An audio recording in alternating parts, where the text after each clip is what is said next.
You give me a fever and make a believer out of me.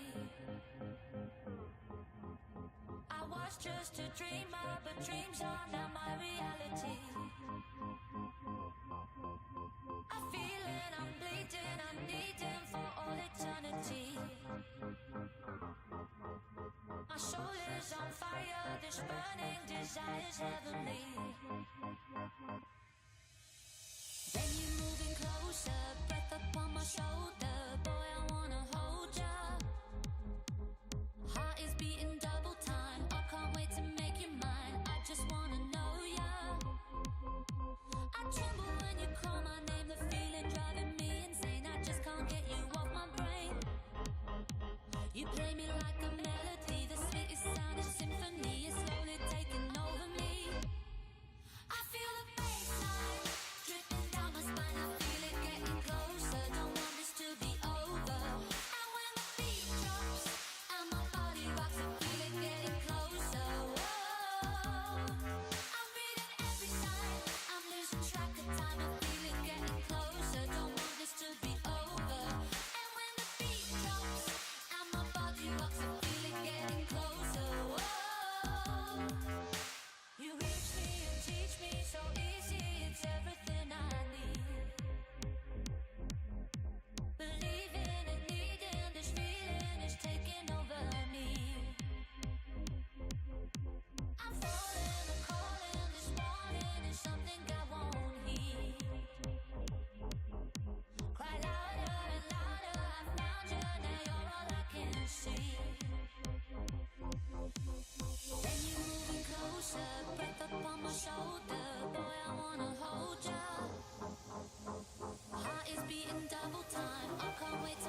turn the sunshine into love, and I can keep on dreaming.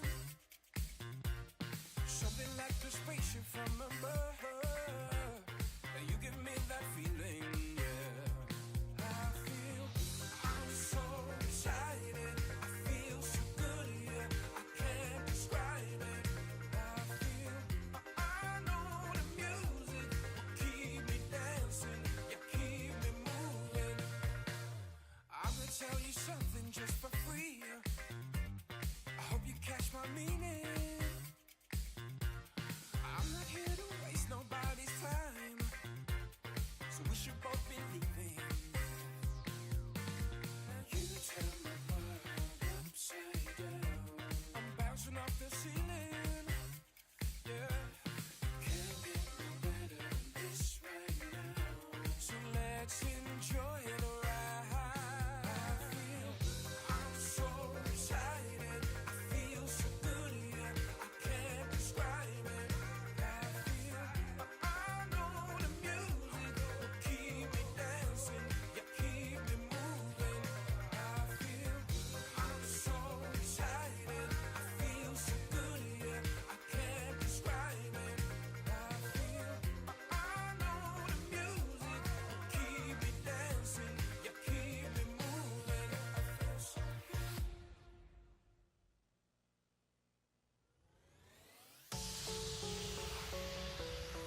Welcome to Brawlhalla.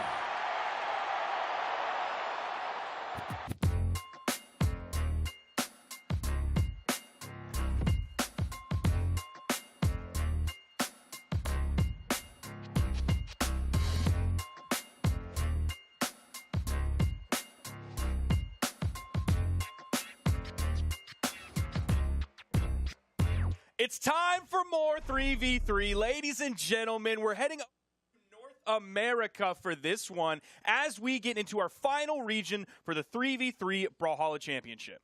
Yeah, I mean, this is going to be absolutely wild. I think a lot of people have been speculating about the teams here, especially in this region, in such a wild game mode.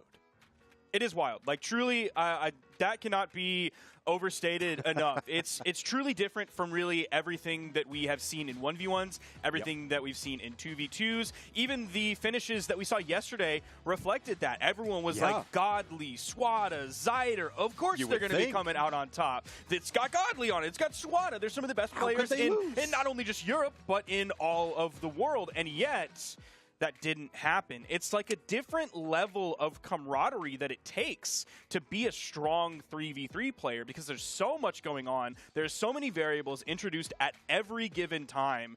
It goes from having to fight like essentially 3 other people when you're in a 2v2 to fighting 5 other people, which is like that's almost double if we actually do the math on that.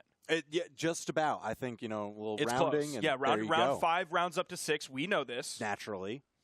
You know, so here's the thing, though. Again, I think this game mode feels so different just because there's a lot more pre-planning. There's a lot more rotations that you can do that have such impact during a match, especially because, you know, a lot of the maps that are in this game mode are a fair bit larger.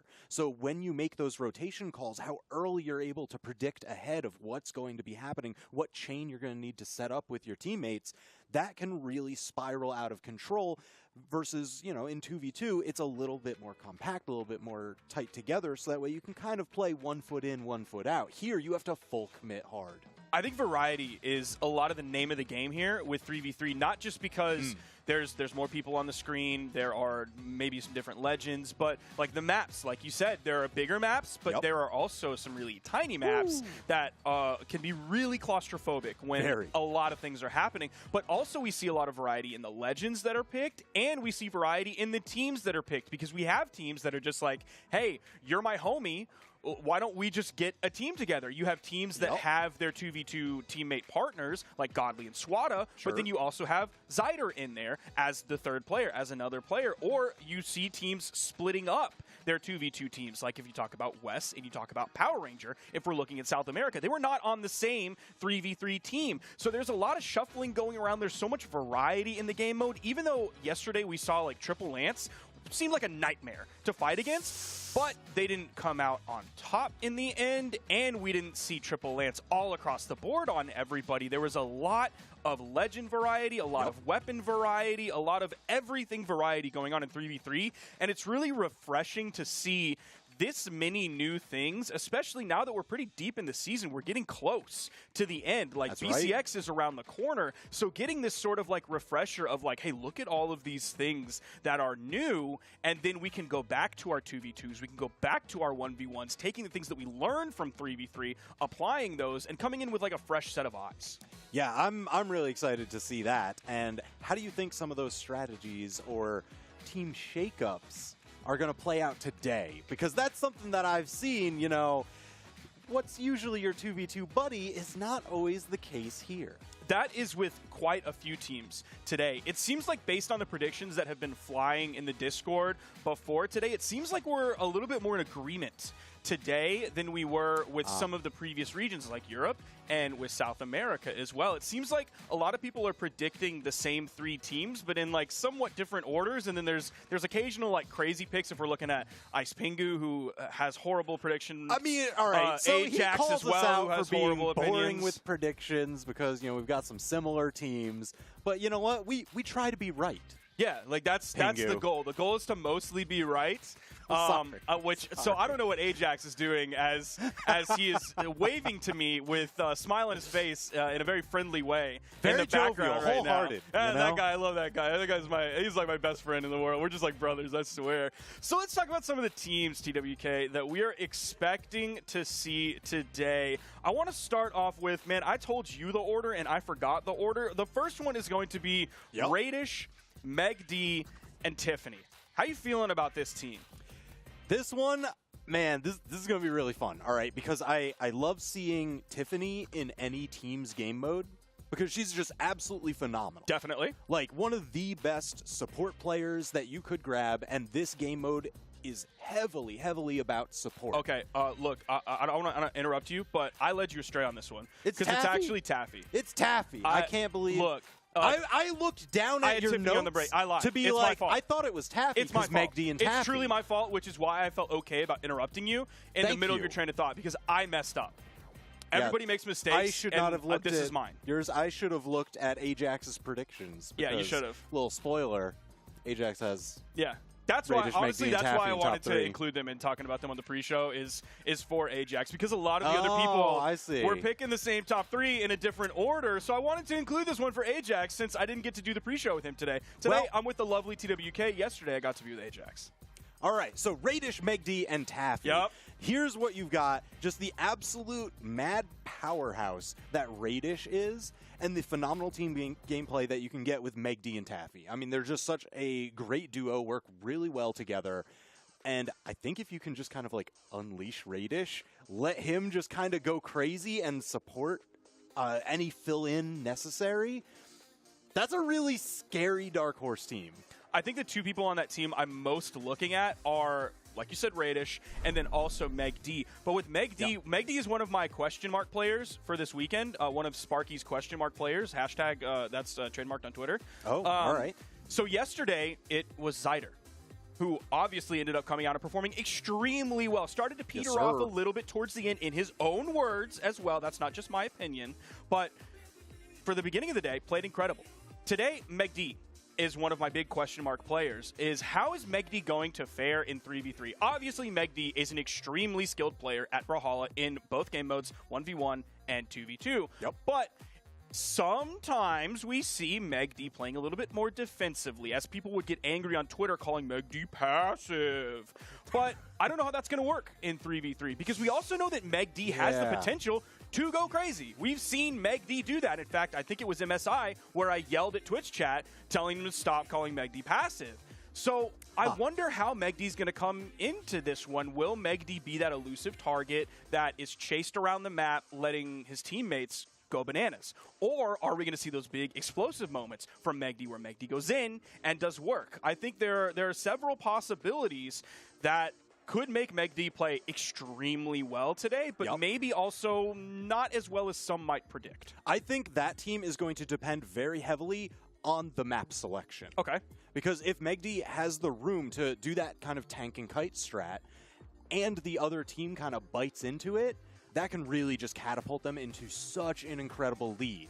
But, if they don't really fall for that, that's where we're looking for. Any of their opponents should probably be going for those quick rotations. Hey, Meg D's going to try and kite. Well, we'll just go for the power play on one of the others. That's the other side of that coin, is it could depend on the opponent and how they react to Meg D. And then if they react one way or another, how does Meg D react to their reaction? How is Meg D's counter reaction? Okay, maybe now they're not really falling for me as the bait, so now I got to go in. So I think Meg D has the possibility to be very effective in both camps, depending on how he responds to the way that the enemy responds. Like all of these different layers deep. The I'm stacking gonna strategies. use this word that other people use, Yomi level. Yes. I don't know if that applies, but I'm saying it. So there you go. That works. How many Yomi levels deep are we going to go in the Meg D sets? But keeping in mind, Radish, Meg D, and Taffy, their first match is actually going to be on the side stream, twitch.tv/Pro Brawlhalla.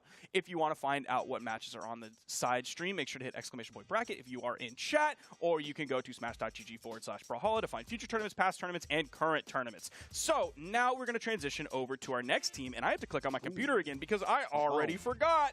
Experience, Made, and Stingray. Ah, yes. All right, so this is another one of those, like, powerhouse teams. They're going for, like, heavy offense, I think, because we've got Experience and Made. What a phenomenal 2v2 team. I mean, we saw it at MSI. They are ones to watch, absolutely explosive in a ton of different team games as well. So it's just how well can they set up? And then they've got Stingray there. Just an absolute monster if left to his own devices. That I think this is just heavy stack offense team. And you bring that up about leaving Stingray to his own devices. That's kind of one of the three major paths that we see chunks of 3v3 games going. Either it's everybody scuffling in the middle, fighting for every scrap, every hit that they can find. Sometimes we also see a lot of spreading out because these maps are bigger, like you said. We'll have a 1v1 over here, a 1v1 in the middle, and then a 1v1 over here. We also see a 2v2 and a 1v1 happening at the same time. That's one of the reasons I am heavily putting a lot of favor on teams that have 2v2 official partners on that team. Uh-oh, who do we have here? We have Experience and Made. Like you mentioned at MSI, you put them in a 2v2. They're going to probably do extremely well. You have, now Stingray is over by himself. Call an ambulance, but not for Stingray because he's too nasty in the 1v1s. We talked about Lance being really good. Of course, Triple Lance seemed almost unbeatable. Insane. But still, one Lance is good. One Lance in Stingray's hands is even better. Oh, yeah. And that's where it's very interesting with if they can get to the larger maps. I think Stingray can really run his game plan. On the more condensed maps, I think you're going to run into certain situations like you do in 2v2 where Lance can be a little bit difficult to play with as your teammate if you're not used to it. Just because it constantly moves forward. It has its own momentum that it's trying to build up. It needs runway and takes up a lot of aerial space. And, you know, when you're trying to dodge around your opponents, having to dodge around your teammate can also be a hectic task. That's when you are really, truly fighting more or less against the 5 rounded up other 6 people. players. Exactly. So let's move on to our next team. This is an interesting one because we talked about Experience and Made being a 2v2 team that's together on a 3v3 team. This team is going to have Pugsy, but Pugsy's 2v2 teammate, of course, as everyone knows, Luna, is not present on this 3v3 team. Crazy. We have Pugsy, we have Phazon, and we have Snowy. I saw Pugsy and was like, that's probably my gold medal team. But then I went on to read further, and I didn't see Luna. And there I saw Snowy, like, okay, maybe this could be my gold medal team. But then I saw Phazon. Why you got to say it like that? Look, everyone knows I love the Doctor. I love the Doctor so much. I root for the Doctor all the time. In fact, I think I put him in my top 3 for the Summer Championships at one point. I feel like I don't want to disrespect the Doctor. Qualify it further here. I was gonna compare him to it's like being a New York Jets fan, but like Phazon is better than the New York Jets. Oh my gosh. I don't want to throw Phazon under the bus like that this. hard. Man, Phazon has his days where he is truly inspired. He is like the surgeon in the medical room who the patient is lost. There's no way they can do anything. And then you see the wheels turning in Phazon's head. And he somehow finds the miracle cure where you got to reroute the leg bone to the arm vein. And you know so many things about so much, Sparky. It's great. I love this. I'm a variety man. Everyone knows this about me. A true Renaissance man of the modern Phazon age. has those good days, those great days. Phazon has those not so good days. So again, Phazon is my question mark player for this team. Oh, okay. I've got a slightly different take on this team. Oh, tell me. I'm curious. And I think in this game mode, especially with a lot of the map picks, heavy support players are going to be so incredibly important. Okay, I think I know and where you're I going. think this team has just a smattering of amazing, phenomenal support players. Mm-hmm. Pugsy, you put him on literally any team in any game, and he is going to just absolutely carry. I mean, he is just so phenomenal at identifying what his teammates need at the moment that they need it. So I'm expecting big things, big rotation plays from him here. And you know what? I'm going to say the same about Phazon in the 2v2s of Cody and Phazon. I think there's a lot of yes, you let Cody shine, and he does phenomenal there. I feel like a lot of that does come from Phazon, and Phazon doesn't get enough credit in most situations. I would agree. I would agree with that. I would definitely agree. So then you piece it together with Snowy, who, again, has proven himself as a phenomenal support player with great rotations in numerous 2v2 tournaments. That's what I'm looking at.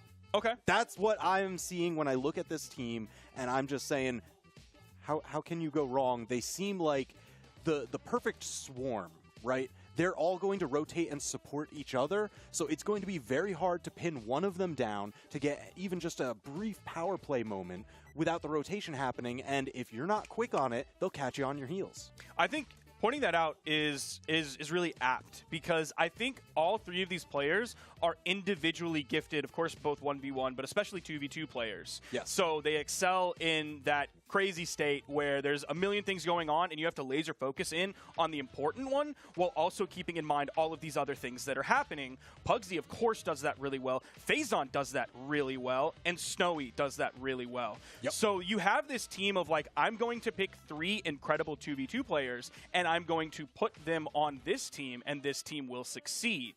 So you have that side of we have a 2v2 team and then a person. And then now we have 3 individual really strong players that will most likely succeed as a team because they're so gifted. Pugsy has played with a lot of different players in twos. Phazon has played with a lot of different players in twos. Snowy has a significantly shorter career than those other 2 players, so he hasn't necessarily had the opportunity to play on as many different varied teams with opposite teammates and opponents like Phazon and Pugsy has, but still an incredibly strong 2v2 player. So I think, again, I heaped a lot of pressure onto Phazon. This is still a team I expect to do extremely well today. Okay, excellent. I'm glad to hear it because I really like this team. I do too. I really do too. I'm curious to see how well they'll do today. So let's move on to our final team. We have Luna, Cody, and Java. Ooh, yeah. So this is kind of where you were reading ahead and going hey, I see Pugsy on this team, but where is Luna? Luna Found him. Hopped on over here. Hey, I see Phazon on that other team. Where's Cody? Found him. Oh, he's over here. And then you get Java into the mix. I feel very similarly about this team, except I think it has a bit more offensive potential in split 1v1s than the previous team. I would agree.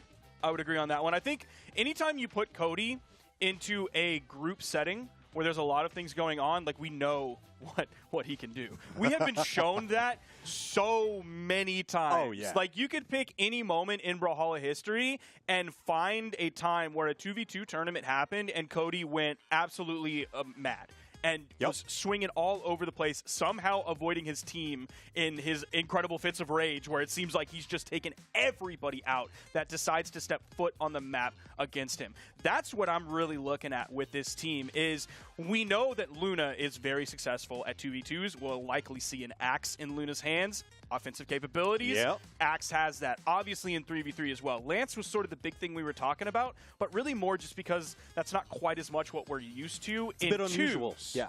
We see some Lance, but not quite as much. We see a lot of Axe in twos. Yep. So I think that's going to be as successful, if not more successful, in threes. You have Cody, one of the best Axes to ever do it. You have Luna, one of the best Axes to ever do it.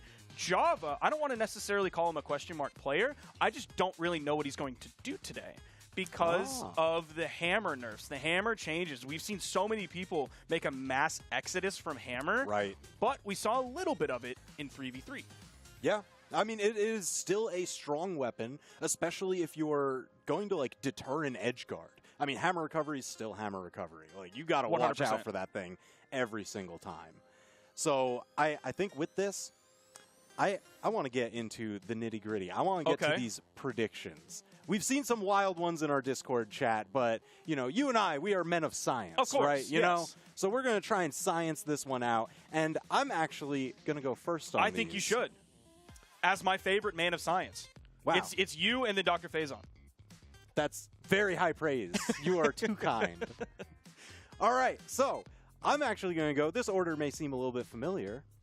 Third place, Experience, Made, and Stingray. I just think that mix, it's Experience and Made with the little, ingredient chemical X of Okay. Stingray poured in. Okay. It could be just perfect, exactly what you need. High offensive capability. I do wonder about the split gameplay sometimes, though. So that's kind of why I'm putting them down in the third place.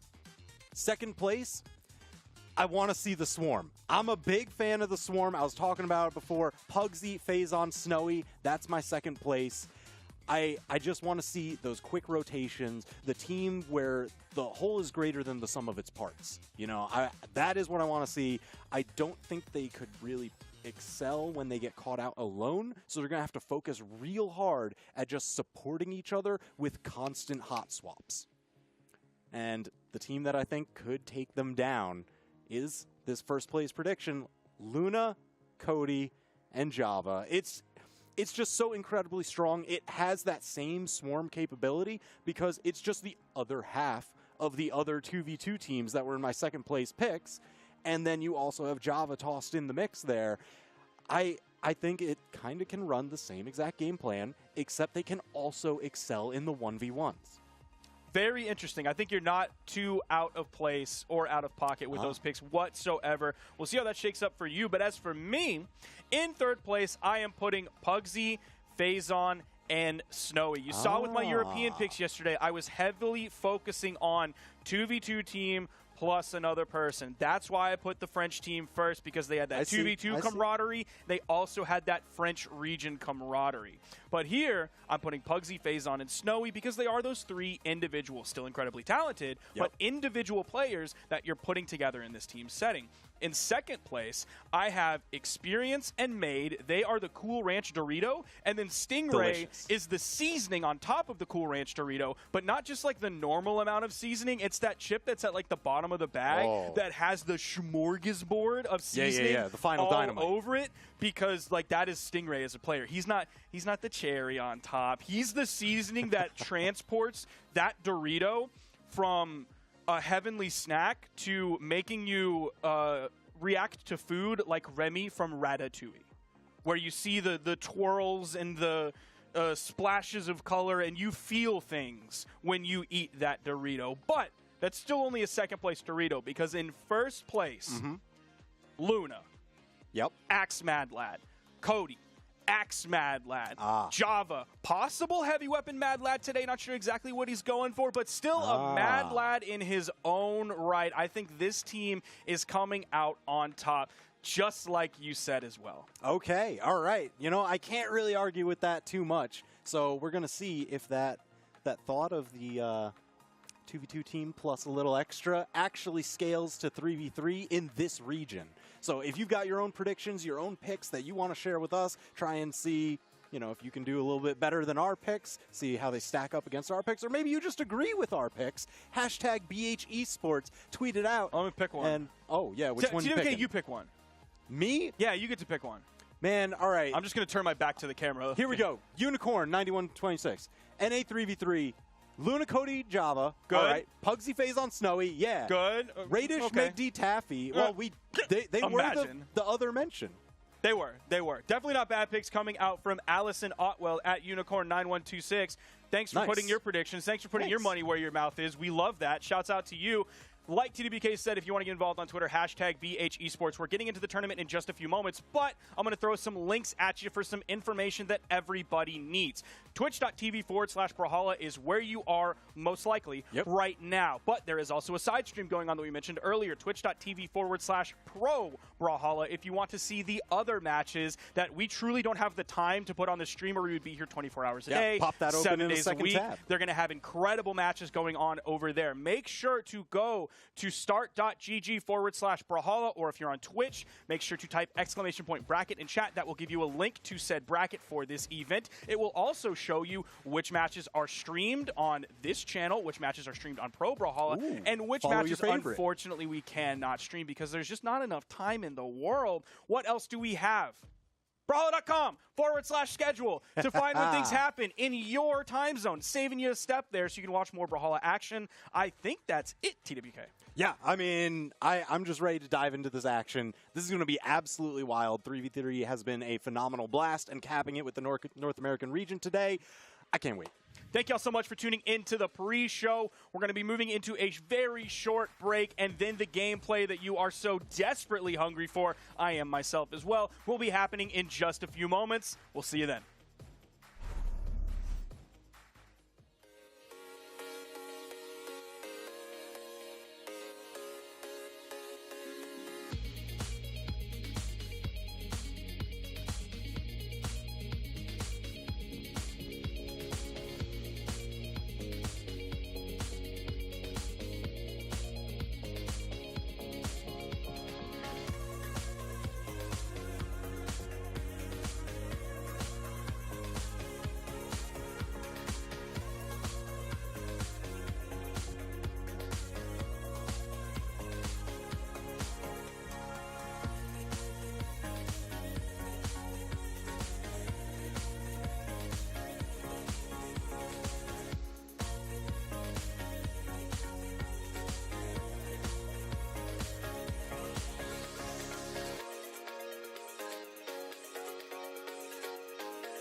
Hello and welcome back, everybody, to the 3v3 Championships North American Edition today. And we have so many great teams to talk about after the follow-up from yesterday's EU. I cannot wait. We saw a lot of unique teams show up, a couple of very strong picks, of course, for some characters that became pretty consistent with Bryn and such. But to call that action once again is Sparky. Hello again. It's me. I'm glad to be here for the first block of the day yet again. I get to carry over the energy that I got from the pre-show, carry that over into this block. It's going to be a good one, man. North America is always a special region for me, not just because I am North America, but because they have given us some of the best gameplay moments in all of Brawlhalla's history. I love South America. I love Europe. I love AUS. I love SEA. But North America always has that special place in my heart, and I'm always excited to see what they bring to the table, especially in something new like 3v3. Really, there's always some of the best combos we've ever seen, some of the most incredible moments, like you said, that have built up. Even following up recently from MSI, some of the great performances we got to see, even with SA coming out strong and showing everybody, like, hey, pay attention here. You can't look away from the performances from teams like Experience and Made at MSI, which is one of the first teams we're going to be seeing showing up here, along with Stingray on that as well. So that is actually an incredibly dangerous three-piece. Let's go ahead and take a look at the schedule coming up. On the top, we have Made, Stingray, and Experience versus Jetbean, Santee, and Impala. Then we're going to follow that up with Sprite, Crocky, and Glue against Parallel, STTP Wilson, and Silly Gobi. Then we have Snowy, Phazon, and Pugsy versus Anime Fan 1266, Wubs, and Koslix. Now, something interesting about this bracket in North America, it happens somewhat in Europe as well, but we have a lot of old heads coming into this one and joining up to just have a fun day of Brawlhalla with their friends in this zany game mode that is both enjoyable but also competitive all at the same time. I'm looking at players like Wilson. I'm looking at like iThrow, I think, was playing in this. Like Isidru was playing in this. That's a name that popped up for me and earlier. Lil Cat like, whoa. is also, I think that was their 3v3 team, which is honestly what you pick three of my favorite people in all of Brawlhalla. Like that's those three. You got them right there. So yeah, a lot of like old heads coming together to then just have like a day of Brawlhalla and enjoy the game with their friends, even if they're not the most attending in those 1v1 tournaments every year, every week, those 2v2 tournaments, the community tournaments, all that kind of stuff. So a lot of really good stuff that I'm expecting from North America today. We mentioned who we're starting off with. How do you feel about these two teams? Well, Sparky, wake up. It's 2017. Isidru is going up to play. Like, but, like you're saying, one of the first things we're going to be seeing up here is Experience, Stingray, and Made. Experience in Made, obviously, being one of the best pairings in twos right now. You've seen Luna Pugsy take absolute control over NA for a little bit, but the strength that they have as a pairing was so good at MSI, and then you couple that with Stingray, the Cool Ranch Dorito, as you described, which was fantastic. Area of effect control in a small way. You're talking about how everybody had like a DPS tank role going on yesterday. With Stingray, with the fact that he's already so good at landing those Orion signatures on a regular basis, imagine the danger that you'll be running here in the beginning of this. However, we're looking at a very different lineup of characters going on right now. Not even just like a different lineup than what we would have expected, but like a wild lineup compared to what we saw a lot of in the other regions. First of all, like we talked about Bo not really having its place, at least the way players are playing it, in 3v3. Like, no one figured out where Bo fits into 3v3. The first thing we're seeing is Stingray with a bow in his hand. We did see some crosses today. This time we're going to be seeing, of course, the Hellboy on that, but already getting the first knockout. And, yeah, with the bow showing up, that definitely throws me off pretty heavily. I figured, that spear control that was going on yesterday was so good, but doesn't even matter. They've already lined up 2 knockouts to start, and they're pretty close to getting the third one there on Jetbean already. I'm just looking at this character variety at the top right of my screen. Santee on the Val is normal, but we have a Kaya, we have an Onyx, we even have a Cross here, we have a Caspian. We saw one Caspian yesterday, but we're already seeing it in the first game of the day. We're seeing stocks flying as well. Somehow his Experience is still living. I think Experience's defense is just so good in a multiple character situation where you have to dodge so many bodies around you, and Experience is really good at pressuring, but Jetbean doing exactly the same thing. Go ahead and find that knockout. They actually evened the game right back up pretty quickly. However, Santee, very unhealthy. So is Impala. Both of them trying to find their way back over on the left-hand side. Luckily for Stingray. That was so close, dude. If he would have been in orange on that final hit, I think it would have been curtains there for Experience's second stock. Jetbean still trying it. You talked about it yesterday, that Cannon has some serious potential to go crazy in this mode. We saw a little bit of it, but it's really already coming out out today from Jet. I have zero surprise on me either because JetBean's Mordex is so good. Watching the cannon play right now and the way that he's pushing advantage. Look at that, he hit 3 people. 3 people on center. It's like, oh, that's great. I see a whole pile up. I'm going to go in there, break this up, and hit everyone in the mist.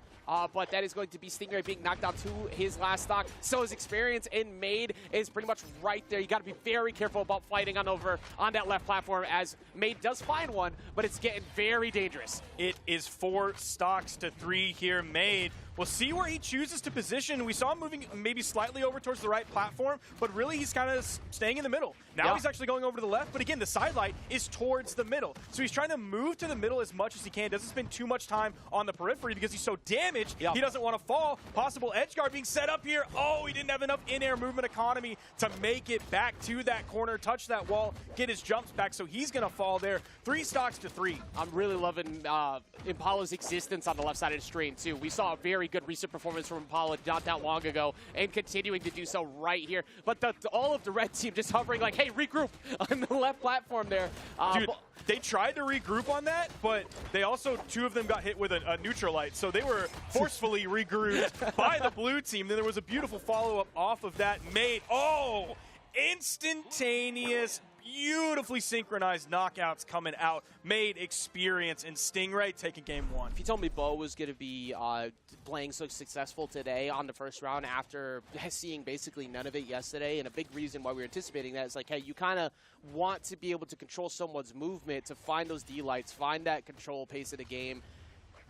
That we were just completely wrong so far. It is looking amazing to start things off here. Maybe people are just not prepared for it, but a very unique lineup. Again, like we said, not what we expected. A lot of very straightforward characters yesterday. Today, nothing but a unique lineup here, and it's already been super exciting. And it's literally just the first game of this starting, because who is playing that Koji pick, that Bo pick? That is Stingray coming out in this. We have several Kojis in Europe. I'm looking at Akno, but Akno going into that one was not playing the Koji whatsoever. It was a lot of Bren coming out from Akno yesterday. Really a standard 2v2 pick. Also, one of these standard 2v2 picks for Akno usually starts off on the Koji, will then swap to that, but no, it was the Bren right out of the gate. Stingray, of course, not changing after a stellar last game, and we're going back to the same map. Yeah, a heavy dose of access today, too, and we're seeing minimal at the moment, and it's still looking there's not even one, right? Actually, yeah, I don't think there's one on screen. Like, I know there's not in my brain, but it just somehow feels wrong that it feels like there's got to be an axe somewhere, right? But no, there's not. We're going to see Stingray take that one off the top as well. Yes, this Koji's popping off. His recovery lineups have been so good, but look at the spacing he has. He focused on Santi, separated Santi, instantly focused on Impala directly above him, said no, get away, and then just refocused back. That spacing is actually looking really good, but Impala going off stage trying to catch Experience, and Experience gets the reversal, but gives up a stock as well. Misspaced, trying to get back on that right platform. I think that might have been a little bit of an early stock loss. I didn't happen to catch their health before they ended up falling to even see where Impala was when he got hit. His ground pound that came in was almost like really nasty, but Experience called it out, knew it was coming, drifted away from the wall, hit the beautiful side air to then send Impala under the stage. Yeah, you gotta pay a little bit attention to when it's starting to flow up, but at the same time, Experience has done so good off stage that the occasional blunder is not even like a huge deal, right? Because look how minimal damage Experience has taken since. And also Stingray and Made have been in the red. Finally, Stingray's gonna fall, but that took a long time before Stingray actually did fall. JetBean's coming in heavy, hitting cannon, sending Made all the way to the left side.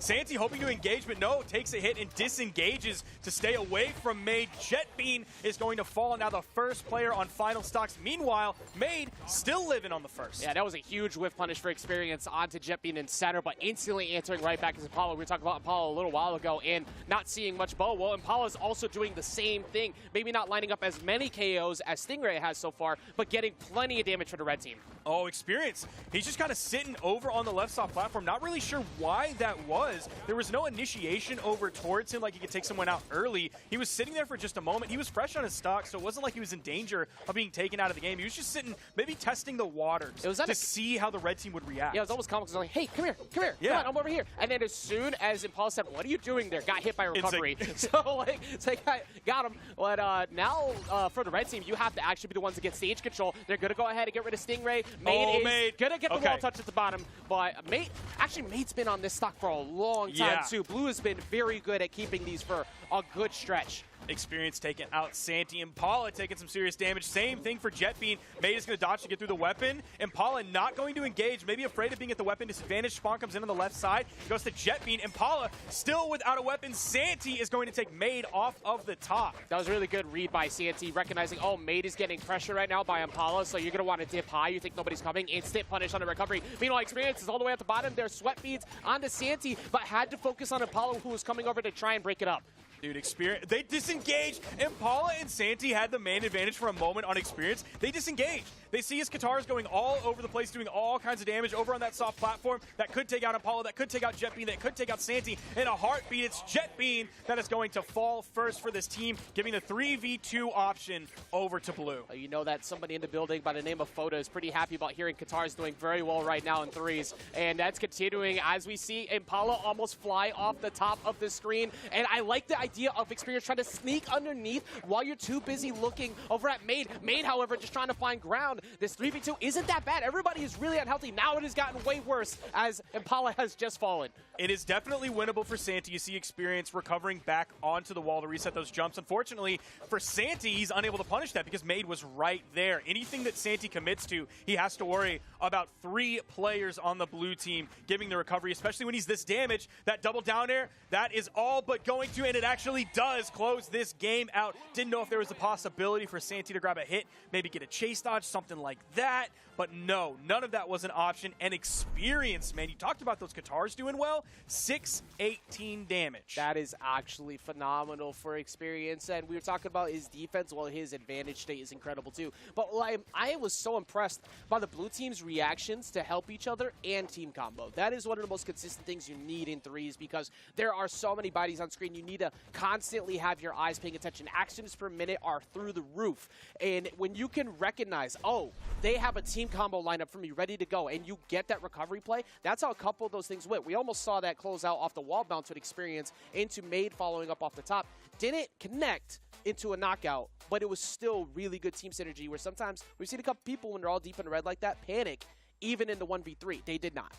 Incredible work there. And you mentioned those team combo opportunities. That's important because it's not just a 0 to done, a 0 to knockout, a 0 to your sit down, be humble. It's those little moment-to-moment ones where you can add up that 50 damage, sometimes finish off a KO when someone is deep enough in the red to get that KO. It's finding those smaller moments all the time consistently and being ready to see those and get ready for them in real time rather than like, okay, it's the 1v3. Let's get to our places, guys. We practice this in training mode. Well, this is definitely one of those stages you can see some stuff like that light up because yesterday when we saw the first time somebody went to Todos, we're like, okay, they're probably going to separate, right? Like, this is going to be 2 1v1s going on one side and, like, maybe 1 2v1 that occasionally happens on the third. No, everybody just fought on the right platform. Dude, it was the right side, man. It was the right side was a high-density housing complex, man. Everyone was just, like, completely stacked on top of each other. Somehow the scary small maps weren't really scary enough for them to deter them from the right side of the stage. Yeah, it was very, very incredible to watch everybody walk out unscathed sometimes, too. That was, I think, my favorite thing about watching everybody fight on the right. But once again, very similar to, actually, no, reverse, excuse me, I was looking at the wrong damage.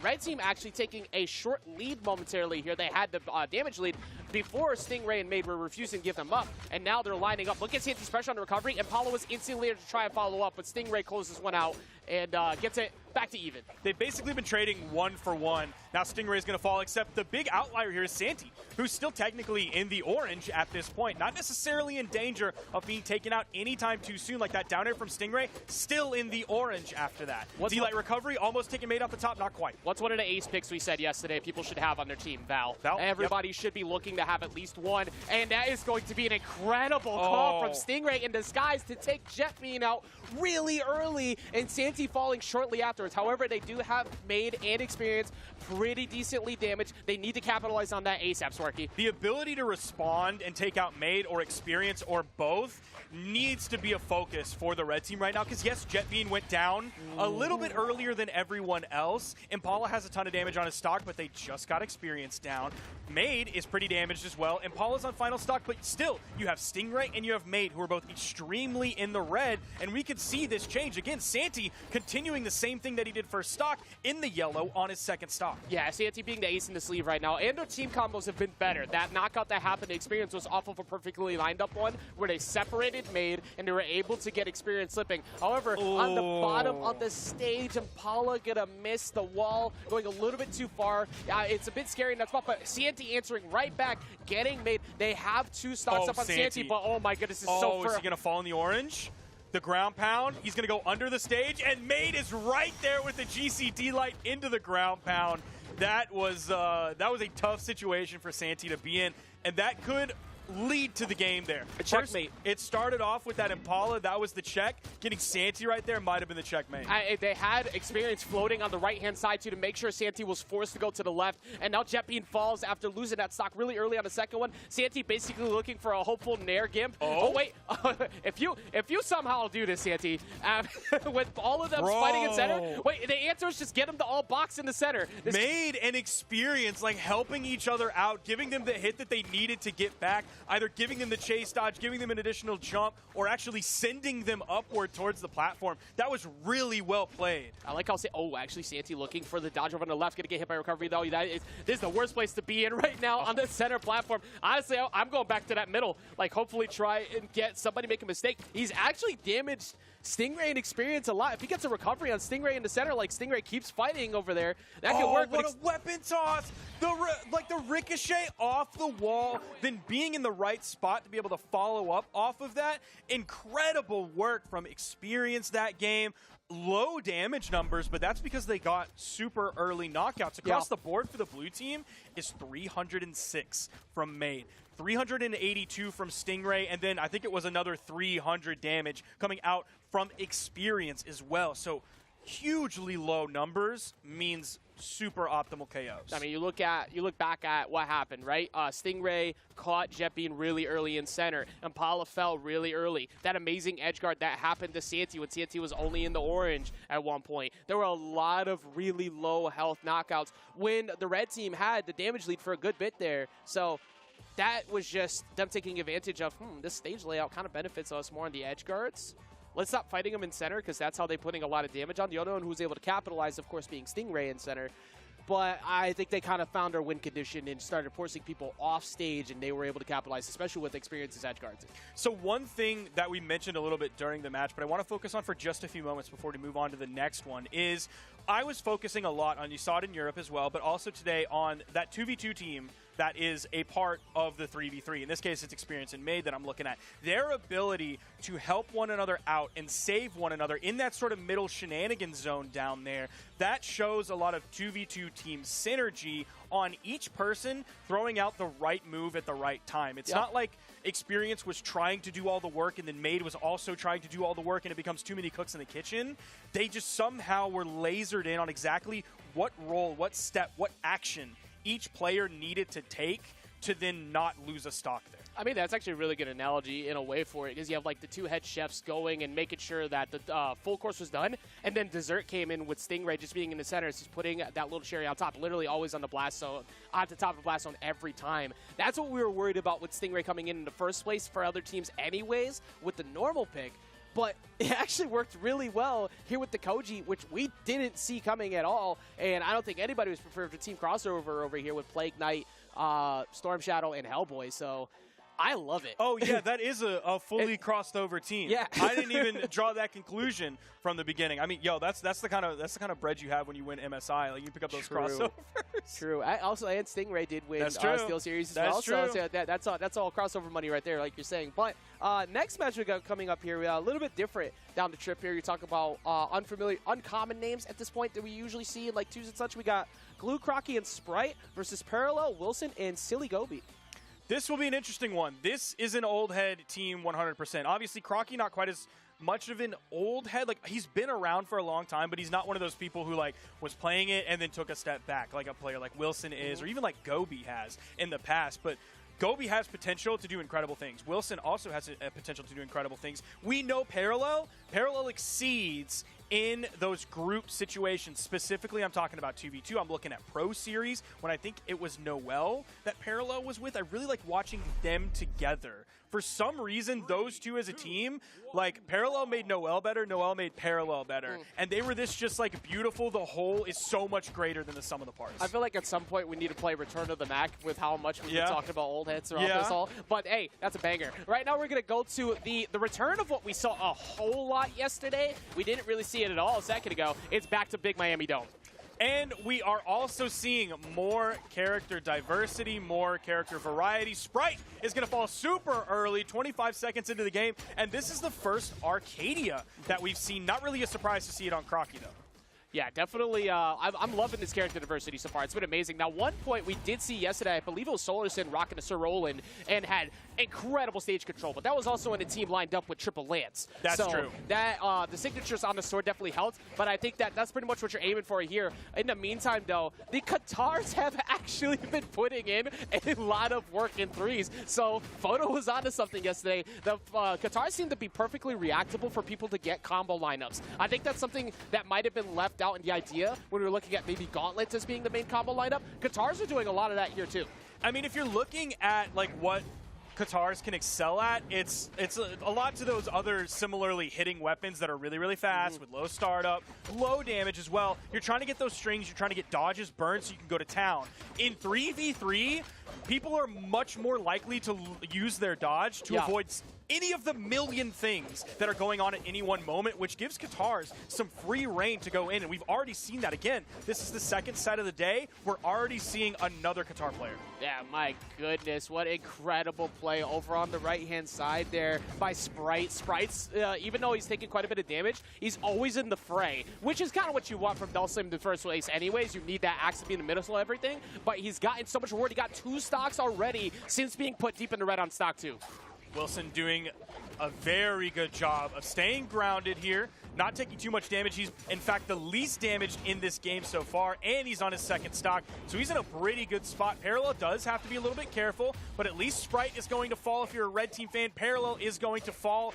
So even though it is 5 stocks to 4, now it's 4 stocks to 4, Glue has to be careful. That was good on Glue, too, because Parallel used so much resources to go get Sprite that as soon as that recovery was finally burned, oh, that's a free whiff punish. But like you said, Glue, deep in the red, needs to be careful. Did not get hit off of D-Light recovery, because I think that Wilson was actually on top of Silly Gobi for a second there and couldn't afford to go for the recovery. Didn't want to accidentally get some damage on a teammate.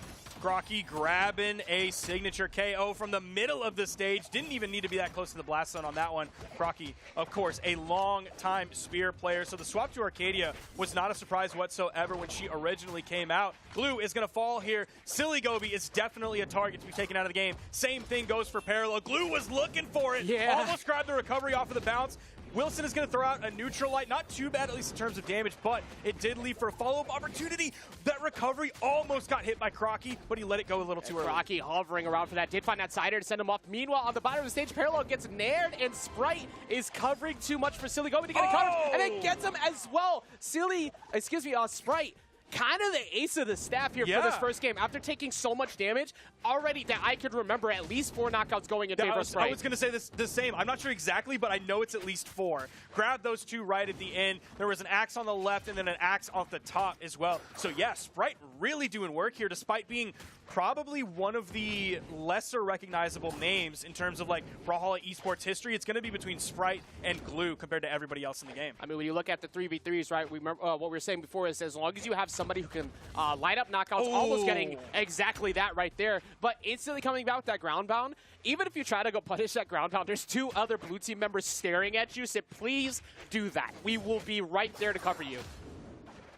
Oh, just a D-Light coming out from Glue. It seems like it's they're not exactly sure how to proceed in this one. They do find the KO, and again, it's Sprite. Does he get all 5, or does he get 5? Yeah, it's 5. Oh my God.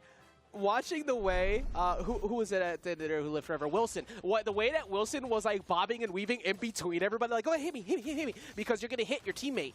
Actually taking advantage of the fact that in threes, when it's 3v1, you have to be careful about not accidentally hitting your teammate when everybody's deep into red. So Wilson very smartly using that mobility, staying right in between all of them, did eventually have to go down to an actual trade between two players from Sprite going for him on the side there. But Wilson made it at least entertaining defensive-wise to try and sneak through. I think if you could take advantage of the fact that, hey, they actually don't, they kind of panic a little bit when there's a scramble here.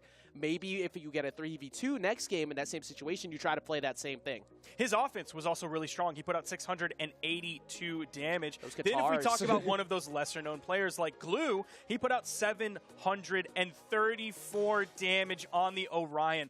One of the many narratives that have been going on during 3v3 is like the third player, the quote-unquote third wheel, doing really, really well. I am not saying a single person today on anyone of like maybe this one, because everybody who did that proved us so wrong yesterday, and I love it because it's great to see somebody really be that sneak attack, like the one that you weren't maybe expecting to try and come through. And so today, like, I think everybody's been doing solid, but that game one definitely MVP going in favor of Sprite. Let's see if Glue or Crocky can answer back on that same regard. Glue has Wilson over on the side, goes for the cheeky dash into the neutral signature. Didn't make a connection as Wilson was able to get through it, but Wilson's taking a lot of damage. The red team as a whole is taking a lot of damage. Same thing goes for the blue team, but not quite as much because of, Glue, who was not only putting out a ton of damage last game, also had the survivability. Wonderful weapon toss there to sort of halt any momentum that Parallel had. Goes for the double. Oh my God. Picks up his teammate, but doesn't KO his teammate for the reduced force. Wilson comes in with the ground pound. Sprite did not see that he made it through the first thing, be like, okay, I'm safe now. No, he saw Wilson coming as well, got the dodge through that. Crocky's is lucky that they even have a KO to themselves because Glue was going off. Speaking of going off, Sprite going all the way out there. Does finally get dared for his troubles and does not have enough. Is Glue going to be able to get down to save? Actually, Sprite! Oh, that was really good on Sprite to get that wall touch at the end. However, still gets set packing afterwards, but that was a valiant effort. That was incredible patience. Yeah. In delaying his recovery as long as possible so that he could grab that dodge in time off of cooldown so he could GC Insig to get back to the wall. If he just directionally dodged diagonal upright, no shot he makes it. He needed that neutral signature to cover all that territory. Yeah, great job once again from Glue here too, holding on to center. Already has 2 knockouts to his favor. Red team is struggling right now, though they were able to even it up stocks-wise, but they are all one good straight hit away from being knocked out. Parallel is going to fall right now to that edge guard. So is, actually, no, not yet, but there's so much you have to watch out for. Another one of those siders could take him out. Oh, silly Gobi, it's done, brother. You saw that charging up, and that's the thing, is you don't even have to see it. You can hear it coming. Even with everything going on, you hear it, you're like, uh-oh, it's coming, baby. Doom and is here comes the impending. punish, man. I'm loving the way that the blue team has been capitalizing off stage. They get their damage on. Mostly, something we were curious about with Greatsword, right? Is Greatsword is probably going to be that main control on center because you just have to respect Greatsword when there's multiple bodies who are looking at other targets that you might get hit. But it's actually been Crocky's spear along with Glue's spear that have completely controlled center, and Red has not had an answer for it. Yeah, when you brought up Greatsword, I was about to say, wait, has he even really played it? I haven't even noticed it. Was some in game 1, but it's only been the spear so far. That's what I was expecting to see out of the Arcadia here, but it has not mattered. And also the range on Arcadia's signatures have been just as dangerous as that spear desig from Glue, which I'm still surprised we're not seeing more people rocking Orion here in threes because that has been so... There it is right there. Unfortunately, Crocky learning at the same time. Glue out there saying, oh, you want some smoke too? I'll give it to you, Crocky. Here you go. We're in the lead. It's okay. Everything's fine. It's the 3v2. Crocky still has his second stock. Glue just lost his second. And Sprite, I mean, he's still living. I think he's in the early stages of Orange on final stock, but Sprite has been going crazy. So you don't even got to worry about him. Yeah, you are doing just fine over there for Sprite. Like, even when he loses some stocks early, doesn't matter. But Crocky, not going to be able to take him off the center. However, that is going to force the 3v1 once again against Wilson. This time, however, it's not 3 stocks, so everybody's pretty unhealthy. You have some very fresh stocks. There's not much you could do about winning that game. That's going to be another very solid game for the blue team, Sparky. Now, this one has damage numbers kind of split up a little bit more. Glue's not going absolutely bonkers here. It was high 400s to mid 500s. So nice sharing of the work, but we still know that Glue can go crazy on the damage. We also know that Sprite can go crazy on the KOs. Yeah, and 5 knockouts that time for Glue. That early start. Yep. Like we were saying, when I saw Crocky even get one, it's because Crocky did one and was like, hey, I'm going to take that knockout. Like, I want to take this one. Because that could have easily been all 6 going to Glue the way that he was playing that game. But that is right after Sprite, like you said, just had an incredible game before that. And then Glue does it because they're too focused on trying to deal with Sprite this time. That means you have had no answers to doubling up at least one. You haven't been able to set up the double up, try and stop them from sinking the threes because they just passed the ball to someone else who still keeps sinking the threes. And it's now 2-0 from this incredible team play that's been going on from Crocky, Glue, and Sprite. Their team comp is really strong. Yep. The characters they're playing individually on an individual player-by-player basis. Incredible work from everybody all on this blue team. We're probably going to see some character swaps. I know we are waiting to see who... My old eyes. I'm 31 now. Parallel. We're going to see who Parallel is going to play. Of course, we still have Gobi on the roll, and we still have Wilson on the Asuri. We're waiting to see who Parallel is playing. Old Head Proof right there. Show us the character selection screen, please. For favor. Okay, I guess we could also... Stream me avatar. Stream me avatar. That is Old Head Proof right there. If you have that, you qualify for the senior citizen discount. And if you have like the even before that, the Stream Me Legends. Oh, there it is. I don't know who's that. I'll let you point to that one. If right you there. have the like Stream Me before that one, the Legend series, then you get like the double senior citizen discount. it's gone. That's just when you're like the oldest person on the planet, and it's like, oh, Gladys just celebrated her 109th birthday, and what's the secret? I don't know. I drank a Dr. Pepper every day for like 45 years. Somehow that worked. That's going to be Duke when he turns 109. Look, as long as you have a threes with Agatha, then you're doing just fine. Okay. But we're going to be going to what is probably Gladys' home right here. We got Blackguard Keep. No more of the close range battle. I think that was kind of heavily skewed in favor of the blue team when everybody was scrambling in center. Red team hoping to get something out of these soft platforms on the right. However, it has been entirely Glue riding through everyone. Who switched off there? I don't think we saw any swaps. Did we not see any swaps? I think Parallel coming back in with that's the right, Brim. That's right. I've seen so minimal of Silly Gobi's Lance that I actually forgot that he even had one. It's only been Sword so far, but I've just been mesmerized by Glue's Lance. I feel like every time I hear it flying around and making hit after hit, like it's Glue's Lance. But I'm definitely going to look at some Silly Gobi this game to see. Silly Gobi, of course, being an Old Head, one of my favorite players of all time, had one heck of a run at Low Tier City years and years ago, but Sprite might end this first stock run. Oh, that soft platform came down at the perfect time. That literally could not have asked for a better moment for you to get saved there.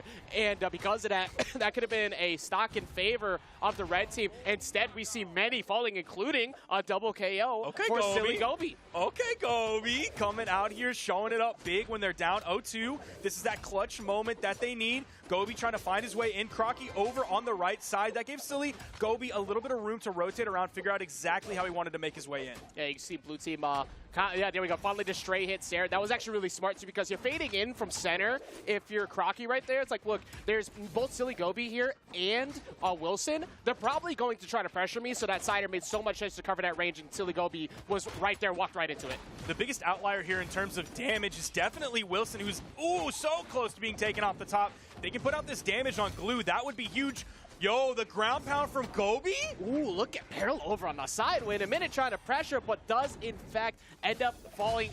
Wilson going out there to try and help Parallel after that deep edge guard. And that soft platform not doing many favors to try and save him. And another one falls. Sprite. It's like Sprite chooses to, like, after he's fizzled out, it's like, okay, the bottle's opened. Now the bubbles are gone. Now I'm going to play. I am better as Flat Soda because he gets that's disgusting. Gets so many stocks after the first one falls. That's the worst thing I've ever heard.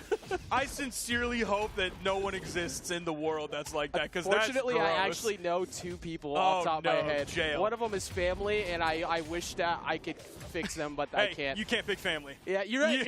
You can't pick family at the end of the day. Oh, dude, this game has just all of a sudden fallen Derailed. apart for the red team. Like, Gobi was doing a fantastic job of surviving. Then all of a sudden, second stock came around, and that just fell apart. He was taken off that second stock so quickly. Now in the red on his final.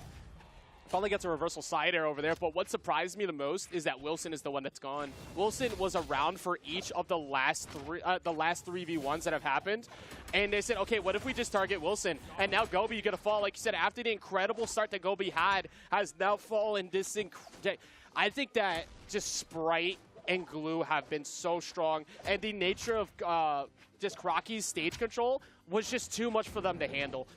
Crocky is like existing in the right amount. Yeah. Right? Like nothing crazy is happening from Crocky. He's not like the MVP. He's not necessarily the greatest playmaker on this team, but he's existing the exact right amount to support his team and do well, which is a skill. Yeah, like you need, like we were saying before, you need at least one person to force everyone towards those people who are going to get the knockouts. And actually, funny enough, it was Crocky who got 4 knockouts that game. Oh, let's go, Crocky. Yeah, just enough pressure from He did center. damage too. What? Yeah, like at first, I saw the side air earlier, but because of how solid Glue was like pressuring people off stage, I didn't even realize a couple of those knockouts are coming from Crocky and center. So every single game, there was a new knockout leader for the blue team. And he did 638 damage too. So it's not like he let his team get the opponent all the way to red. It's not like he let them knock and then he goes in for the KS while they're just crawling around on the ground while their Fortnite loot is everywhere. Like, no, he was doing work that game. Crocky had his shining moment. Glue had his shining moment. Sprite had his shining moment. And that makes a very strong 3v3 team. Amazing. Every single game we had a new leader on that, and that's a big part of 3v3s like we were saying before. You need people to be able to change pace because sometimes you're going to have, like, I think it was yesterday, Delta and Coco, constantly lining up team knockouts every time they needed it. And then TM at the very end of the day said, by the way, I'm here to play too. And turned up, was impossible to knock out, and that allowed the other teammates to go off when everybody started focusing on Delta too much. That is kind of in a small way what has happened here, except each game it was someone else who took the lead, and that honestly is one of the most impressive things about it, because in 3v3s it's a little bit sometimes it can be hard to find like the synergy you want, because you try to line up on the platform and then 2 bodies come flying at you. It's like, wait, this isn't the game plan we had. We need to change immediately. Well, when everybody's playing on all cylinders, it doesn't matter where you are because they're going to control that stage regardless. So that's going to be a 3-0 from Glue, Crocky, and Sprite. They will be moving on to a top 8 winners side qualifier match. I believe all the rest of the matches that we see will be top 8 winners side qualifier matches until we get through all of those 4 sets. And we've had 2 3-0s so far. You can see on the screen behind me, boom, 2 quick ones. You know they're getting there on the perfect line. And our next set, tell us who we're dealing with, Ajax. So, for one, I'm pretty sad that Truckstop Burrito got knocked into limbs because it's such a great name. That is a good name. But it's going to be Pugsy Phazon Snowy versus Anime Fan, Wubs, and Costelix. Now, Pugsy, Phazon, and Snowy, easily one of the teams we've all looked at and went, oh, that's dangerous. But also, the big question mark is a couple of members on that team have been there with strength in 2s, but the partner is usually the one who's gotten further in 1s, but they've always been really strong in 2s. I think that Pugsy is going to be a phenomenal pick for this team to go. Snowy probably, of course, is going to be coming in with the Axe. You need that. You need Axe to succeed at 3s in many of these teams. So I think it's going to be hard to deal with. How do you think, however, with the fact that the other team is going to have Lance and somewhere there, how do you think they're going to answer that team? Man, that's, if I'm looking at those 3 names, like, I am aware of Anime Fan 1266, and of course I'm aware of Wubs, not nearly in the same way that you could pick anybody between Pugsy Phazon and Snowy. Even with Costelix, who does have his incredible moments as well. Definitely an upper echelon of player compared to Wubs and Anime Fan, but still, you look at the guys on this side of the screen, I see those names more often deep in bracket. I know those names more often. I've said those names, calling it more often. That is something we've been wondering about seeing quite a bit, that we only saw, I think, once yesterday, which actually, funny enough, I think it was from Pavelski, which threw me off a lot. It was. But it worked to a degree, but Kosalix has so many ridiculously clutch moments with that Lance. I mean, I'm thinking back to the That's Boomy what I'm set. really scared of. That's the first thing that pops in my head is that last stock against Boomy on Demon Island. Every single time you see when Kosalix just like finds an opportunity to go off, that's going to happen often in threes because you're going to be so worried about your teammate like trying to save a teammate, and then here comes Lance as he rides you all the way into the blast zone free of charge, and that is, I think, going to be the primary target for Pugsy, Phazon, and Snowy to be focusing on controlling Kosalix, force him on the axe because it won't be as bad to worry about the space, but once they see Lance, all hands on deck, get rid of Kosalix as quick as possible. We saw 3 Lances, and it was scary. We've seen 2 Lances, and it was scary. But I swear, 1 Lance in Kosalix's hands is probably as good as 2 Lances in most other players' hands. Yep. So that right there is essentially they have 4 weapons on the board at any time because that Lance from Kosalix is so terrifying. Yeah, and we'll see if they actually lined up to all these because sometimes we have seen a couple switches compared to what has been pre-synced before on Start GG. But with the fact that if you all try to, say, group up on Kosalix, one thing that team can do is come swinging with Teros. Yeah. Because when Teros gets time to run free, oh, you're in for a bad time.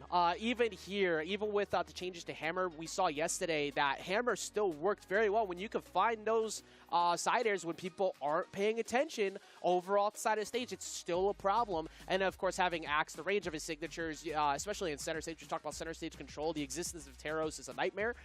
So they could be focusing heavily on him, too. I think that maybe they are the one that we've said a couple times that the people we haven't focused heavily on have the ones that pop off. Maybe maybe it might end up being Anime Fan who ends up going crazy in the midst of all this too, because we are seeing a Val show up, and that has been one of the best picks for people so far.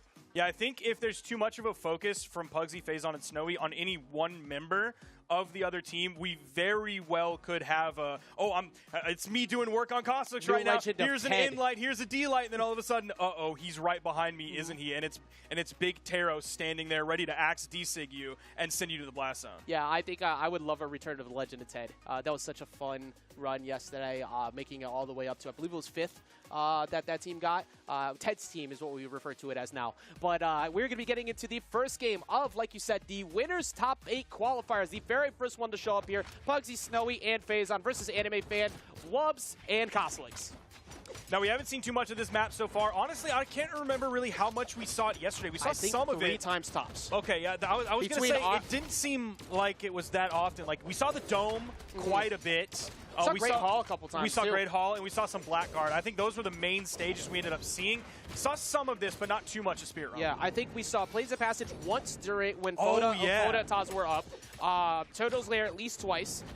Spirit Realm, I think maybe 3 to 4 times tops, but it was primarily Blackguard keeping Big Miami Dome. And so far, Blue Team is having a fiesta here on Spirit Realm. I'm not sure if food just got here or if I am smelling Kosalix being completely cooked. I think you're right on both parts. They straight up served him up. Then they served up Anime Fan, who fell almost just as quickly. Bro, Kosalix, it's about to be... I have to watch him more to see what this blue team is doing to him. But Wubs also finally getting pieced in the center, too, doing his best to rush around as much as possible because you need those gauntlets to line up combos. But what... Just look at the range control that Blue Team has. It's actually been phenomenal. Also, once again, something we were very much not expecting. Bo has returned, and, Phazon is making said Bo work very well. I'm glad. I'm so glad to see this because Phazon's Pearl, not even just the Kaya, but specifically the Pearl pick, is some of the best play that we've ever seen Phazon do in his entire career. And believe me, he has done so much in his career that saying that truly means something. That's not like, oh, he's played the game a few months, so his best is not that great just yet. But no, man, Phazon's Pearl, when it's poppin', it is one of the most incredible things that I've ever seen in Brawlhalla's history. And so far, so is Pugsy's ability to cover in the skies. I mean, you already know, once sword is in hand, there's a likelihood your stock is going to fall. He has consistently been finding people in the sky so many times. And then Snowy over on the Dulcim, as we've seen with the Rayman for so long, is putting in tremendous amounts of work. They have basically lapped them in life percentages right now. What we thought would work for Kosalix, maybe the idea is small stage, right? Like, this would work well. Nope. Yeah, not They need more room to work with right now. Same thing kind of goes for Wubs as well. I'm expecting maybe a larger map where those soft platforms are a little bit further out to the side. Could be going to the Dome after this. Could also be going to Blackguard after this. I'm not sure if even Great Hall would be the choice. It all depends on what the red team is feeling comfortable with, because you got to try at least something different. Yeah. There was too much destruction. If I'm red team, I want Blackguard immediately, like expeditiously right now. This team is built different the way that they're approaching. Oh my God! We're double weapon toss out too. Almost getting a D-Light ground palm, but the weapon toss coming in again. Well, unfortunately for Anime Fan, was a part of the final arc of that first game. That was an incredible team combo, and that is something we've been looking forward to seeing a lot more, Sparky. I was going to say, dude, Like, we've been waiting for one of them. I've been just so excited to see some, and we finally saw somebody get dealt the hands. That was an incredibly strong first game. We got to slow-mo it. Yeah. We got to slow-mo Please, it. please. Here it comes. One. It was an a inlight, two, oh, a three. beautiful work. Weapon toss, barely crisscross. Pugsy, almost. How do you nail that weapon toss? How are you that good at this video game? I don't know what that weapon toss from Phazon was, though. That one was went it. Like, up. hey, I'm here too. Okay, yeah. And I helped. Well, that was so well. That was such a good closeout from the end. Like we said, we've been waiting to see some really strong team combos. Yep. But I mean, to be fair, some of the people who have been stuck in these 3v1s have actually been phenomenal on defense. That is true. Like That's hey, true. I refuse to get clipped, but also I'm fighting for my life, and I do not want to get knocked out. It's already been proven it can happen. Godly was able to pull it off yesterday. Granted, it is Godly, but some spots have been there where people could pull it off, so you're a little bit more scared to go for that team combo. Not blue team. They were in such a good lead. It's like, we could absolutely go for this. That's what's really scary about this team is obviously the 1v3 is extremely difficult to fight in no matter what. But now that they have that 3v1 team combo potential that can set you up, you saw how spread out they were. Being able to pick that up that late in the game, if everybody is red on their final stock in that moment, they can still take that game and take it confidently. Yeah, now here, let's see if they could do exactly that. Having access to Great Hall, it does make Coslic's axe a little bit better because you could control people who are trying to cover on the top platform more. You got to watch out for those recoveries. But Bro, he's getting pieced, man. Yeah, he actually, you know what, I'm going to change my whole topic because Pugsy. Pugsy is going crazy. Also, get away from Pugsy when you're on that top platform, too, because he has netted at least 4 recovery knockouts that I can remember from last game. He's going to find another one here with the dare. No, actually gets reversed by Wubs, but in the middle of that does accidentally take out Anime Fan, too. Snowy's not in a terrible spot, and Phazon is definitely extremely healthy. So losing Pugsy there, not the worst thing in the world. We also know Pugsy has the potential to stock tank. Coslic's tried to extend that onto the soft platform. Not sure if that was an actual official ledge cancel on that D-Light. It definitely could have been. Great work from Coslic's. Didn't actually make contact with that D-Light. The Coslic's is lucky he's even still alive right now. That was such a good Nair He's into not Dare. anymore. Yeah, no, they were not done. Nair to Dare off of Phazon, and then on the opposite side, guess who was already waiting there? Pugsy, ready to seal the deal. But Pugsy actually all the way down to his last stock already, so this game is very even between the two teams. Even though the red team is a little bit behind now, Wubs is actually, if you averaged out the damage, they're reasonably even. I still think blue team's That's ahead. true. But the fact that that red team was also able to take down Pugsy at the same rate that Coslic's is being taken down is huge. Because Pugsy put out 735 damage last game. You take that out while also losing Coslic's, not the worst trade in the world, except we're in a little bit different of a spot now because Coslic's is gone and Pugsy's still in the yellow on final stock. You know, I was so focused on how solid Anime Fan was playing during that stock of getting a lot of damage that you take a look like, hey, what's happening to Coslic's over on the left? And he's getting caught repeatedly by Phazon and Snowy. Their whole game plan has been find Coslic's, knock out Coslic's, and Wubs has been doing his best to save him as much as possible with the blasters. It's not happened yet. They gotta find an answer to keep Coslic safe. And it's like you look at Snow and you're like, okay, he's on a second stock. He's a little bit more damaged than Wubs. That's pretty good. Pugsy in orange on final stocks. Okay, that's pretty even with Anime Fan. All of a sudden, you have Phazon in that loop. And you look at the context of Phazon being literal white. It's had to have been 30 seconds at least that he hasn't been touched. He hasn't been touched, and also I giggled a little bit because I'm watching as Wubs was in the center trying really hard to bait someone to come up there so he could get a blaster's recovery. And Snowy just waited for him to finally do a double jump again. It's like, okay. Zach's recovering him up there. They're seeing through the red team's win condition, and they're dismantling it flawlessly at the moment.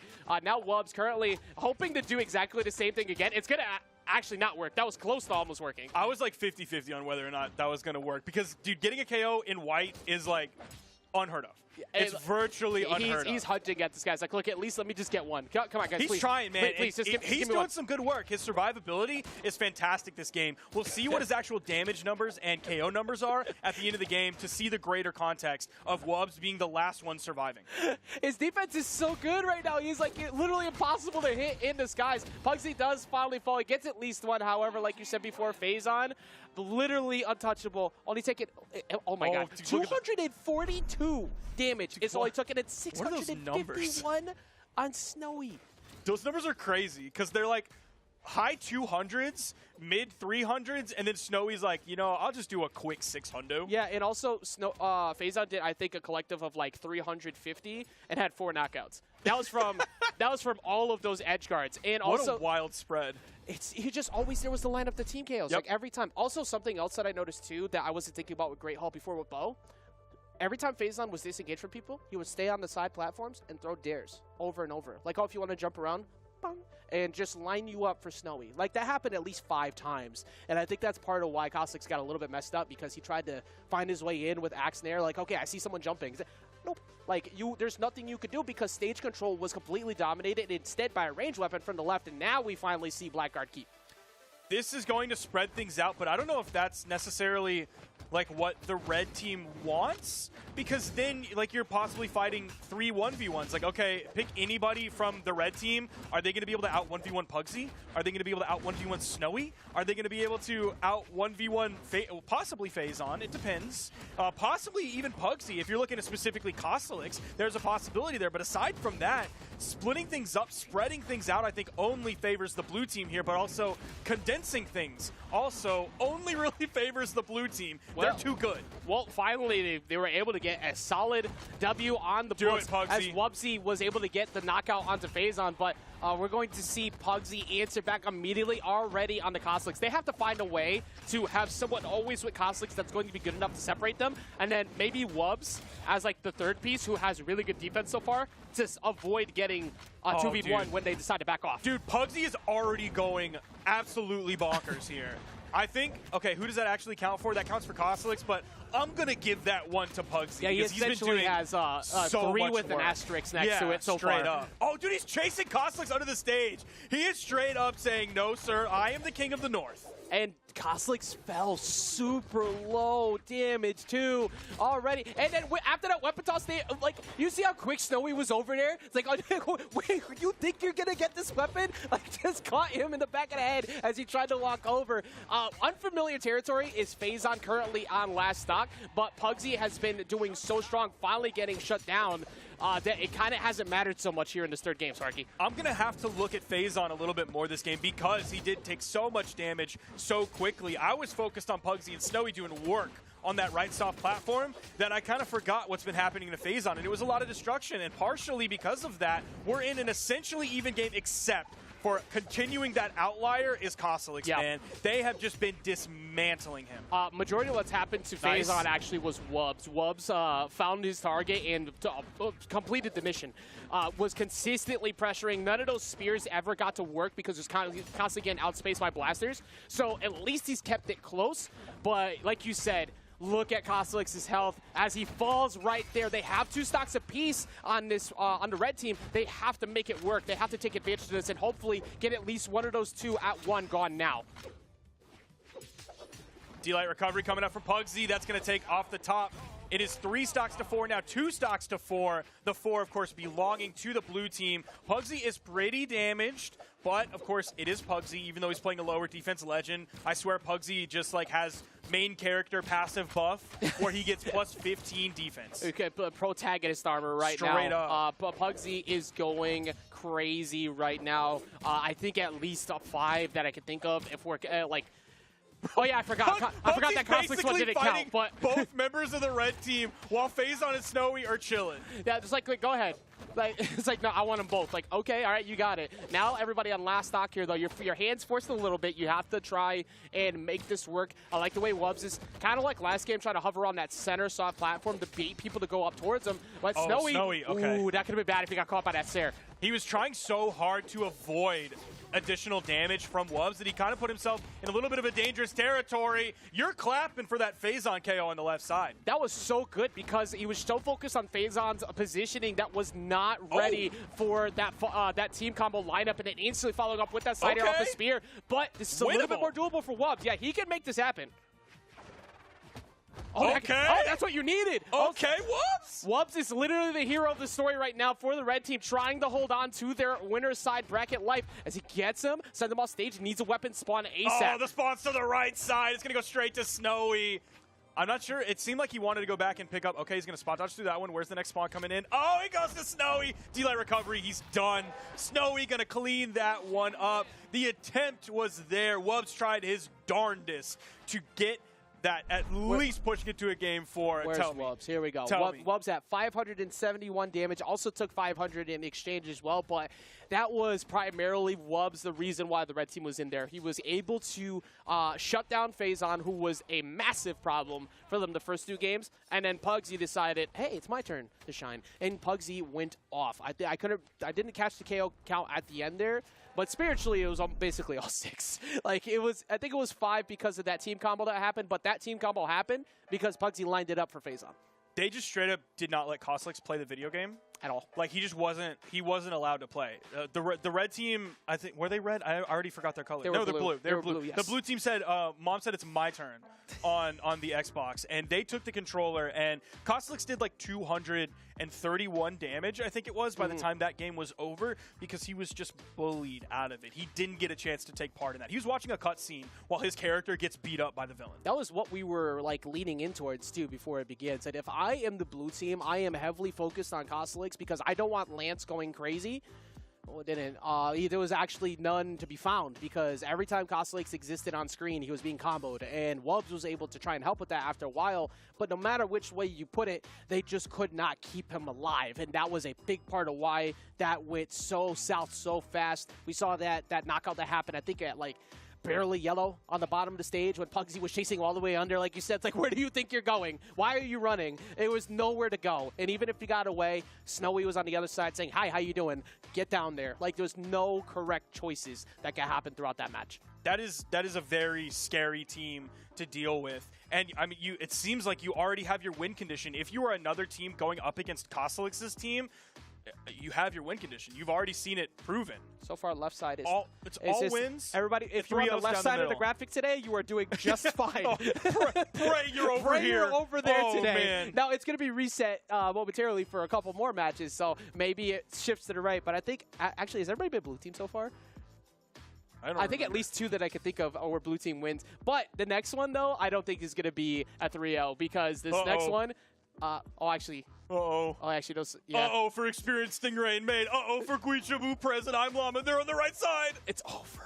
All right, but that's actually one of these I was looking forward to seeing coming up here. So the next match on deck is going to be Radish, Megdi, and Taffy versus Experienced Stingray and Maid. We already saw what Experienced Stingray and Maid could do, but let's talk about the rise of Radish recently. Yeah, you tell me, because you put them in your predictions, and I want to know why. So, big reasons. 1, Radish, popping off, recent champion. He has been on fire of late with that Petra, of course, using the Street Fighter crossovers repeatedly, and I am loving it. I have become a huge Radish fan, watching what he has done since, I think it was Steel Series when he got his first top 8, and has only improved since. And then Megdi, the impossible to hit.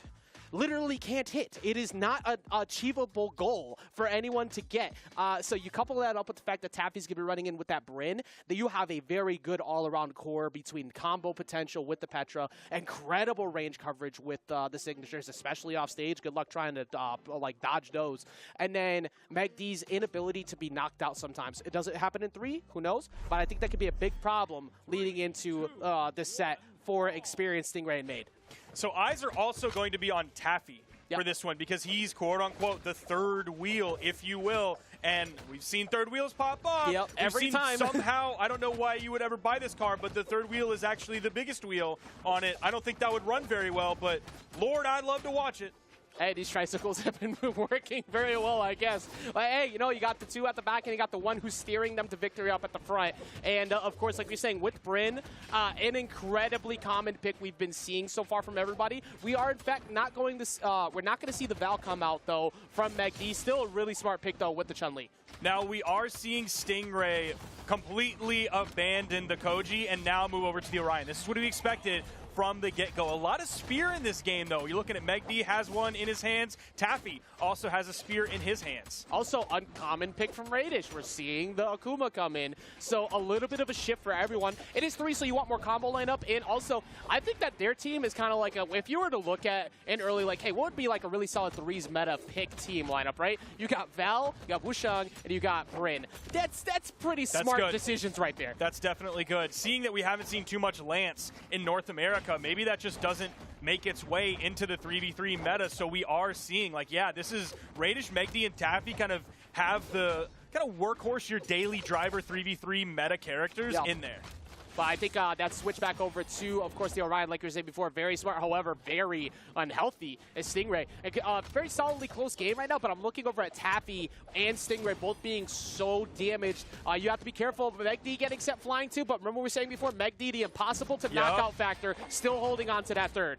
And at one point, Experience was also with Megd on that first stock, but no, Experience got taken out. Then Megd got hit with a big hit that normally would have led to a KO, but it was from the left side of the stage sending to the right blast zone. Because of that Megd positioning, even when Megd got hit, it wasn't a KO move.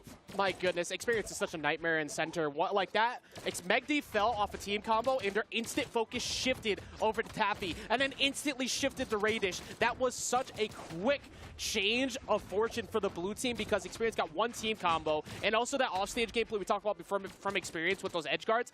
Don't let him catch you with a nair offstage. You're probably not making it back. Blue team also found a really nice, just like I think it was a 3, maybe a 4-hit team combo that put a ton of damage onto Stingray. Didn't lead to a KO, wasn't the longest thing, the most flashy thing in the world, but it added up enough damage to get him in the red on his final stock. So again, those impact plays making a huge difference in the possible outcome of this game. Great follow-up there from Stingray with the side air off of the down air from Made. Yeah, and Stingray just trying to play the offstage gameplay as long as possible to hopefully get one while he's down there, but gets ground pounded, and now the win condition is that much better. If you're a blue team fan, you got to be feeling much better here. Megd has continued to not get hit as often as everybody else in the game, and even when Megd does get hit, still living on that second stock despite being very much in the red at this point. Even reaching up with that neutral air, we have this 2v2, but it's going to heavily favor blue team because of Megd. This is definitely one of the better 2v2s we've seen so far, even between yesterday. Both of them not that far off. You get rid of Megd's stock, you're all of a sudden in a good spot. Plenty of room to work with here for both teams, but Radish going heavily more on defense. Gonna get hit is Megd to get a free 2-up. That was so good on Radish with that side light to get out of there. I wonder about the KO potential of this team. Like, yeah, we are, of course, seeing Cross coming out from Made, who has a lot of KO potential, but having double gauntlets or gauntlets from Made and Katars from Experience, it may be tough to get these stocks. Like, you saw how damaged Radish was, how far to the left Radish was when he got hit with that side air. Not going to be a KO. Yeah, I'm still extremely surprised that Radish is even in the game at the moment. But going deep off stage. Oh, Experience forcing him to use somebody. But the reversal side air avoids the Sair as well from Made. But finally gets hit by Experience. Going too low. Experience is going to just hover, forcing Made to go ahead and keep him safe. But Megd does have health advantage at the moment. Has health advantage. Also grabbed the weapon really early on. You see Megd just sitting up there. Anything that Experience or Made does from below, Megd can essentially outrange by far with a spear down air. That's why you see Megd jumping so much to be in the spot needed to be aerial to put out that down air in case Made and Experience push upward. Exactly. If you get caught slipping once, spear recovery is taking you off that top, and Megd trying to sneak his way in, hopefully kind of like mess with their mental a bit, get them to fall too far behind. It's a free team combo right now. Does not miss out on the GCD light, however, is Made, so he's able to walk away not too damaged. Well, yeah, it especially wasn't a lot of damage because it's gauntlets that don't have the most damage per move, and of course unarmed that doesn't have the most damage per move. Even lower than gauntlets, even lower than Katars. Yo, that could have been the start. They added up a little bit more damage. The neutral light coming out. You see the chase dodge up from Made, maybe hoping to go in the sky, hit a side air, or maybe pick up the recovery depending on where Megd dodges. Yo. Oh my goodness, Megd is making this happen right now. He took a lot of damage, but tries to go down, gets the ground pound, and Made's not going to make that back, and Meg D comes out on top after being in a spot where they were getting a lot of team combos, a couple miscues, one accidental team hit where Experience was in the way, shutting down that third combo early, and Meg D finally finds that ground pound to separate the two and get the dub. I wonder what would have happened if in that moment that we had the team combo where it was gauntlets and unarmed, if there would have been a weapon there instead of unarmed. That could have been curtains. Maybe. That one moment could have been curtains. The fact that Meg D fought back from that is incredible, but also the fact that the red team did as well in that 2v1. They had the main advantage, of course, but their health was so far behind. Like, as you saw, it wasn't like Meg D was putting out a ton of damage. It was a few hits. That's all it took. Sparky, I'm chalking that one up to them being on the left side of the graphic.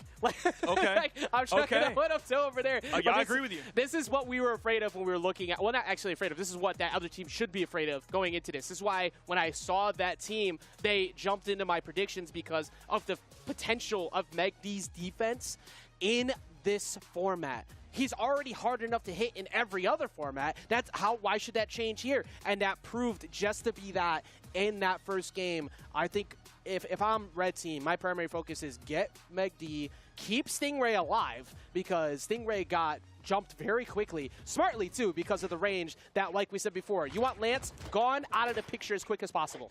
100%. Lance, and we gone. are going to a different map here. Like you said, Stingray is going back to the Koji that we saw first, moving from the Orion. That was part of the reason, or part of really the character that he built his career on, that people began to really know his name in Brawlhalla Esports. Well, it's definitely worked very well in that first round of top 32, so I do not disagree with that switch at all here. Plus, having the big Miami Dome, I think might work a bit better because of just the way we've seen Bo's kind of popping off here today. And what Dude, look at him go! Yeah, they already struck first there as they get rid of Radish's first stock. I definitely think the bigger maps are going to be definitely the play if Stingray is on this Koji, and I'm basing that off of one, he's playing extremely well right now, but also the last time they were successful and got the 3-0, a lot of that was on Blackguard Keep, which is really an even larger map than this because those soft platforms are so much longer. Yeah, also I think minimize the amount of possible safety nets that like Meg D could take, or also get great 2v1s like what's currently happening to Tappy on the right. But you see how they immediately disengage from Tappy as soon as they realize the edge guard is over to go in pressure. Radish was trying to help out Meg D. Meg D is taking so much damage. They were able to get 2 at least on the red team, but they took a lot in exchange before they finally cleared it. Experience taken out, that side air from Radish. Oh, Made coming in, interrupting that one. Not too much damage came out on Stingray in that process. We see essentially like 2 color changes that the red team is ahead because they're all in the yellow. Meanwhile, all of blue team is in the red. Now let's see if they can keep this going here because now blue team has complete stage control as Tappy fighting that D-Light to send him up. But I love that dare in the middle from Made, recognizing, oh, hey, you weren't paying attention to the skies, Tappy. That actually netted 2 of them that hit. There's the sidelight coming out from Experience.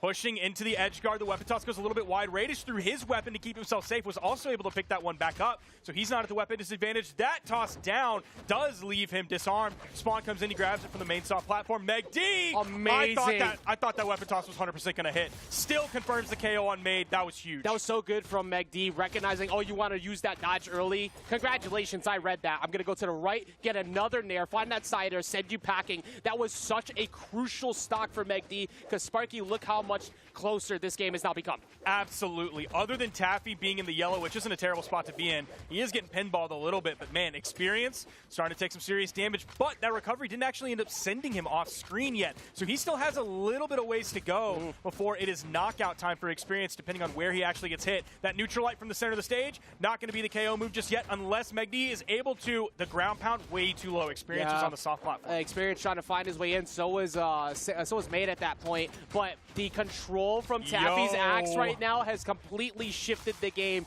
How many nairs and neutralites are we seeing Taffy connect on right now? That has completely just dismantled the offense from the red team. The tides are starting to turn. Taffy very damaged, but so is Stingray.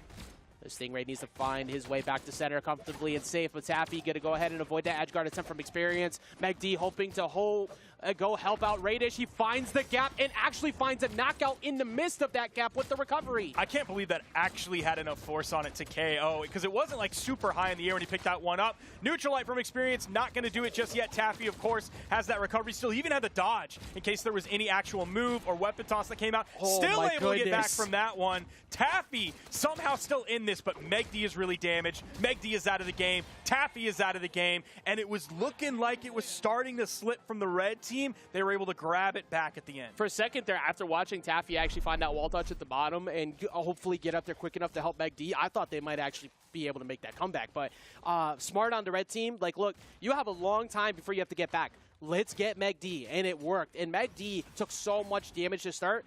Our very first game 4 at minimum. Yep. We see not a 3-0. We see an answer back, and that's exactly what we were expecting out of this set. And after that, and after game 1, I am now worried about my pick of experience and Made, and I forgot their name. I'm pulling an Ajax today. Experience Made and Stingray. Coming in, I believe, second, I put them in. I'm worried. I'm now worried about Radish, Taffy, and Meg D more than I was previously. So here's the funny thing about my picks, right? Other than them being bad. I'm just kidding. No, I was looking at you while you were saying that during pre-show. I'm just kidding. So the funny thing is, actually, this is actually a moment where I expected the team of Radish to fall, and then they were to climb back up through the loser side, because Luna, Cody, Travis are on the other side, and I am looking at Experience's team to possibly get through Pugsy, Phazon, and Snowy. Okay. That's what I was looking at. However, like you said, with the way this has been going so far, even though Taffy just fell first, I wouldn't be hard-pressed to say that Radish's team takes this out here. It's certainly possible as we are getting into this game 3. And, of course, what map are we going on to? Blackguard Keep, that huge map, giving Stingray plenty of room to run with that bow. We haven't seen too many major things happening. Like, yeah, Taffy is on his second stock already, but Stingray could be right behind him. Radish could fall. Like, so many things could happen in this moment. The beginning of these games sometimes is 100% telling of how they'll go, and also 100% incorrect on how the rest of the game will go. That's just been the uniqueness of 3v3s. Like, you could have a dominant lead and then just have one really good 2v1 off stage. That Dare's going to find Taffy, and then Experience is going to cover with the Nair, and he's going to get him afterwards, too. Even if he went to the right, didn't matter who was hovering there. Sparky Made was already ready to go. Taffy really has to be careful now. Him being in the yellow on his second stock is very different than him being in the white on his final stock when everybody on red is still on their first. We could see this is a similar opening, at least for the red team, that we saw last game where, okay, you made a face, you're pogging right now, tell me. I was looking at that potential early yellow knockout that was going to happen to Meg D, because Experience was underneath the soft platform. Made sent him over, and Stingray was ready with the ground pound, but luckily for them, Radish ran out there fast. He almost lost his stock too, but that was really close to being an early knockout. Ooh, that is going to be Made. Put onto second stock. Stingray still living, but he is fighting Meg D over on the side. Definitely one of these stronger members of this blue team. Meg D is becoming in so clutch in so many of these situations here. Nice dodge from Stingray to get through the signature. Something I'm noticing as a big difference here, Sparky, too, is that game 2, all of the axe control in center, the spear control in center, minimized. Because red team has just been forcing them onto the soft platforms and winning every time. His Experience gets in there, almost gets a ground pound, but gets reversed by Radish. It's smartly going underneath the stage, getting out of it. There was too many blue right next to him, so forward to try to go back on. Stage control on this map, I feel like it doesn't necessarily mean as much. Yeah.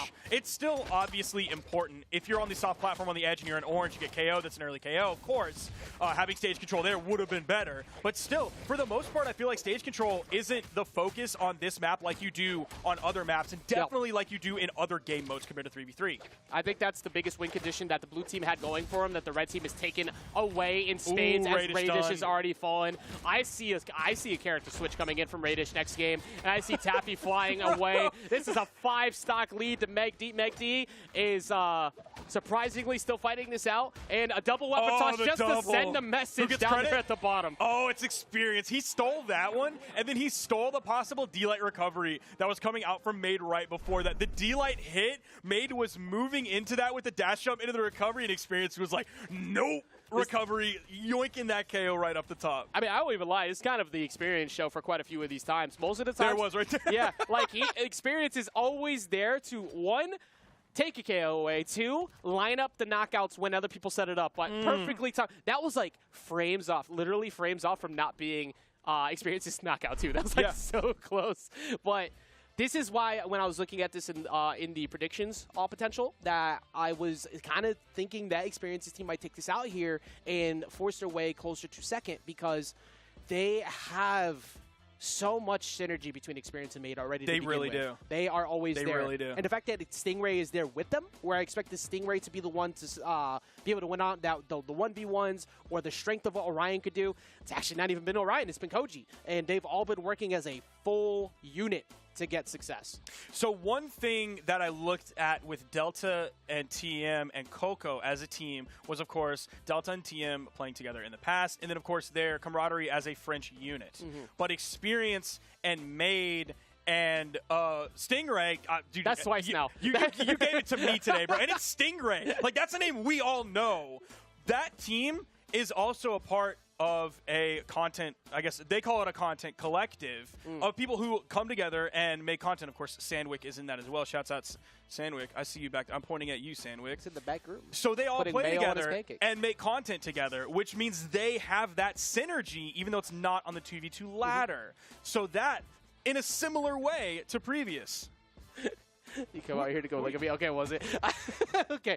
Now, for a No, second, it's Toast coming out here. He's going to scold you for not talking about the game. Of course. And hey, Sandwick and Toast, man. What a great production pairing. But right now, of course, we have game number 4. Like we said, the only one so far here that has gone this far today. Everything's been 3-0s, but not so much now. But this counter pick back to Big Miami Dome, I think, does help out the blue team, at least here in game 4. Definitely. The first 2 bans that came out for blue team, one was the Turtles layer, which is just like a weird stage that they just probably didn't want to play on. The other one, the second one, was Blackguard. So getting that off the board right away, do not take Made, Experience, and Stingray. I got it this time. Don't take them to Blackguard. Yeah, no, absolutely not. There was too much that worked in favor of them. But Experience is able to fight a 2v1 by himself and at least get one on McD. Close to getting Radish too. I expected Radish to switch, by the way. Did not. Stayed over here on the Akuma, and it's been working at least a bit better. But Taffy falls shortly after. Radish is close to falling too. They are looking very similar to the last game. It's at least not as bad, but the fact that McD is falling early compared to the early sets, big difference. I didn't actually say the name of the content group that they are a part of. It is called Null. It is Y, the letter Y, Null _ on Twitter, and it is Null on YouTube. Yes. Just wanted to give credit where credit is due. Shout outs to content groups. Ooh, McD trying to make it work. Got the recovery KO off the top, hoping to take out Stingray. No, it's going to be possibly Radish's down air. Experience didn't dip too low because he was also in danger of being taken out, not off his first stock, but off of his second stock and put on final stock. Even if he could have saved his teammate, who likely would have been taken out right after that, that would have been a bad trade, so he completely avoided it. Yeah, that was a really good follow-up right there for Radish. Also, well, Nice. Ground Pound's going to come in for Experience. Actually, you needed that. If, Absolutely. Taffy being the one to go deep off stage right now is actually kind of surprising to me, considering how damaged he was, because they were bringing it back, but still, Experience is going to fall. This is not too bad. If they could find a team combo, I think particularly on Made, they'll be fine, because Made has been in the middle of the fray the whole time. Definitely. But Experience getting that ground pound on Taffy on the left was huge, and then I wasn't able to see who actually got the KO onto McD, putting McD on final stock. That was a big grab from the red team coming out, and then Experience fell. So yeah, it wasn't a big deal. Exactly like you said, the timing of everything that happened to the red team there was solid. Exactly, and like, even though it is one stock in favor at the moment, you need Radish to make this back, Ooh, and he's nice not going toss. to weapon toss. Now things are looking a little bit more hard-pressed for the blue team, as McD is going to fall.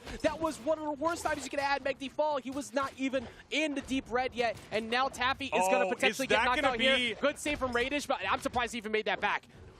Taffy still able to get here. Though he chose to recover to the bottom of the right wall, too. I would have been scared to do that. I would have been high going all the way to the left side of the screen, but Megdy's taken out. Taffy might be right behind him. Unarmed wouldn't have trouble taking out Taffy at this point. Bro, get you a friend that cares about you the way Taffy cared about Radish there, because he went in there in the middle of all that to try and help. Radish trying to find it down there, however, on Experience, who's very low. Gonna get the reversal off the wall. Is the wall bounce gonna be enough? No, Experience gets the wall touch. Meanwhile, Taffy's struggling to get back on versus Stingray. Made needs to push harder here. I feel like Made's not pushing as hard as he could be. Like, he's throwing out that neutral signature, hoping somebody falls into it or his teammate hits somebody into it, when he should just be pushing. Yeah, he you're has the 2 stock up stocks right to now. his name right now compared to experience. And Stingray's pretty healthy as well, but still, okay, they end up closing that one out. It was a game 4 at minimum, like you said, and it did not go to a game 5. Very entertaining set overall. Very solid play from the blue team to start. They got only 1 for being on the left side of the board, but after that, it came to a close. We finally see someone on the right side of the graphic get a W. The curse has been broken. It is now over. Like we said, as soon as the reset of the bracket happened, or the graphics, that's when someone gets a W. Now the right side is the victorious side. So we'll see how that happens with the rest of the games in our block and today. But yeah, that was what I wanted to see from Radish and Meg D and Taffy. I wanted to see them lose. No, I'm just kidding. They played really well today. What I wanted to see from them that I did see, in all seriousness, was Meg D. Yeah. Doing really, really well. Learning when Meg D needed to be elusive. Learning when Meg D needed to be right in the middle of the fight, doing work. That just like really nice balance of the unique way that Meg D chooses to play Brawlhalla in 1s and 2s. That worked for 1 whole game, and everybody said, oh, right, Meg D is a problem. Yeah. Let's go get Meg D. Yep. And when you can dodge 2 people, that's one thing. When you have to dodge 3 people, not so much. But still, incredibly impressive overall on how Meg D even was able to do that for a majority of the time. But Radish was falling early a lot too. That was another big thing. When your Val is the one who's falling often, that is going to be a problem. And then after Taffy's early incredible defense that he had as well, was at 1 stock before everybody sometimes even got to a 3rd. Yeah. So that was another big piece of the picture. A lot of that credit to actually Experience's off-stage play. I think Experience spent more of the entirety of that match off stage hugging the wall than actually being on the ground itself, but it worked. Shout out to incredible Qatar's plays again, apparently. So we'll see how they move on through the bracket. That is going to be a top 8 winner side qualifier. Meanwhile, the bottom side of the bracket is populated with 1 more team. That is Radish's team. They still have the chance for the elimination run. It is certainly still possible for them. And I want to see more of them. If you want to see more of them, I don't actually know if they're going to be on the side. They probably will. Yes, they will be on the side stream. Twitch.tv/Pro Brawlhalla to see that when it happens. Exclamation point Twitch. Type that one in. No, not exclamation point Twitch. Exclamation point bracket in Twitch chat. And that will show you the bracket to show you where players are actually playing, which stream they're on, whether it's this one, whether it's side stream. If you're not on Twitch, make sure to go to start.gg/Brawlhalla. Find the currently running event. You can also look at past events and future events. That will also show you where, if you are not watching on Twitch. I know, Toast. I know. I just wanted to tell people so that they could see this team, because there are a lot of Radish, Meg D, and Taffy fans out there. Well, Zach, just about to say, I hope you're looking at the bracket chat, because up next we have quite the set upcoming here. First off, one of the teams that pretty much a lot of us were looking at beforehand, because this team is, I think yesterday I referred to one of them as Mountain of Gold. Here's another one. We got Luna, Cody Travis, and Java. And they're on this side. They are on that side. I don't know how much the right side is going to help. I don't know if. Well, for one, hashtag play Thatch. But yeah, still, okay. Also, make sure you go ahead and show us your predictions on hashtag BH Esports and who you think is going to win this match, because we got. Pick one. Oh, okay. Let's see. Not that guy. Definitely not that guy. Let's see here. Oh, okay. We're gonna go with Skewers. So we got first Luna, Cody, and Java. Then Puck. It's gone. It's somewhere else on here for sure. Anymore. I just saw it. It's right there.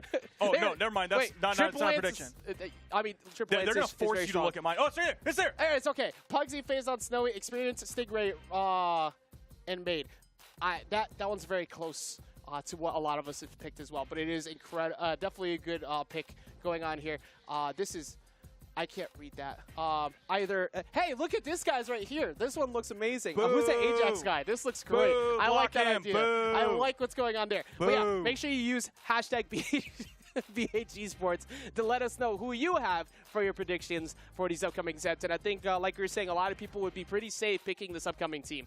So we have 2 of our top side of top 8 solidified already. That is Pugsy, Phazon, and Snowy. Then we have Experience, Stingray, and Mate. We still have 2 more top side, top 8 teams that we need to figure out. I think one of them is going to be Luna, Cody Travis, and Java. Yeah, I think it's kind of hard for us to go away from them. I mean, Yeah. granted, like, I'm Llama, Prez, and Guichibo are going to definitely put up a good fight. And I think that we've seen a lot of surprising things happen in 3 so far. I mean, you look at yesterday, Acno, Blaze, and Simple got 7th. That is not normal. Also, Godly, Swada. and Zyder. I remembered. See, they got 3rd. So, like, anything is possible with 3s. However, I think that if you're looking at this beforehand, you have quite the task ahead of you for Llama's team. Bro, there's so many names. There are so many names. I promise you we're not doing this on purpose. This is not a bit. There Everyone are at so home many doesn't names. understand how difficult it is to deal with all of these names in these different regions throughout the entire day. It's a lot of people. Yeah, It's a lot of people. And also, it's not the norms in some of these teams, too, because, like, normally we in this position, we'd look at the go, oh, yeah, Luna Pugsy. Yeah. No, because we just saw Pugsy on Phazon's team a little while ago with Snowy. So I remember that one. But Nice, Let's nice. go. But here, I mean, you can't really ask for a whole lot less when it comes to success from that team. Even with Java switching over to Hattori lately, I mean, what happened? Java's Hattori was going crazy recently during summers. We were wondering, we had a big question mark going, hey, you know, Hammer changes, always known him for the Bodvar, with what's going to happen next? Well, the Hattori, and it worked well at that. So I think that's going to be really good here because having Spear has actually shown to be a really great strength here. But we haven't seen much Mordex, so I don't know if we'll be seeing Luna going with Mordex here. We haven't seen their team come up yet. Where do you think he's going to be leaning towards? I think we're going to see Dawson Oh, good point. or Rayman, but I think specifically Dawson. Actually, I don't really have a follow-up to that. Yeah, that's a good point. It's just like a very it could be straightforward different. answer. Who knows? It could be different, but I think that's the most likely. One thing that did really surprise me about this team when I looked it up is one of the highest ranked on the 3v3 ladder is Cody Travis. Of all people. I'm surprised that Cody grinded 3v3 like that. 3v3 ranked. I'm not just talking about customs. I'm talking about 3v3 ranked like that. mean, he has one of the absolute nastiest win-loss ratios, 83-5. He's number 8 on the US East ranked ladder for 3v3. 83-5 on 3v3. That's disgusting. That's actually insane. Like, that's such a ridiculous ratio to begin with in general, but having your team synchronized like that is incredible. I mean, we did say it before. Axe does sound incredibly insane. Actually, not sound. It has been incredibly strong in 3s, but that's not Braza, that's Reno. So let's see if that actually commits. But Blasters also have been pretty good too. Obviously known as the Blaster Master. Definitely one of the most difficult people to avoid getting hit by. And quite a few people today have been making that work. We saw Wubs actually kind of clutching it out a little bit there with the Luke for a bit. But it wasn't enough. I think Cody definitely obviously a bit in the higher category when you're speaking on that regard. So there could be a lot of team combo lineups from Cody sneaking in, getting that dare, and then as soon as Luna sees that, it's like, hey, it's party time. So I don't think anybody's going to be in a good time if they don't pay attention to where Cody's position is. I like the idea of you saying Cody's sneaking in. as as a Barraza player with like the picture that people have drawn of him being like this, saying like who are you like most grateful for today from Barendipitous' tweets, and then Cody always says like mom and dad. I don't think he's going to be sneaking into anything. I mean, like, yeah, you're right.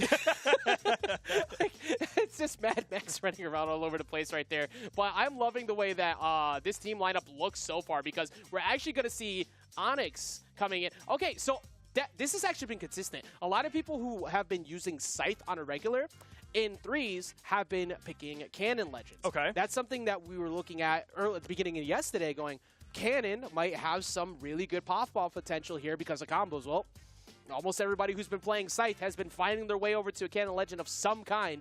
And I think we saw Sarme do it yesterday as well when he was switching between, I think it was Val. He was using Val and then I think the other one was Amethyst. You got a way better memory than I do. I'm trying, man. I'm trying. But we're going to memorize this set, of course, because this is going to be a great one. We're going to get ready into game number 1 here at Blackheart Keep. And yeah, the Rayman seemed like a no-brainer, but Luna's actually coming in with, okay, already a double recovery coming out from Guichibu, who is here on the Asuri. Qatar is getting more and more representation. We've now seen Caspian twice, and we've seen Asuri twice as well. So this is some good Qatar representation coming out. This isn't even like a straight thing either. Caspian has been finding his way into a lot of brackets of late.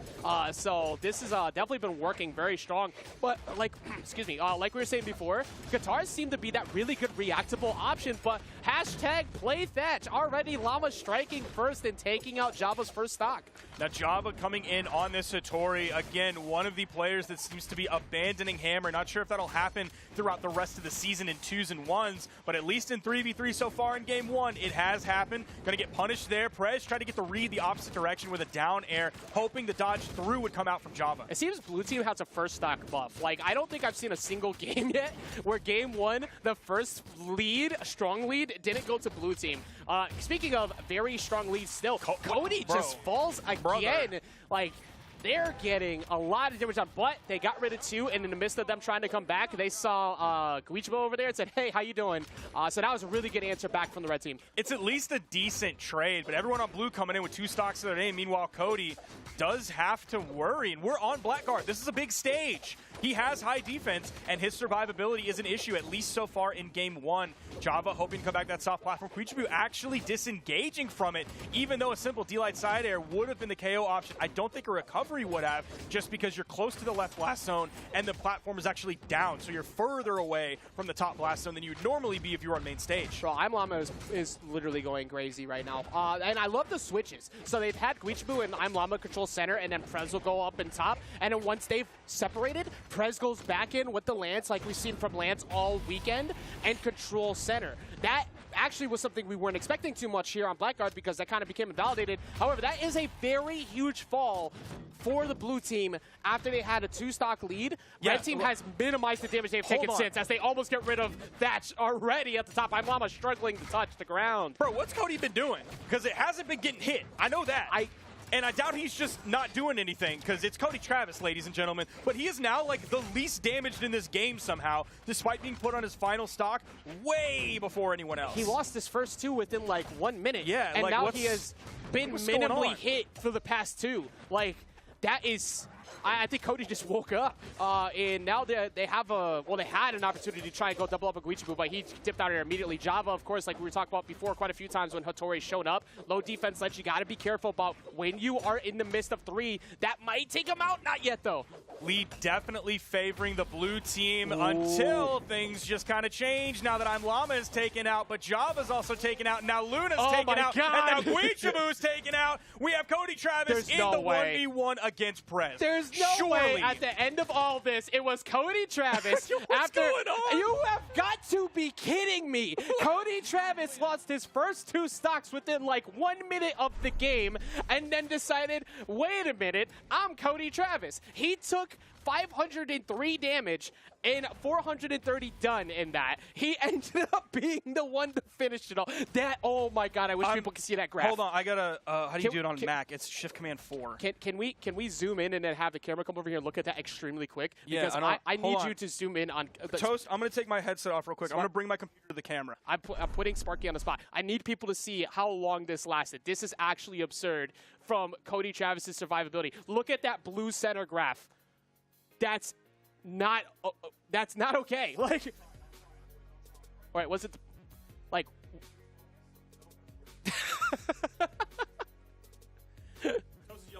He said, "Put it at the desk." He could zoom. We have. It's 2022. We have the technology, Sparky. Oh, hey, now don't zoom in here. I need to lose this right here. But we're gonna get into game number 2. We'll do it later. We'll get it later. I'll put it on Twitter. It's whatever. Right now, game number 2. An uncommon surprise by any means. We're gonna go over to Big Miami Dome. Okay, that was that's Cody, baby. At the end of the day, that's Cody, baby. We love to see that. He didn't put out a ton of damage though. But yeah, maybe he just like made himself a target for a long enough period of time, and he just did Cody stuff in the background. That's, man, anytime I want to doubt Cody in a group setting, I'm proven wrong so many times. I'm actually, you know, you're just saying Cody stuff, and I just had like a montage of play in my head of Cody moments from the past. It's so true. Like, for like 10 to 20 seconds at a time, he looks like the best player in the world. Like, it's actually insane watching the way that he gets people in situations where you think you have him pinned down. The fact that he did that here is that much more impressive because Blue Team had a comfortable lead. Yeah. And even Luna was getting kind of like pushed off stage often, and then they answered back. And now they're holding a momentary lead, not a strong one. It's actually pretty close at the moment, but at least it's looking better than that start that the Blue Team had last game. So if you're Koslix's team and you just saw Cody get bullied and then survive, that's what Koslix's team needs to do. Like, Koslix needs to watch that and emulate what Cody just did somehow there. Because, I mean, we're seeing maybe even a similar thing this game, not quite as early, but Cody on second stock, one of the most damaged on that second stock. I'm actually so glad you pointed it out because I've been looking over at that. Like, how is Cody already, again, the most damaged player on the screen? It has not been a minute. He's just been in the fray, but then afterwards he just starts making things work. Meanwhile, Luna is going to safely be able to get back because of that coverage from Java on that recovery. Luna does fall, but they answer back, getting I Am Llama. The only one holding up to 2 stocks still on the blue team is Guichibu at the moment.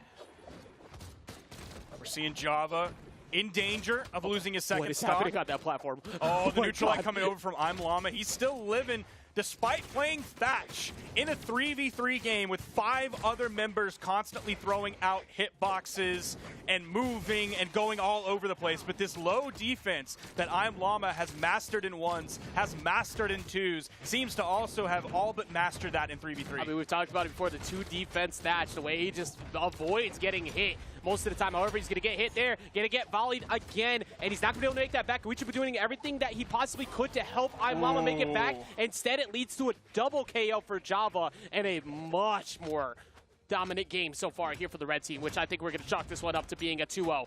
Yeah, things definitely just fell apart for the blue team. Guichibu fighting for his life here at the weapon disadvantage. Dude, everybody is chasing him. You saw in the Meg D game on Great Hall, Meg D was chilling on the soft top platform, and I think Made an Experience were down below just sitting there.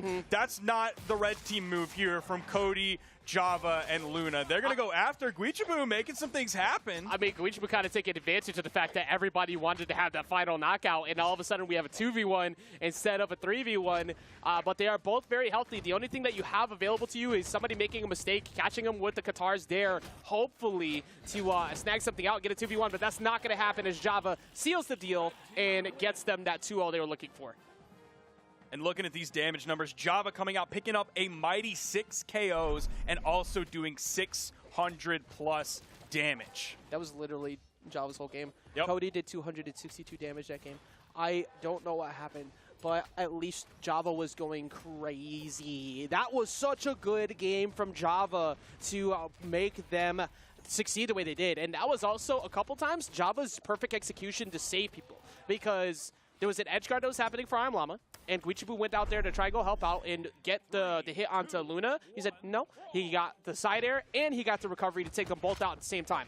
Luna did a fantastic job of surviving as well, spending, I think, more than 50% of the game on his first stock. Yeah. Incredible work from Luna over here on this Onyx character that we don't see too much from him. I wonder if this will make a return in 2v2s. Yeah, I mean, possibly. So far, it's working pretty solidly.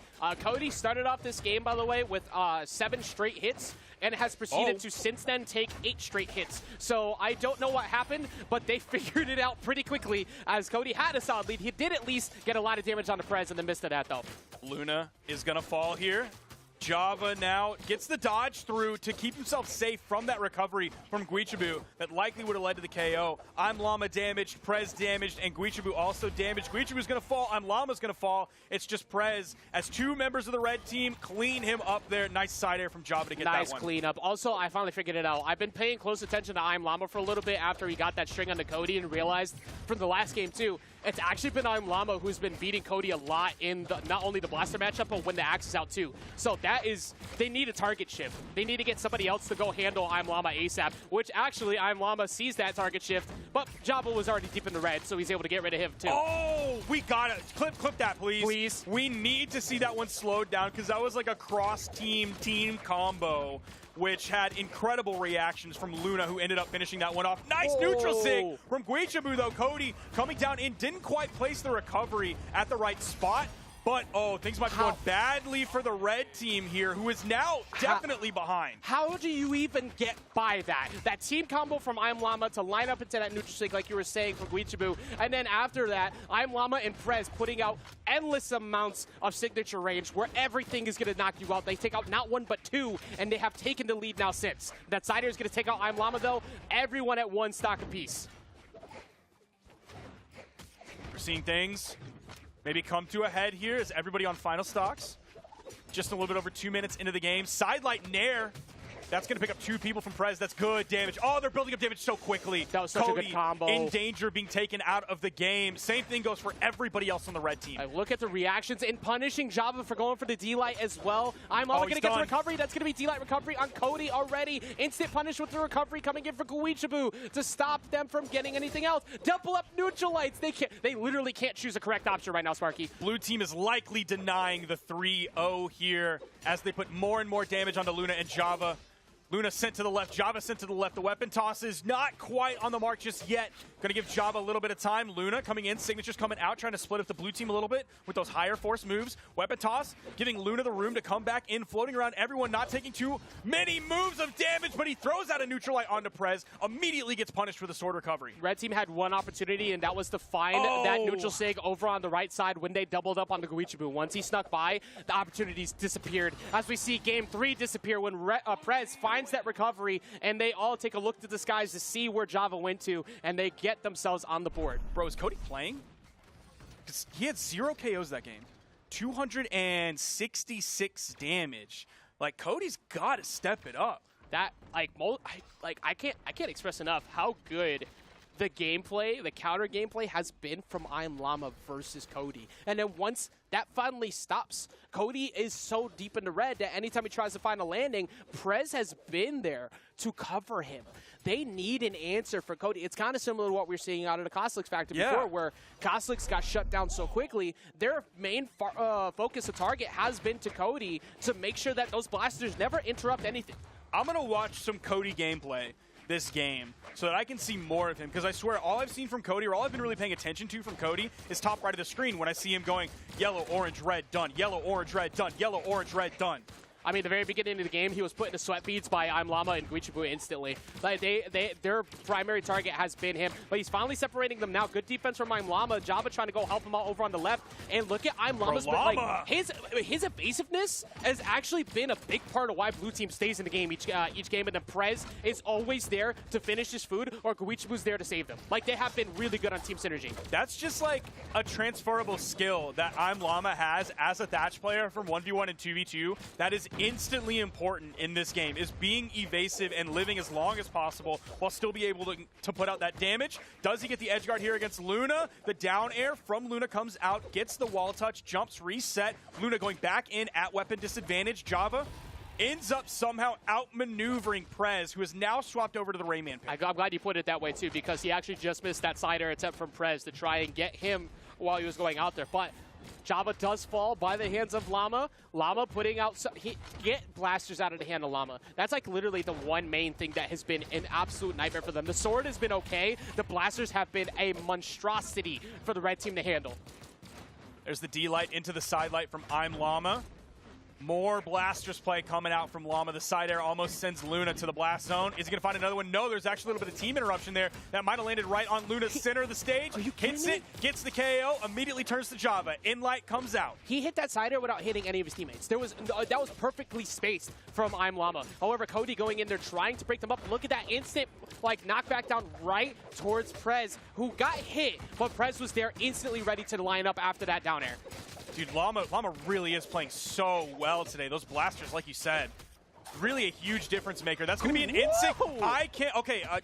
I thought that was the thing, that the neutral sig from Guichibu was what actually got the knockout, which would be crazy. I did too. But no, it was actually Luna that got the final hit after that. Cody, with the blasters in hand, doing much better, keeping on pace with his team, and actually ahead of pace of everyone on blue. You could not have asked for a better time. He needed to pick it up ASAP, but Cody right now getting sent to the skies. And then, actually, never mind. I thought Luna was the one that fell. It's actually Guichibu who fell there. So, red team, This is a borrowed time lead, is the way I'm going to put Definitely. this, because they are, there goes 1, and 2 could potentially follow very shortly after. I think you're exactly right. Like, this game, even though they are in the lead here, it's still not the lead at all, what I would expect from this grouping of players of Luna, Cody, Travis, and Java. Well, I mean, I think that they're in a good spot getting this damage mostly on the Prez. If you want somebody gone from the picture, you want the Rayman gone. So you have, you don't have to worry about the Axe. Deal with Prez's knockout capabilities. Nice. Perfect team combo lineup in the center. Now they force a 3v1, actually, as Guichibu also falls. It was Java's super late ground pound that actually ended up getting the KO. I'm surprised it even counted rather than an accident. They're going to drop that combo as the dodge came through from I'm Llama.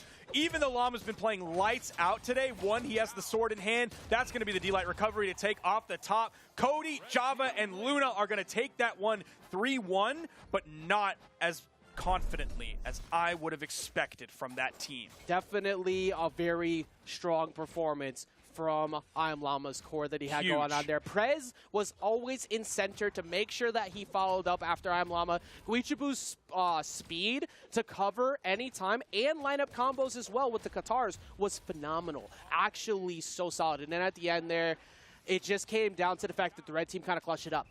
Cody was getting hit less, which is pretty much the theme of whenever they've won, it was mostly Cody stopping the damage that he was taking early on. It was like we showed before with that graph. They kind of didn't happen as much in that one, but it definitely looked at least a bit better because Game 4, he was barely even involved in that because of how good I'm Llama was playing. He was truly, like, that's probably the best I've seen I'm Llama play in a minute. The way he was able to take apart virtually everybody on the red team coming out there. Unfortunately, if you're a Guichibu Prez I'm Llama fan, they're going down into the elimination bracket. But fortunately, they still have another chance to continue on through the elimination side and come back up. So their trip is definitely not done after that game. That is going to be another team set in stone for the upper side of the bracket in top 8. And that's going to go to Luna, Cody, Travis, and Java. We still have one more set to look at before the top 4 of our top 8 are figured out. Yes, we do. We're going to see the return of Glue, Crocky, and Sprite, which was definitely a surprise on how solid that team was playing overall. But I am very much looking forward to see him come back, especially after the way that they constantly shifted who was the one that was succeeding the most between Sprite to Glue to Crocky. But they're going to be going up against the first time we've seen Walshy, Dog, and CXTI. And I think Dog is going to be a problem here because Dog's recent performances have been very good in 2s. I think he's going to be a nightmare here. Same thing for Cutie. Oh, this is definitely a rough team to go up against. This was one of the teams that Ice Pingu put in his top 3 predictions as sort of a little wild card pick to sort of be fun because 2 of the other picks, they were just like the same like top 3 that everybody else picked. Yeah. So Pingu has his eye on Walshy, Dog, and Cutie. I don't think that's crazy. Putting him in top 3 might be a little bit of a reach, but this is definitely a team that you do not sleep on. So I don't think that this is like, it's a far-fetched idea to say that they're going to do well, but I think that the strength of, I mean, there's a potential that they do take this team out, but I think that Sprite, Crocky, and Glue looked so good. They were really good. Yeah, like their synergy was on point. Every single game they had switch-ups. I loved the stage control they had from Crocky with Arcadia, especially on Blackguard Keep. And then in that game, we didn't even realize that he had 4 KOs with how solid he was just controlling center. But the early game, Sprite had 5 KOs. The second game, Glue had 5 KOs. And then you pass the ball over to Crocky. You have a fully synchronized ship going on right there. All cylinders are firing, and that is a hard team to deal with right now. With I think they have an incredible weapon lineup here. But you also have what could be Double Hammer, which we haven't really seen too much, and Axe in the midst of that too. How do you feel if that's where they decide to go? I'm kind of hoping we don't see Double Hammer. Now, you and I can both see the character lobby right now, so I'm just gonna look at that. And I was looking at the. With my aging eyes, Dog is on Brynn, Walshy is on Val, and Cutie is on Brynn. So definitely one of the more or less meta picks that we've seen in 3v3. Yep. If we can consider like a couple days of 3v3 to actually have a meta. Yep. This is definitely a very meta pick. The other side, also a very meta pick, except for Arcadia. We haven't really seen her find her spot from anybody else so far other than Crocky. But with Walshy, Dog, and Cutie, that's a very scary team. Yep. I don't think, even after the incredible work that we saw from each individual player on Crocky's team, Walshy Dog and Cutie are going to be nasty. This is the first time that we've actually seen them on stream today. They're coming off of a 3-0, and it's interesting because it's also a 3-0 on another old head team. Like Glue, Crocky, and Sprite beat Parallel, Wilson, and Gobi, old head team. Then if you look at the team that Walshy Dog and Cutie beat, also a 3-0, it's iThrow, Isidru, and Mother Russia, not Lil Cap. I misspoke earlier thinking that Lil Cap was on that team. It's actually Mother Russia, an even older head than Lil Cap. Bro, just seeing Isidru in the midst of that, Yeah, right? oh, sorry, what? But like, still, I'm putting a check mark at least 1 round minimum going to Dog's team because it's not Double Hammer, it's Double Bryn, which that's just the right call. Having Double Bryn Val, I think we saw that at least once yesterday, but we definitely saw a lot of Val Bryn. That was a very good core insert final piece that you feel like would work in the midst of that. But that is a great 2-piece that has worked so far in 3s, and it's probably going to work here again as we start off game number 1. Now we are starting off on Miami Dome. No character swaps as far as I can tell from Sprite, Glue, and Crocky. They're going in with the team that gave them the victory in their previous set. Things are kind of split a little bit right now. They're playing a little bit of musical chairs, maybe some square dancing where you swing your partner do-si-do, then all of a sudden you're dancing with someone else.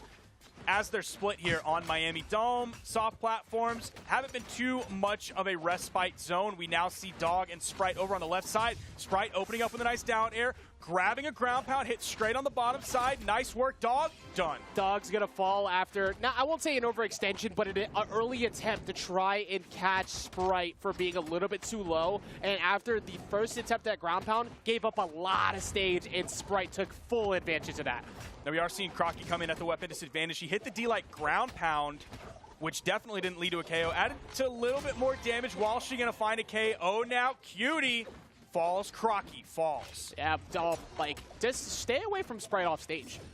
That's actually just the theme of the entire sets that anytime anybody's been anywhere near Sprite off stage, he has usually walked away with the KO instead. So they're going to have to find a way to handle that pretty soon. But at least you have Walshy holding on to that third stock very well. It's unhealthy, but that's also Val, and people have been tanking very well so far with Val all day. Oh, Cutie, what a great handoff that Walshy just did to Cutie, who came in and then hit the 3-piece. It hit a little bit of team damage onto Walshy, but it was like a nair, so it doesn't matter because there's virtually no variable force on that. So it's not going to lead to a KO whatsoever, not even really leading to too much of a juggle opportunity. So Walshy still living. Meanwhile, Glue and Crocky are very dangerous territory. Yeah, but you were saying how Cutie's handoff was really good before. It happened again. They were able to get Glue basically to red off of 2 interactions. They caught him slipping on the left and got multiple team combos that both Sprite and Crocky were not able to solve. Crocky being on last stock actually super surprising with how good the defense was in the first set that we saw. He does at least have Spear in his hand, which is the main weapon he's been focusing on, not only really for his entire career,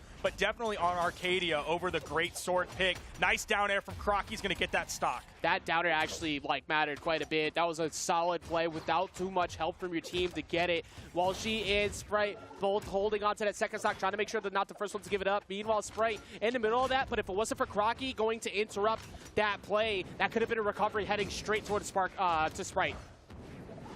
Dog hoping to go over on that left soft platform. That's going to be Glue taken out of the game. Sprite put on a final stock. Walshy continuing to survive this unknockoutable Val so far. Even that picked up so high that recovery from Sprite wasn't enough to KO Walshy. He's done a great job of taking as little damage as possible over an extended period of time and putting himself in a good spot. He even went so far out to finish off that stock. Has the extra one, is willing to take the lead, and like we said before, defense wins championships, and so far that's been a pretty good theme. When you have someone who's able to tank stocks like this, you are in a good spot. Good defensive route too. Unfortunately for Walshy, you do miss the wall, but this is still everybody in a very healthy spot on the blue team compared to Sprite, who hasn't taken much damage, but it's going to be hard to engage with what they got going on here. Now, we'll see how they fare in the 3v1. Of course, this is the first time that we've seen Walshy Dog and Cutie in this chance. Okay, he's just going to GC and charge that one up basically as long as he can off stage before it auto-fires after that handful of frames that you get on a gravity cancel, and he's just going to hit that. Okay. I mean, he's actually playing deer in the headlights almost at the moment. He's just waiting for a long time, goes for a charged option, and they've been hit twice for it. This could be a good chance for him to find a gip, but it's not going to happen. Cutie sneaks right back through. Oh, he's just going to do it again. He does take some punishment that time from Dogs down. Air Sprite only in the orange, so it's not the worst thing. He now has control of that soft platform.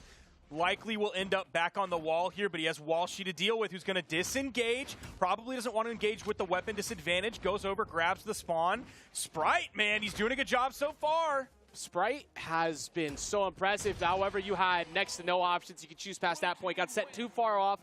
Finally caught him with the edge guard, but my goodness, like we said before, Sprite, don't go anywhere near Sprite off stage. Has 4 knockouts to his name because of how solidly he kept catching people off the side of the stages, but just stay away. And he almost made that work there.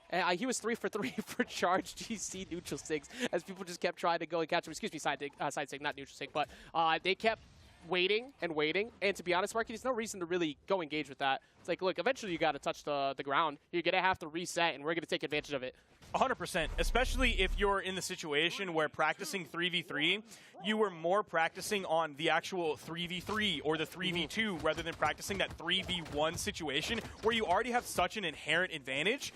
If you haven't practiced how to do that with your teammates, then you should just probably chill out. Yeah. Take things slow. You have the opportunity to do that. But if you are not wanting to take things slow, you can just grab a KO that early on. No worries. Cutie saw Crocky and said, "You're mine," and it continued all the way over to the left side and just kept going. Cutie has been in the middle of the fray of everything. I was going to say the player they need to worry about is Glue, because Glue took so much damage in that last game, but Crocky falling early, Crocky's going to need to get back to center and start to make what happened earlier work.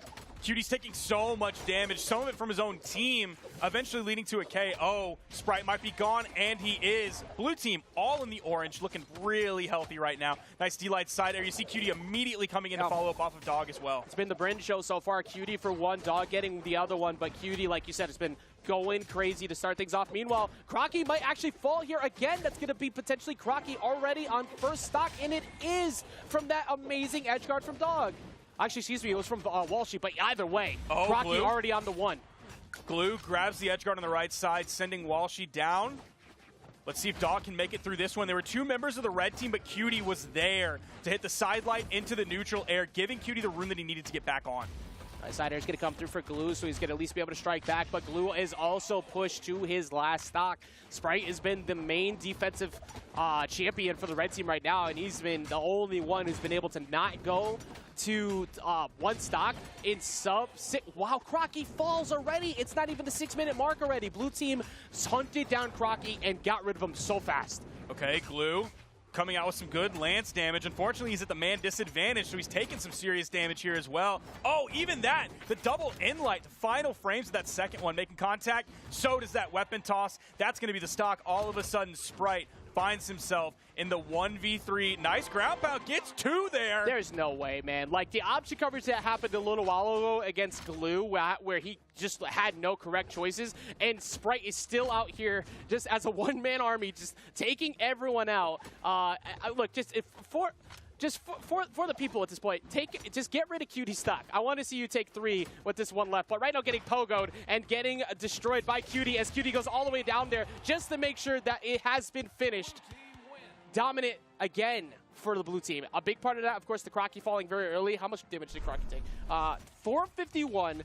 Only putting on 153. Dude, that's bad numbers. I'm just going to be honest here. That's bad numbers. You put 1 character in red, and you've done 150 damage. He did 1 damage beyond putting a single character in red on 1 stock. He took 450 damage. Spread that out across his 3 stocks.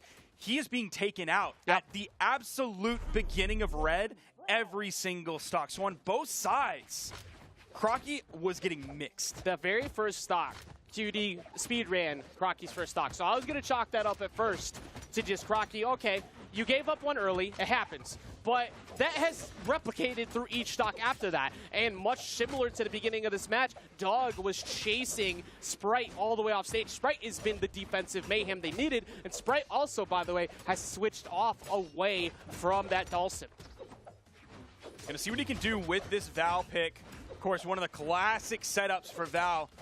That classic Addy Mestic setup that we've seen him play. Unfortunately, he's not able to use the white color scheme because we are in teams here. And that, again, Crocky taken out, 40 seconds into the game. That has to change for the red team ASAP if they want to get back in. Cutie with the full charge onto Glue, thinking you were safe. Absolutely not. Glue forced to go over there because of the positioning, I believe, of Walshy on the right platform, and just got caught slipping. It takes the blue team to take out the blue team. One Bryn for another. Cutie takes out Dog, but it looks like they might be taking out Sprite pretty soon too. Seeing Dog fighting over on the right side. Cutie as well. The double Brens seem to be sticking together sometimes, leaving Walshy by his lonesome, but I don't think he's too lonely. He's doing a great job being self-sufficient in this game. Still on his first stock. Meanwhile, Glue taking so much damage. In danger, definitely he's done. You saw the sweat beads coming out, and then he took a down air. You're out of there. This has been the Pogo Brawlhalla Championships. We have seen there goes There's another one. So many stocks have fallen to spear down air from the accuracy of both Cutie and Dog that I don't know if the red team is going to get an answer anytime soon. They actually need to take them out off of incredibly big 2 to 3v1 combos, and I don't know if we're going to find that here, Sparky. Oh, Walshy, he got the first side sig while Glue was still in the orange. Oh, and he got yet another one. It seemed like the longer Glue was spending out there, the fewer and fewer options he had. So Walshy just had to keep his presence up out there, keep the hitboxes coming out. He was eventually going to find purchase. Dog is going to fall, but only onto his final stock. Meanwhile, Walshy so healthy on second. Cutie, not the bad spot either in the orange. This is the esports dev highlight reel being shown at the moment. They have absolutely dismantled the red team. They figured out how to get rid of Crocky. They figured out that Glue couldn't get around a bunch of the edge guards, especially those down airs, and now Sprite, for the third time, is being forced to deal with this. No major 3v1 team combo, but we did at least see, like, Walshy was the middle, and then Cutie and Dog, like, swapped out to be the ones to take the lead there. Man, Sprite's in just a bad spot. Look, let's be real. You're not going to take out 5 stocks from this blue team who's been playing so well so far. They're going to take that, clinch the game, clinch the set, guaranteeing themselves that 3-0, and also guaranteeing themselves a top 8 placement on the winner's side. You're talking about that pick for Pingu earlier. It's looking pretty good. And I mean, even when we looked at this, looking at just seeing Dog on that team to begin with, it's like, oh, that is going to be really good. Cutie popped off too. Walshy was impossible to knock out. That team was firing on all cylinders in the way that we said earlier. The red team was firing on all cylinders. So they ended up getting knocked out. It's actually because they lost the left side of the graphic buff. That's literally all it was. It. Yeah. It's really graphic placement difference and nothing else. I think only one team so far today actually on the right side of the graphic has actually. What can we check that? Show us the scores. Can we see the scores graph? Show us the card facts. Because we need to know. Everybody who is only the experienced team on the right. So let's see. Yeah, there it is over here. So Just Experience's team was the only one that wasn't on the left side to win today. So what's crazy is that production now determines who wins and who loses. We've given out the script for all predictions. Yeah. Everybody knows. Everybody knows ahead of time what is happening. But of course, incredible play from everybody leading up to this point. It's actually been really we've seen some of the meta picks like the double Bryn with Val just a second ago. Very dominant, very strong to deal with. But even, the off-meta picks, quote-unquote, for what we're seeing, we saw some bow play today so far that it was really good. We saw team crossovers earlier that is going to probably continue to dominate. As we said before, the current positioned winners semi side, top 8, is Pugsy Phazon. I gotta pull it up. I'm not gonna take guesses. Pugsy Phazon, Snowy, and Experienced Stingray and Made on the first half, which that one just screams like a grand final set to me. Yep. And then the other side is gonna be Luna, Cody Travis, Java, and Walshy Dog and Cutie, which after that set previously where Cody Travis wasn't playing at the top notch. It's possible that Walshy Dog and Cutie could take it. Please don't prove Pingu right. Please. Oh yeah, that's right. But you know what? Actually, no, not at all. We're believing in our number one team. Make sure they go on the correct side of the graphic, the winning side of the graphic. That is all I ask for, so that the victory can be secured and Ice Pingu will be wrong. We absolutely need that to happen, and we'll see if it happens as this tournament progresses. But before that, we're going on a short break. Make sure, if you're enjoying the tournament so far, #BH Esports. Tell us what you're thinking of the play so far. If you have any changes change predictions, then you shouldn't change your predictions because that's messed up. But Yes. if you do, we want to see it reflected. I want to know who you think is going to come out on top. Who is your top 3 after we've seen the tournament start to break out a little bit, see where it's really gone? Make sure hashtag BH Esports on Twitter. You might see it show up on screen. You might see some of your favorite commentators, a.k.a. Ajax, point that one out. Thank you so much for tuning into this block. We'll be back in just a few short moments. We'll get some new homies on the desk, and we'll keep this one running.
I'ma keep it real with you. I'ma keep it real with you. I'ma keep it real with you.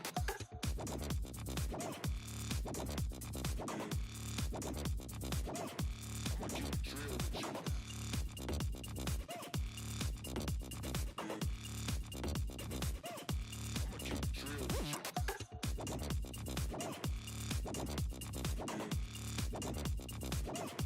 I'ma keep it real with you.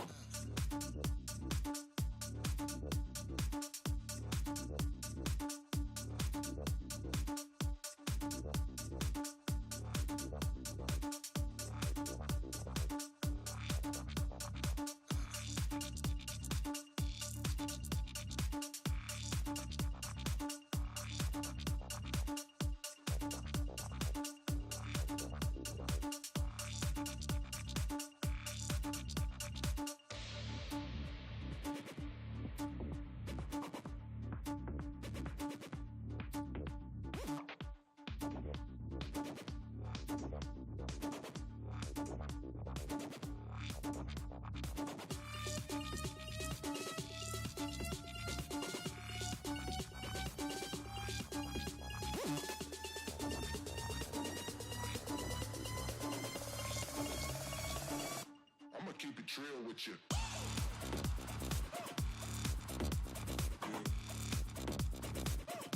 I'ma keep it real with you.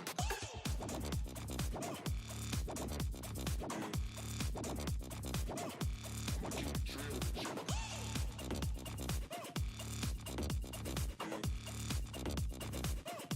I'ma keep it real with you.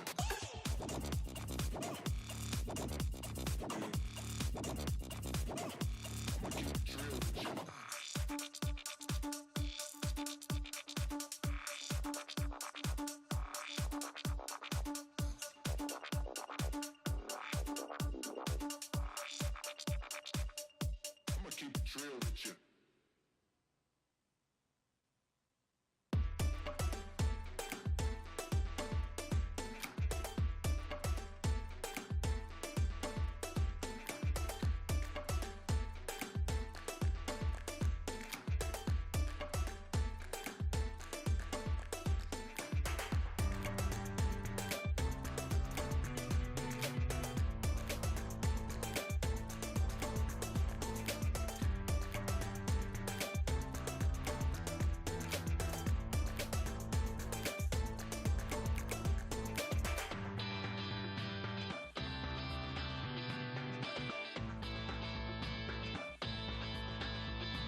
What's up, Brawlhalla? How's it going? Welcome back to the North American 3v3 Championship. It's going down. We're in top 8 now. Woo! And as you know, in any fighting game, top 8 is the real deal. The top creme de 12, la creme. amazing. Top 32, serious business. Yeah. But we're in top 8 now, and that's the real deal. Yes. So we've got 4 teams on the winning side here Yep. that haven't lost a match in this tournament yet. That's Pugsy, Phazon, and Snowy. That's Experience, Stingray, and Made. That's Luna, Cody, and Java. Yo. And it's Walshy, Dog, and Cutie. Wow. I know. Wow. Walshy, Dog, and Cutie it's not that surprising because they're all great players and stuff, but Yeah. come on. That's like, we got Radish, Megd, and Tavi in here. We got huge teams in Dude, here. they're one game outside of guaranteed top 3.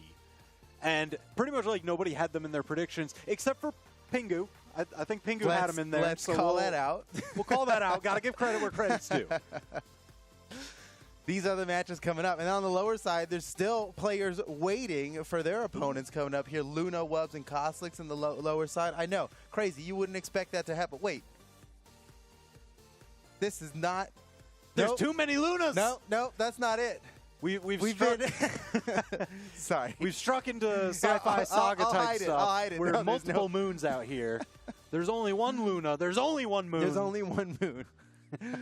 on Earth. So here on Earth. Our match coming up next here, Pugsy, Phazon, and Snowy, Made, Stingray, and Experience. Who do you think's going to win in this match coming up? I know you made your predictions already. I did. And so you could just do that math, but My math is... things have happened now, and maybe opinions have changed. And just in general, Yeah. this match doesn't necessarily determine who's going to win the tournament. Anybody right. could lose this and still end up winning the tournament. You're right. So, who do you But- think's going to win this match in particular? You had me right. I think this one's going to follow my prediction order. And because their previous sets, Pugsy, Phazon, Snowy, they went through 3-0. Experience, Stingray, Made 3-1. All right? So I know different opponents and everything. No, but no, I love no. the swarm. I love the swarm that Pugsy, Phazon, and Snowy can do. They're Yeah. both all phenomenal support players. They know when to rotate. And I think that'll help them kind of dismantle the 2+1 that is Experience and Made and Stingray. They'll be able to solo out and dismantle. Well, we're about to get into it. Personally, Pugsy, Phazon, and Snowy is, like, in my mind, the team. I get the feeling. I know Luna, Cody, and Java are Yo, just insane, jumble, but mixed here we match. I go. love Let's it. check it out. Watch my favorite team here, Pugsy, Phazon, and Snowy, dismantle their opponents. Well, you know, we can only hope because Experience, Stingray, and Made are an extremely good team, and the action's getting going right now. North America 3v3 Championship. Yeah, so Man, every time that they collapse into the center, you see these scramble moments where there's going to be just a ton of damage piling on because everybody's looking for a target, and they're all right next to each other. Experience getting juggled right now, so damaged. Experience and Stingray, they're all taking a ton of damage. That's the first knockout from Pugsy. He gets punished for it, but it's not a knockout. He ends up way on top from that exchange. Phazon's looking for the knockout on Stingray, but uh-oh, can Pugsy make it back from this? No! Experience with the Qatar slap. Now, wait a second. Yeah? Experience is using Qatars. Oh, no. So my opinions are All right, radically come on, changing. Foda. Now, Radically changing. You can't judge everything I was- based on that. I was a little miffed that there was no Qatars on stream at all in the European tournament yesterday. So I'm glad to see him now. And you know what? You know, Experience, he's got some chops. He knows what he's doing. And there must be something to this Qatars thing.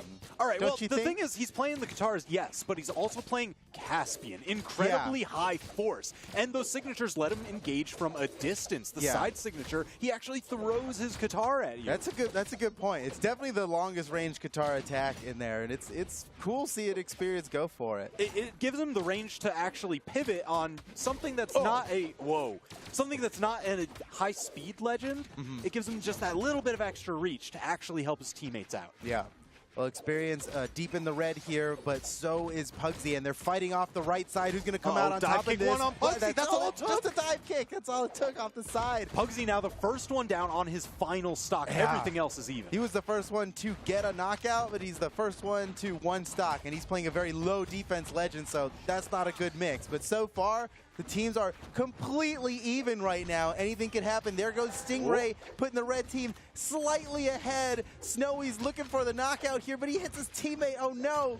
Oh, Pugsy's just getting beat up. He's already in red. He's on his final stock. There's still a bunch of players with 2 stocks left. And I'm looking at Pugsy here. He's going to make the difference. He either stays alive and helps his teammates, or he gets knocked out. He is out of the match. Phazon down to his final stock. 4 stocks to 2. This is not looking good for Phazon and Snowy. You think they can pull off this 2v3? Man, 2v3, that is rough. It's It is different incredibly than a 1v2. rough. It's very different. But there's a silver lining here, all right? They've got a ton of damage on Made. The moment that they take him out, Experience and Stingray there are it is. poised to get knocked out. So you're they have right. this momentary dead even play before Made can arm up. Yeah, and they're pretty healthy, Phazon and Snowy, in this 2v3.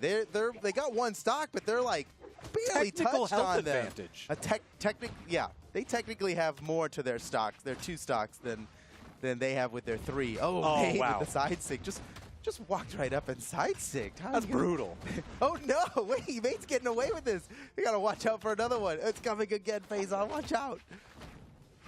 Oh, almost had the hand on Yeah, Stingray. that He's nearly looking for the could've been it. knockouts. Wait a minute. Scramble off on the left-hand side. Experience no. comes out clean, and Phazon stands alone. He's got to win this 1v3, but how could he possibly? No way. Made it. Stingray and Experience taking game 1 in this set. That was a good game. Yeah, so That that was a one, good game. it started out so incredibly even, just grinding its way down towards final stocks. It was really the cascade onto Pugsy that catapulted the blue team ahead. I am impressed, man. That was really good. Made Stingray and Experience. They pulled it off. And red team, Team Pugsy, as I'm going to say it now, is they're ahead. They were ahead right at the beginning. They had a really great start in that game, and still got brought back on them. Yep.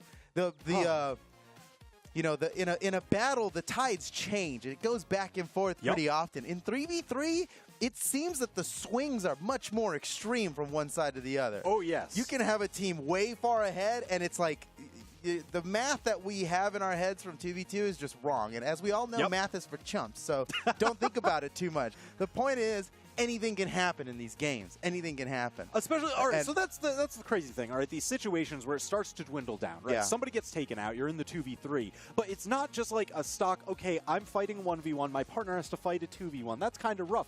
No, it's like you're in Schrodinger's doubles, right? Because you're fighting a 2v1 at all times. You just don't know whether it's you or your teammate, and it can swap immediately. And it's almost never 3 1v1s happening. No. Let's get into this next match. Game 2. First one went to blue team, and we're on to the next one now.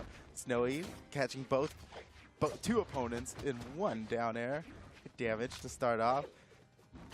It's the beginning of a 3v3 match is a mad scramble for some weapons. Whoa, Snowy, all options denied.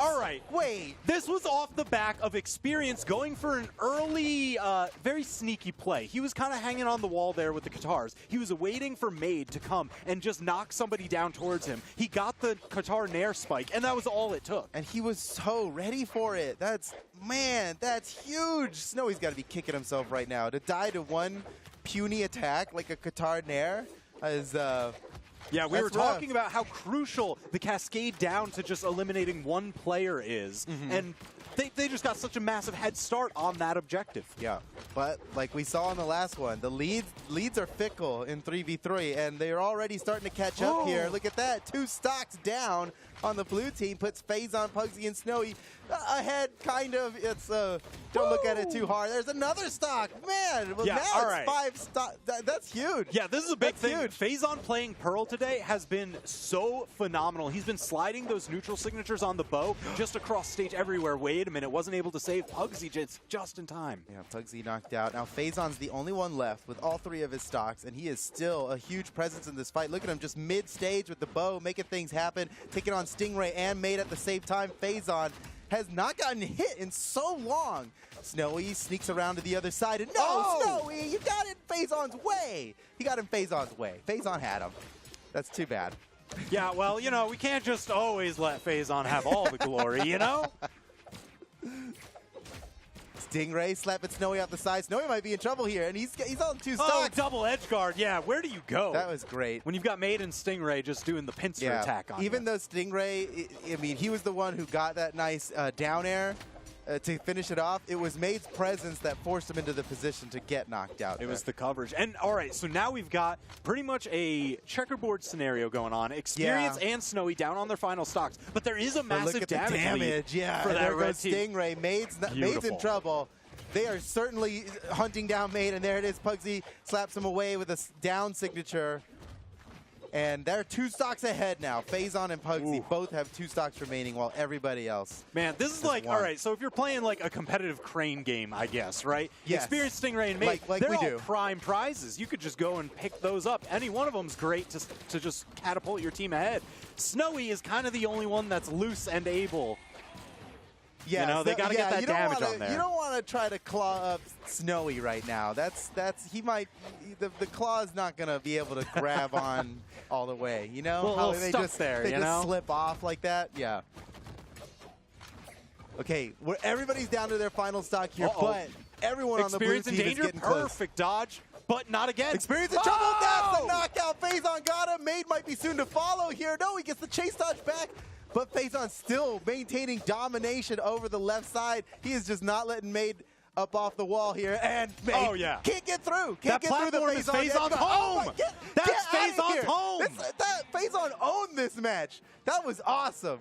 Jeez, he just pulled out the deed. He's like, no. You think Core owns this platform? No. That's me. That's me.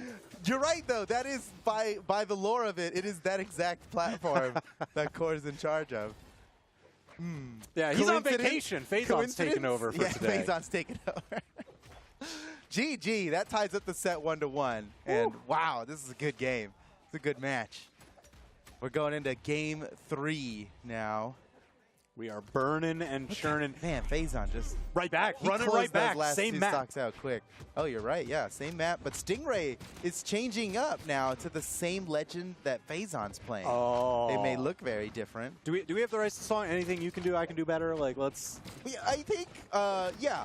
I'm He's gonna singing say, that in yeah. voice chat right now. I'm dead certain. I don't think so. I don't know Stingray that well. Right, he might but not have the range I know for a it. It gets little pretty bit. high. Yeah, you know, you're right. it's, That's okay. all. Okay, well, you know what, Stingray, maybe you're right, because now he's barely taking any damage here. Pugsy's in trouble against Experience off the left side. How's he going to make it through here? Wow! That was nicely done by Experience, but Pugsy's still... Oh! What a handoff! Oh! In the scramble center stage. Just take him out. You can always count on Pugsy to follow up off of your neutral light. Whatever weapon you got, you hit a neutral light. If Pugsy's around there, it could just be a knockout, because he's ready with the pivots down. Oh, yeah, six. even for the come in for the punish. Hey, you got tagged by one of them, I'm going to make them pay for it. And this is kind of the thing that I was looking for from their team. There's such a triumvirate of phenomenal support players that they Yeah. can just swarm around, leapfrog to help I each think other. Snowy just saved Pugsy with a dive kick. What an insane presence of mind for him to go for that. That was so nice. The double! The double! That was nicer, though. He's Okay, like, I got Experience. 2 fists, one for each of you. Let's go. May's the only one left with all 3 stocks to their name, but Stingray he was the healthiest at the beginning, now is the most Ooh. damage on Okay, the so field. they got a little bit of a lopsided team going there. Stingray poised to fall down to his final. Oh, that's gonna knock him out. Okay, Made's down to his second stock. Finally, he's the last one. And Stingray, I'm keeping my eye on Stingray right here. He's either about to get knocked out or he's gonna make a play that'll bring his team. Yeah, he is a Back- powder keg. back It's ahead. just like, is that fuse going to run out and who's going to explode? He's not falling for Phazon's reads here. Phazon going for some seriously hard reads off the bow side light because there's no true option that's gonna knock out from Bo. He's still in. He's so deep in the red. Slapped off the side, and Kaya's defense is starting to show. Oh, what is Ooh. no amount of defense is going to save you from Chop Snowy. 1, 2, Just- double KO. That is awesome. Yeah, And that- Snowy is just on an absolute rampage. Yeah. So red team now pulling ahead. Ooh, great job by Experience Phazon stopping in the trouble. true combo on Stingray. Enough to make it back. All right, so they're trading stocks down. Now they are even. Phazon and Experience, the only ones left with 2 stocks. Aside from that, I don't know, man. This one's going to go down to the wire. It really is as close as can be. If you look up at the top right, and it's even symmetrical in the positions of them, which is not by design. That's a coincidence that it happened that way right now. Ooh, So- Made was looking for the knockout onto Phazon, but Phazon with the perfect dodge and turns it around on him. Let's go, dude. Phazon hunts down the only other player with 2 stocks remaining, and now he's the last one to be so healthy. Aha, Meanwhile, anything I can do, yes. Yeah, yep, he saw right. Just like it happens in the musical. He returned back with the same verse, but for his situation. Absurd. Absolutely absurd. And now it's a 2v3 with Stingray extremely damaged. It's looking like the red team could take this. But you got Pugsy extremely damaged. Uh-oh, Pugsy's out. Phazon gets the punish, though. Now it's a 1v2. And Stingray, well, you got to give props to Stingray for staying alive through this. He's been at knockout range for a long time. Oh, yeah. Uh-oh. Nice and there job, it is. Snowy. Man, What a he, punish. He saw the opportunity there and capitalized perfectly. That puts Phazon, Snowy, and Pugsy up 2-1 in the set. They just need one more to win the boy. game. They lost game 1, and everybody was thinking, maybe they can't win. By everybody, I mean me. Maybe they're going to lose. I Say was it ain't so so, sure they were Photo. going to win. But now it's looking pretty good. Run Still, it right back to Blackguard. I get the feeling we're going to see a game 5. I'm seeing here be the quite a Stingray treat. change. Oh, He back gave to the Plague Knight. Kaya a try, and he was like, Yeah, all right, he's well, like, maybe you know not so what? much. Yeah, not worth it. Not worth it. I was liking him on the Caspian anyway. I think this is a really cool. Sorry, Plague Knight. Let's be real, okay, Shovel Knight fans out there. I'm sorry. Yeah. Got the Plague Knight there, Stingray on the Black Knight. It's all knights all the time. Whoa, yeah. Oh, they're so close to. Mate should have thought about changing to a Shovel Knight character for the team synergy. Now we just need Hellboy in whatever the next Shovel Knight is, right? Then it'll retroactively become canon. Yeah. We'll introduce them together. Now we have contacts. Uh-oh, dive kick Phazon. There's the sweat beads. He's gone. That's a fair trade, Stingray for Yeah, Phazon. exactly. Phazon went down at the same time, so it's okay. Damage is very even. Experience unafraid to fight off the left side so deep, even though he's in he's not in knockout range here at orange, but if you're standing that far out on Blackguard Keep, those platforms get very yeah. close to the wall. That's where, so everybody's kind of been and hanging out. Stingray, Whoa. okay, Pugsy's in trouble. The double edge guard no. can't get through. Nicely done. Stingray and Made, when they are working together on an edge guard, they usually succeed. Yeah, this is the thing. This is something that Sparky's been talking about all weekend. For these teams that are a 2v2 team plus one of their buddies, the 2v2 team can function so incredibly well if you get those momentary power plays. Yeah, but I would say in this situation, it's not. The buddy is like meshing perfectly well with the 2v2 team. You know, it's not a third wheel situation. They're all friends. They're all teammates now. That's right. They got to work as one cohesive Made unit. finally gets knocked out. It's so crazy. You see Phazon's got 1 stock on the highest defense legend on the field. Meanwhile, Experience still has all 3. This really does not bode well for the red team. It does bode well for the Game 5 opportunity. I Which know. is We're marching there closer and closer with every knockout. They're falling like dominoes. It makes sense that this would go to a Game 5. These teams are so evenly matched. I think most everybody had them, both of these teams, in their top 3 predictions. Yeah. Yep. Okay, Stingray. Wow. Oh, Pugsy missed the weapon throw on Stingray, and Stingray makes it back with Snowy with the coverage. Let's but go. Experience punishes that Oh, coverage. no. 5 stocks to 3. This is a problem. My eyes are It's on not looking Phazon good. right now. Yeah. He is primed to fall. He's only got his last stock left. Every dodge he's getting here is like avoiding a killing blow. Oh, what a No handoff. way! No way! That's Oh, a happy that's accident, but we take those. Pugsy went to save Phazon, and though he was Mm. successful, he ends up knocking himself out over it. That is unfortunate. Yo, Stingray on the Black Knight scores the knockout with the back end All of right. that down signature, and now it's the 3v1. It's Snowy gonna trying take a to dodge miracle. all his way There's through. no Can't way. do it. There's no way. 5 stocks remaining. That's not a blowout, but that's a decisive victory right there. Oh, yeah. And we're in Game 5 now, ladies and gentlemen. This is gonna be good. Let's check out these last few plays. Oh no, team knockout. Perfect punish from Experience there. My gosh. Okay, watch Pugsy save Phazon here. Oh no. Bummer. He did everything Just he could shy. do. He chase dodged perfectly off of that. It's just that he committed to a ground pound that went way too deep before the save. And he really just decided, he's like, I gotta, you know, This is it was either Phazon or me. All One for of the us is- team. yeah, but that's just the kind of guy Pugsy is. He fights for his friends. All right, here we go. Game 5. The winner of this game is moving on to a guaranteed top 3 position in winner's final. That's huge. Made with a lot of damage. Oh my goodness, Pugsy's taking a lot of damage. He's finally got his axe. All right, so I'm going to be keeping an Whoa! eye. Oh my gosh, that is piling on. Red team with an amazing combo. Everybody got in on that one a little bit. That was nice. Experience already in red. They might be able to score an early knockout here. Yeah, many hands make light work, but also dark red. Many hands make dark red. But I'm wondering if they're going to go for that same kind of tactic. It seemed like last game they kind of focused down Phazon. They noticed him as like the keystone for controlling a lot of these platforms. Oh, yeah. You're absolutely right about that. Well, there's the first couple of knockouts, and they're both on the blue team here. Ooh. This is a nice lead starting off for Phazon, Pugsy, Snowy. Oh, And it what could an be answer. Another one. 3 unanswered stocks at the start of this. And we're in game 5. There's no second chances now in this matchup. They got to get it done right now. So are Stingray made an Experience going to bring it back? Or is this momentum just going to... Wait a second. Oh, Pugsy- wait a minute. Oh, he almost converted that into a knockout. He's still going to do it. Oh, he is. He's still going Oh, for it. Experience He's just going to chase barely him all the touched way the to the wall. other side. And Snowy just barely missed knocking out Experience right there. Nicely done by Experience, avoiding all of that edge guarding. He took some damage, but it could have been a lot worse. But look at these guys. They still haven't lost a stock. Phazon, Snowy, and Pugsy are just too much right now. And they're already getting Experience primed for another knockout. It That's just right. needs a couple more hits. Okay, Pugsy finally goes down.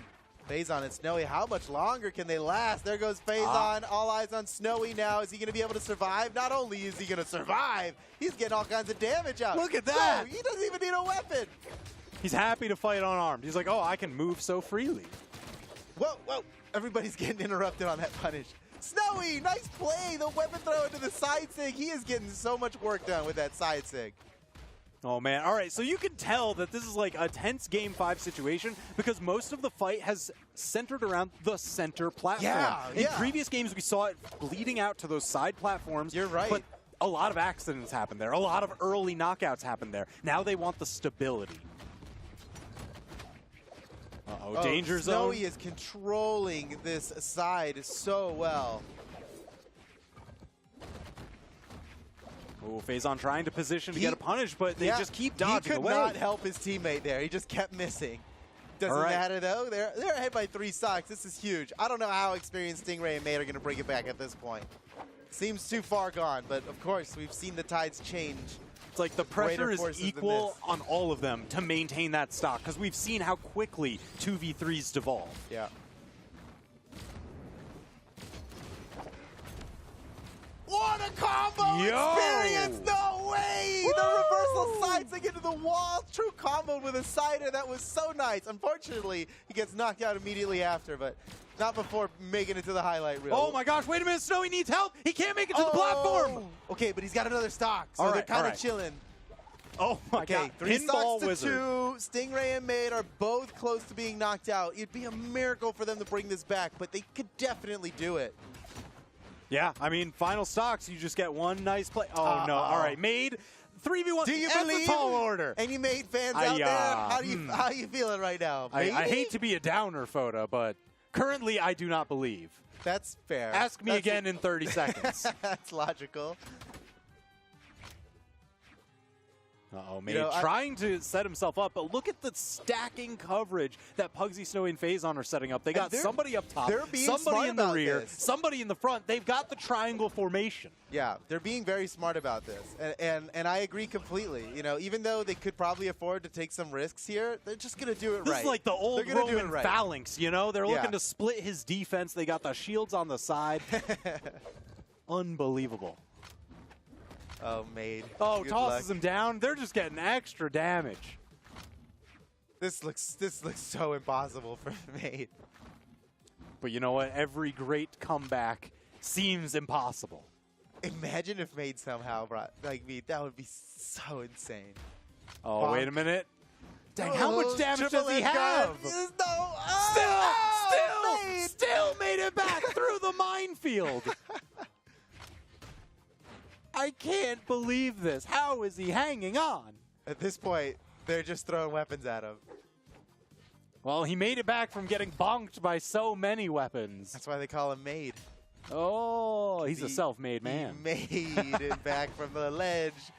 Woo! Man, Phazon, Snowy, and Pugsy winning it out in Game 5. So clutch. Jeez. That really, I mean, And they went for nicely done. a hard stack defensive position at the end because, I mean, you don't want to give even just that moment. Yeah. You know, we've seen how much, just one little attack can take a stock, and then, it spirals out of control.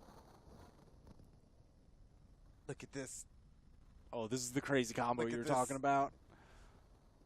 Wait, hold on. Just give Experience a up second there. here. He's still Oh, going. they're going okay, for look at it. this. Watch Experience. Watch it on the left side. Boom! Into the wall. Wait a second, though. True self- combo. Actually a true combo. That is so sick. The self alley So sick. And then he gets knocked out. But we'll when we make the highlight reel, we'll cut that last part out. He's That's right. That's worth. That's the definition of worth, right? Come on. Yeah, the asterisk is their team ended up losing the game, and he ended up getting knocked out right after. But that does not take away from the high latitude of that highlight. I mean, how many times do you get a self alley oop like off your own signature? It's very rare because we don't put walls on the competitive stages. It's like super rare that Yeah. and so Blackguard Keep is one of the few exceptions where it's not like there's a wall in the middle of the stage, but since the platforms go so far down, Yep. there's a brief period of time where there is a wall, and that's all Experience needs is a brief period of time for him to make a sweet highlight like that. That's so cool. Well, GG to this team here for winning. Yeah. Pugsy, Phazon, and Snowy. It was a close one. If that was a first to 10, it'd have been 10 to 9. If Oh, it was yeah. a first to Oh, 20, yeah. it'd have been 20 to 19. Like, They're these trading guys, so incredibly well. it was a really close game. Could have gone either way. Unbelievable. But that last game just went the way of Pugsy, Phazon, and Snowy. They clutched it when it needed to be clutched. I will say that does help out my predictions. Number 2 and 3 just fought each other, and they landed in the right order. I'm so. convinced that you're going to be completely right about this because, well, it's just not Well, that we'll see. surprising. We'll see. I don't want to We'll take see. it away from you, but I have faith in you. I don't think that's taken These away guys from me at don't all. have- That's none a of these vote of guys have confidence faith that in I you. don't think I actually have. I've got So thank you. All right, next match coming up is going to be Experience. Wait, no. It's going to be Luna, Cody, and Java versus Walshy, Dog, and Cutie. All right, this one is going to be wild. A lot of people are thinking Luna, Cody, and Java, they're the team to watch. Everybody's thinking Yeah. they're going to take That's your the number whole one trophy. prediction, right? That's my number That's one your number prediction. one. But, you know, a lot of people didn't have in their predictions Walshy, Dog, and Cutie. And here they are. They've been coasting right through. You're right. I Yeah. mean, this is going to be crazy. That The is- Dark Horse it's team. impressive. It is, yeah, that's a great label for this. They are kind of the Dark Horse team. I mean, I know you see all these Yep. names together and you're like, okay, that makes sense that they're doing this well, but I think you're This right. is one of those Not where many people have them in their predictions. The whole is greater than the sum of its parts. Absolutely. You know, we don't see I love these that phrase. It makes pushing so much this sense. far into like a 2v2 tournament or something, but 3v3, they just work so well together. And you can't discount the Luna factor, you know? Oh, man, never. You Like- discount the Luna factor, that's a quick trip to the It's losers just, bracket. yeah, it's just Luna's a very winning person. All right, so what do you make of the Great Hall pick here? How do you feel about this stage in I threes? love the Great Hall in threes. I've always thought Great Hall Whoa. a little big for 2v2. Nice weapon throw to interrupt. What? Okay. Yeah, a little big for 2v2 in my opinion. Perfect for 3v3. It's one of my favorites. Whenever I'm playing in the 3v3 queue, I look forward to having this one pop up. Yeah, this one is like, especially crazy because we saw a lot of matches just now on Blackguard Keep, but here the damage piles up so much faster because everything is funneled Yeah. towards that center stage where you have those Right. scramble situations, and you've got those side platforms, perfect for slide charging signatures and right into the fray. True. I think the top platform does a lot for the 3v3 because it's almost yeah. an entire extra stage up there. You know, the length of this stage is practically doubled if you're only counting that top platform. Yeah, and we've seen Walshy kind of doing a little bit of counterplay against that top platform. The Gauntlets, he'll dash jump in with a neutral air from the side platforms, perfectly scoops somebody from that and throws them center stage. Yeah. Okay, a very small lead. No, I mean, I don't know. Don't look at it too hard. It's pretty much It's tie, a little tie game. topsy-turvy Tie at the game. moment. Next knockout will determine it, and there it is. Cutie goes down. That's a lead now for Luna, Cody, and Java. Java scores a nice knockout. Now they're up by 2 stocks. This is huge. Java finally goes down. Cody's the only one left with 2 stocks remaining. Keeping an eye on Cody here. He's getting hunted down. He's got no weapon. Cutie wants to take him out, but he snatches the blasters. He can get a lot done with these blasters here, especially off the edge. This is Cody Travis we're talking about. Cody with blasters in a team game mode? What? Are you kidding me? He just blasted all 3 players like so many times. Cody And still he's survived. still in. Uh-oh, wait, Luna's That's the out. Cody Classic. Luna's out. It's, Uh-oh. oh, wait, it's getting out of hand. Oh, okay, no. This is a 2v3 that they need to win, that they could win. I mean, you look how damaged that Dog and Cutie are.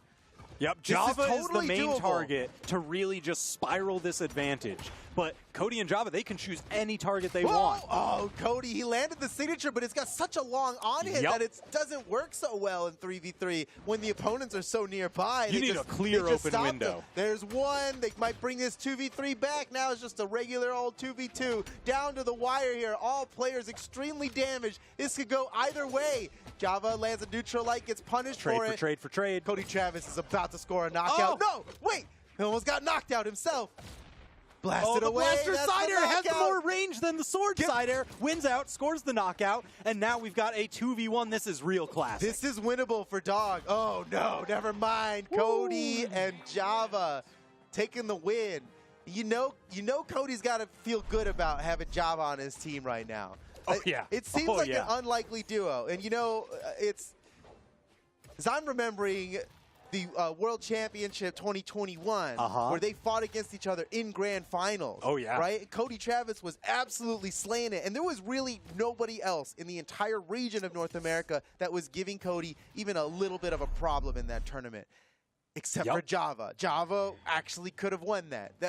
Java, Java easily could have been the world champion. That's how some of the for best 2021. teams and friendships are formed, right? Where you're just like, well, you were the only guy that was You're at risk of taking me down.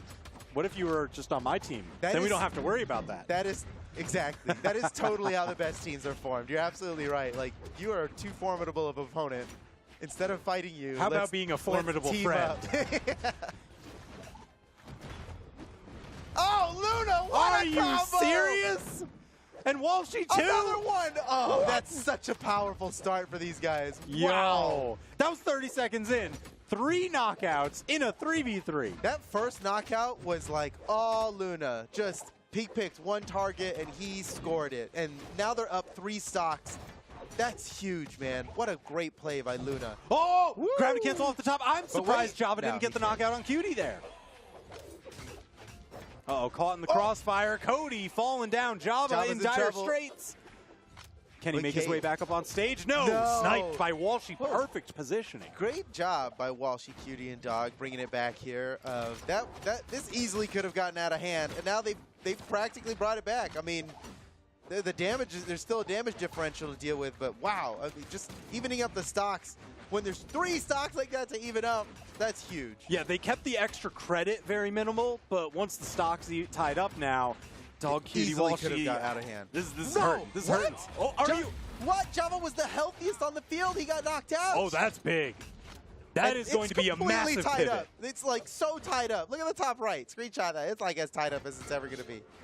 Yeah, get the color pickle. Compare those colors. They got the same hex code. Yeah, what's the hex code on that color? Whoa! Oh, yeah, there's that reduced force on your teammate, making that absolutely worth it to combo them both. Yeah.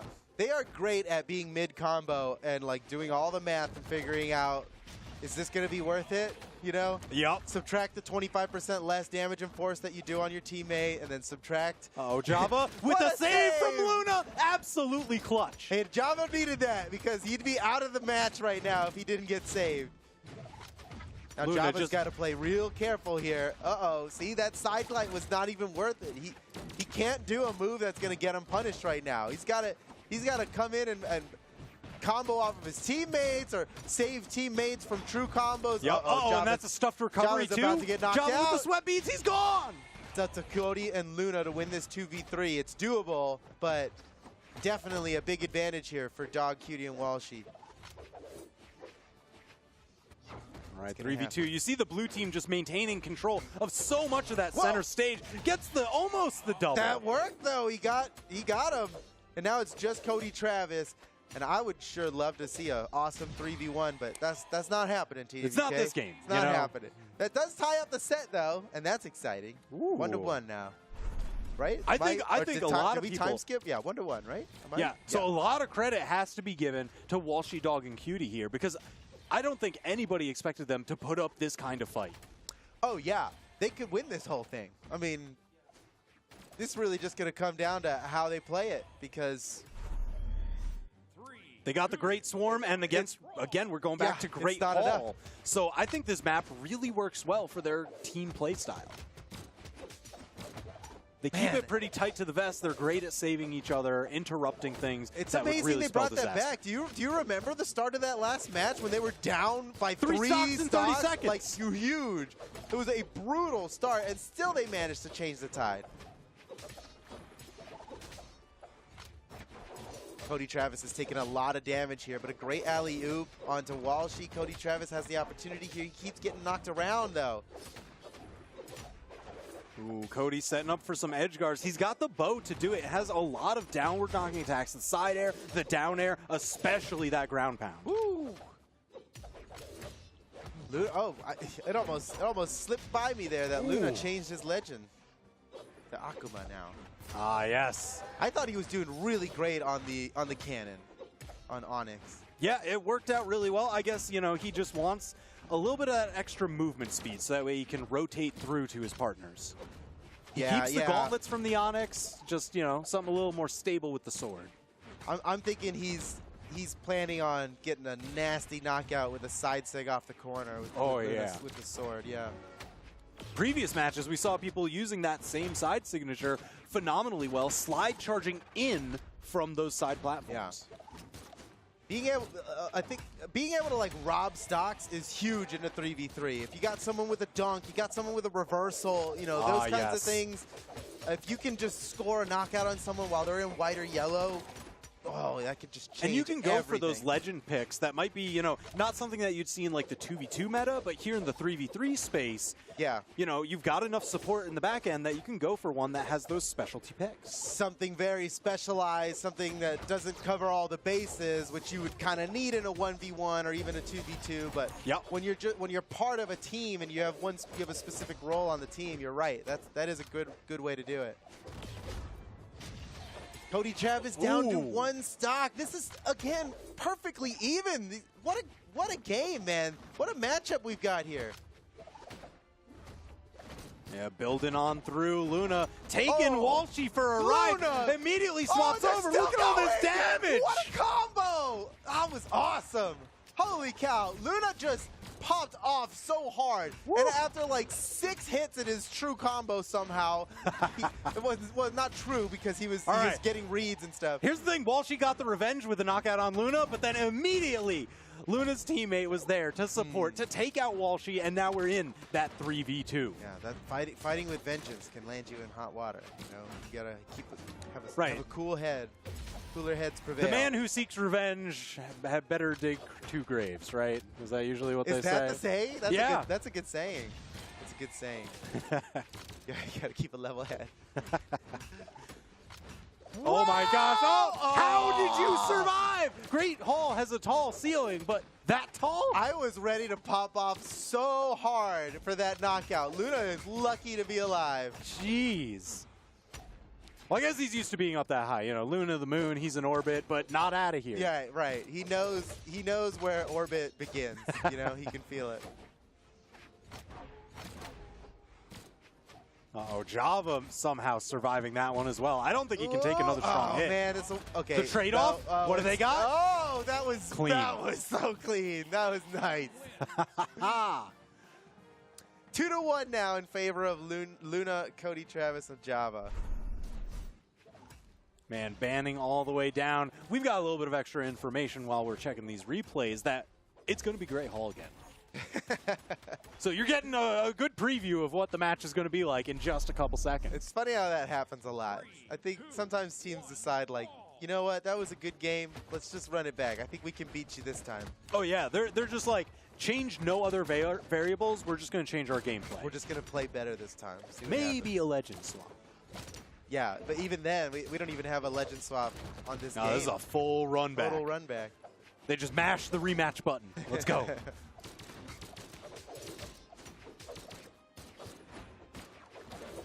Cody Travis, he's hanging out on the outside. He's definitely like, this is my position.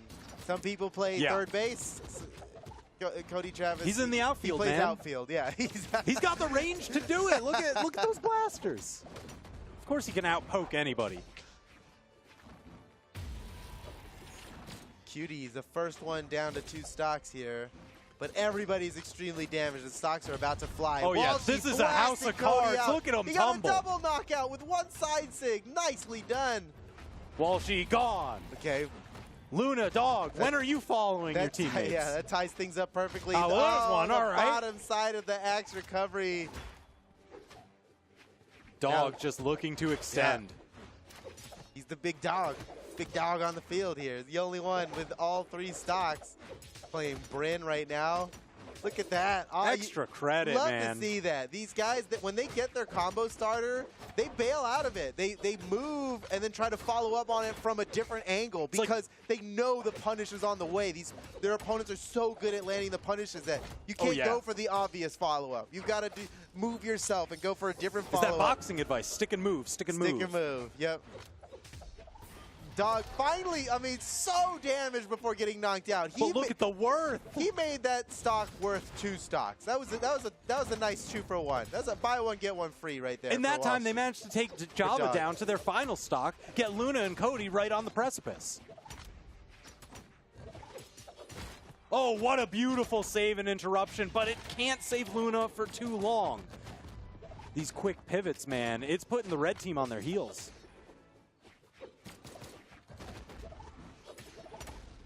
Oh my gosh, everybody up towards the top, off the top, no.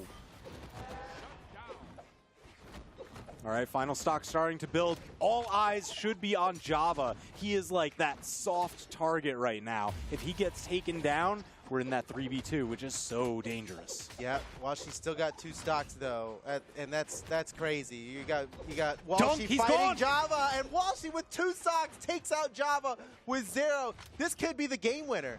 Wait, is that set count correct? I thought Luna, Cody, and Java won the last one. No, I might be crazy. They're fighting for victory here. Oh my gosh.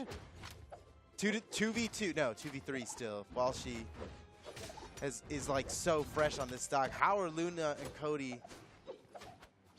Okay, the set score was wrong. Okay, the set score was All wrong. right, Okay, all right. that changes the stakes here quite a bit. I think Pingu was back there, you know, messing around with things. He's like, my predictions must happen. Uh-oh, big hit. That changes it to a 2v2. Suddenly, it's so winnable for Luna and Cody. They might not need to go to a game 5 here. They could just win it. Uh-oh, uppercut. Nope, too tall of a ceiling. Axe side air, not going to take out Luna. He's making his way back to stage, but Cody avoided getting sandwiched in with just that falling side air. Dog lucky to be alive here, but now he's alone. Oh, man, Cody and Luna are dominating the 2v3. Now it's just a 2v1. Uh-oh. Another side one. air. GG, Cody Travis, All right, Cody, Luna, how and much Java damage? have just won, and your predictions continue Still to intact. look good. Still intact. Yep. Wow. GG. Unbelievable. Man, this was a hard-fought set. Yeah. everybody putting, Luna, Cody, and Java as their top seed. We thought it was going to be like kind of skating through until like, maybe winners finals. Oh, some trouble. Walshy Dog and Cutie. I don't think if we did like Twitch chat predictions, everyone would be like, nah, 80% the other way. Yeah, Come on. yeah. No. But Walshy Dog and Cutie fought their hearts out. I think from here on out in the tournament, it's pretty much a 50-50. Oh, yeah. On every match at this point. It's getting hard to predict. And everybody That's right. you The think 3v3, you split it 3 ways, dominate. that's a 50-50, and it's... Just doesn't really turn out that. Because math is for chumps, Math right? is for chumps, dude. That's, yeah. Math is for chumps. By 50-50, I meant coin flip. It's like a coin flip, Yeah, you know? that's right. Yeah. It's like, yeah. Don't think about it too hard. You either win or you don't. Like, come on. Brass tacks. Woo! So what's our next match coming up? Congratulations, by the way. To Luna, Cody, Man. Travis, and Java. By the way, It's like 3-1, but isn't the this asterisk. awesome? Let's go. I love this screen, dude. Oh, yeah. This is This great. looks great. Good job, This is nice. Toast and the rest of our production team. They're killing it. And look how well they utilize it. Okay, next match coming up. Costlix, Wubs, and Anime Fan versus Radish, Meg D, and Taffy. This one All right. is this one's pretty hard to predict here. But I'm gonna say Ooh. Radish and Meg D. Radish And- make and- D and Taffy? Taffy. That, Right. that's the play? Well, I saw Meg D dominate a 1v2 earlier that was like so no, it was a 3v1, right? Uh-huh. It was a 2v1. It was a 2v1. Yeah. It was insane though. It definitely looked like there's no way how could he possibly win this? And when I saw him win that, I was like, wait a second. This is the team. This could This just is the one. This could just be This it. is the one. Yeah. All But right. we'll see. This one, I feel like we're going to see map picks play an incredibly heavy role, just because we've got the team of, Meg D is on there. Yeah. A lot of people were talking about how he's able to kind of tank and kite people around. So you think and give how Meg much D a people large bite. stage? Large The stage larger will stage you give benefit Meg him D? like crazy. That's an interesting theory. I But think the you thing might is, be right about that. I don't know. But then you get like, all right, if you want to push him to a small stage, how does that end up really benefiting like Kozlik's team, right? Because he's got the Lance there, and we know from 2v2, Lance can be a little bit difficult to play as your teammate. It's mostly you're on not the used to it. teammates to be able to play with the Lance. Right, you're I like, feel this is the runway they need. This is their Kozlik rails. knows how to play his Lance gotta in get a off the 2v2 road. and a 3v3, but it comes down to the teammates and how they interact with the Lance. And, they So know what they're doing. each They're team they're wants pros. their own They know what room. they're doing. But I know that Kozlik's for sure, and probably any Lance player, is going to be looking for the most horizontal stage, the least amount of platforms possible. Small or big, not as important as the less verticality there is, Right. the better, right? If the kill lines on the side, or the Oh, blast man. zones, if the closer those are, the better for the Lance. You put that Lance on cruise control. You take him for the side And you air, just down air, take 'em for coastal a drive. ride. You take 'em for the Let's ride. go. That's what it's all about. Yeah, I'm really interested to see how this one's gonna go. In Radish, I can't forget how well Radish played at the beginning of 2022 and Radish- the end of 2021. So here's one of those like, if Meg D can like kite people around and you get to leave Radish in a 1v1, he will absolutely win it. delete whoever Yeah. is there. And his corner guards and edge guards are so good Oh, man. that if you knock somebody out and you've got your teammate Radish there Yeah. blocking the path, you can turn around and go deal with whatever else is happening because he's got it. He'll finish your handle plate. the corner. Yeah, like he'll- at dinner, you he'll got finish to your watch plate. out. He'll take it right off your plate You and eat get it. no, you eat the good part of the steak and like just you got it, dude. There's salad over here. This analogy's getting out of control. But Is it? I don't know. he will. He's gonna eat real well He this will match, finish that's your for plate sure. and he'll eat really well. The thing is, you want Radish to eat well. Oh yeah, a big, that's- strong, healthy, growing A Radish big, needs strong his Radish. meals. we made it. You know. You want to grow big radishes? Yes. You need to water and feed it. You gotta slice and dice those radishes. You know. Okay. Woo! All right, Huh. our teams are locked in now, as you can see. They're locked in. Kostlix, of course. Oh, on yeah. the Macho Man. I didn't even need to read that was Kostlix. I just, Yeah, I mean, It's- who, it's so who else? obvious. Who else would it be? it's so obvious, yeah. It's like I don't see two Macho Men on there, so it's only got to be. It's got to be. Well, we got two Akumas. Ooh, a little bit more of a Taffy toss-up. logging in That's with definitely Eivor. a popular team's pick. And Meg D, dude, Meg D on the Chun-Li. Love to see it. I think That's that's so Meg cool. D's legend right now. We've seen Meg D switch around from many different legends. Yep. Obviously, the Ember was like the OG domination. What the heck? The best Ember ever. Since then, it's switched around to a lot of different legends. I feel like Chun-Li is the one. Ooh, I think it's the one for Meg D. I don't know if this is a 3v3 special for Meg D or just the new wave for Meg guess D, it gives but kind I of get that- the feeling new wave. It's got that like perfect pivot play style between the weapons, right? When Meg D is like looking to do the tank and kite, you get the range of the spear. But when Meg D wants to pivot and go that hardcore aggressive flash Got of all brilliance, the combos. the gauntlets. Yeah, he's got all the combos you need, and he's so good at landing them too. Oh yeah. All right, stage bans are happening. You were saying the stage was going to be a big part of this, and Yeah. this is much longer than the stages have ever gone here. Looks like we're going They're to really Great Hall thinking about next. it. Going to Great Hall, which, if our theory is correct, kind of hurts Costlix a bit here. This is a very vertical stage. The ceiling goes up for Yeah. miles. The kill lines are not close on the side. There's a whole extra platform at the top where they can avoid Costlix's crazy lance trade. Yep. So we'll see how he handles it here. It is a 3v3, you know, so Wubs and Anime Fan could just help him out enough for it not to be a big deal. And you know what? Costlix has got a lance. We talk about him as like the lance guy. Oh my gosh, what Whoa! a handoff, the perfect ladder from the top platform for the early knockout. Low damage too. That was awesome. Oh man, Meg D's in a tough spot now. That is a very early knockout, less than 30 seconds in. Yeah, all right, so that's something that can really fully negate the tall ceiling here, is if you get a handoff You just hand into it a off. blaster's recovery. What? Whoa, whoa, whoa. Wubs is a monster. Wubs got is an crazy. absolute monster.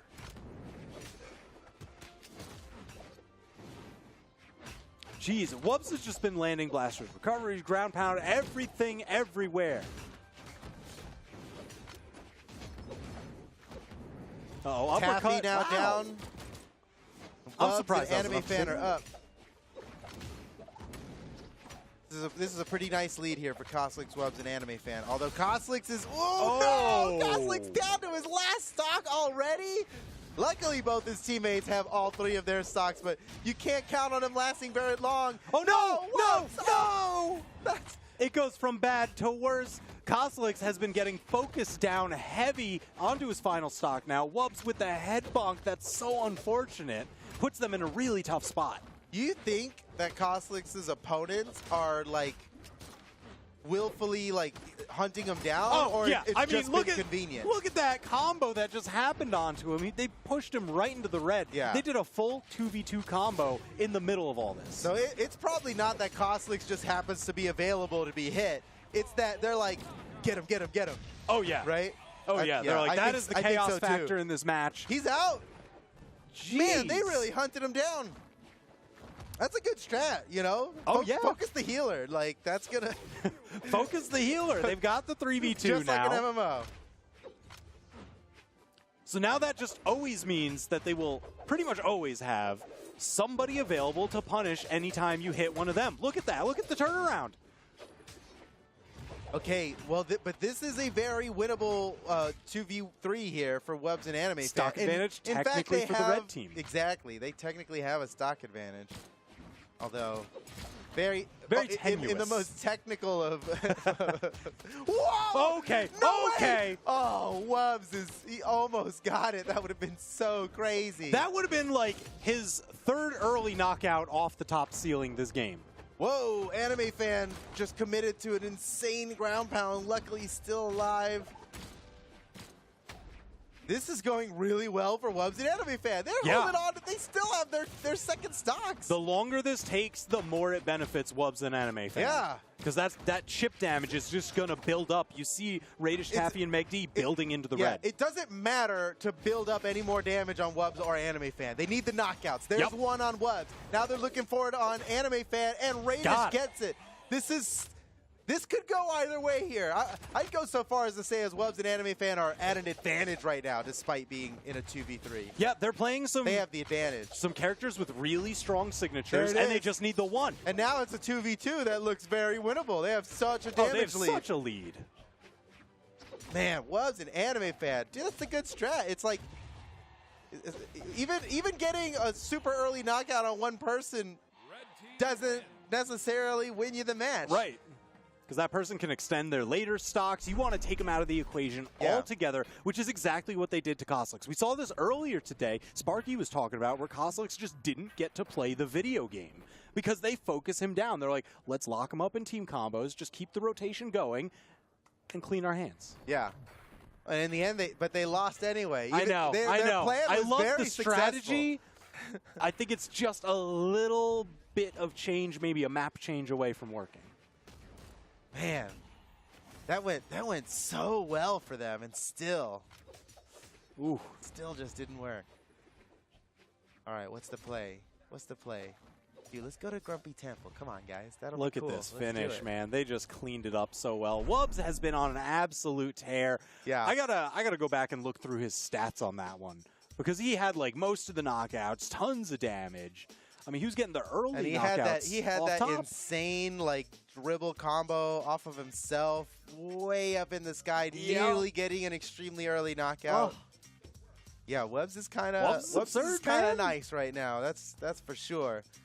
All right, we're going to the next game. I didn't notice what map it was. Let's see. We all find out together. Blackguard Keep. Okay, it is cool. a change. I think Koslix is gonna do a lot better on Blackguard Keep than he did on the on Great Hall. I think so, yeah. You were looking for things that have the horizontal nature to them. This one absolutely does. There's less platform space up top, and if somebody's hanging out on those side platforms, that's just one Lance chain away from a knockout. Right, it's so not safe on those outside platforms. Like Lance has to hit you twice. It'll carry you right off. But I think all of these players have good ways to knock you out early if you went to the side too fast. Whoa, like what? Wow. He nearly got it right there. That pivot neutral signature, that'll knock you out at yellow, man. When you're that close to the blast zone. Uh-oh, Meg D really giving it to Koslix right now.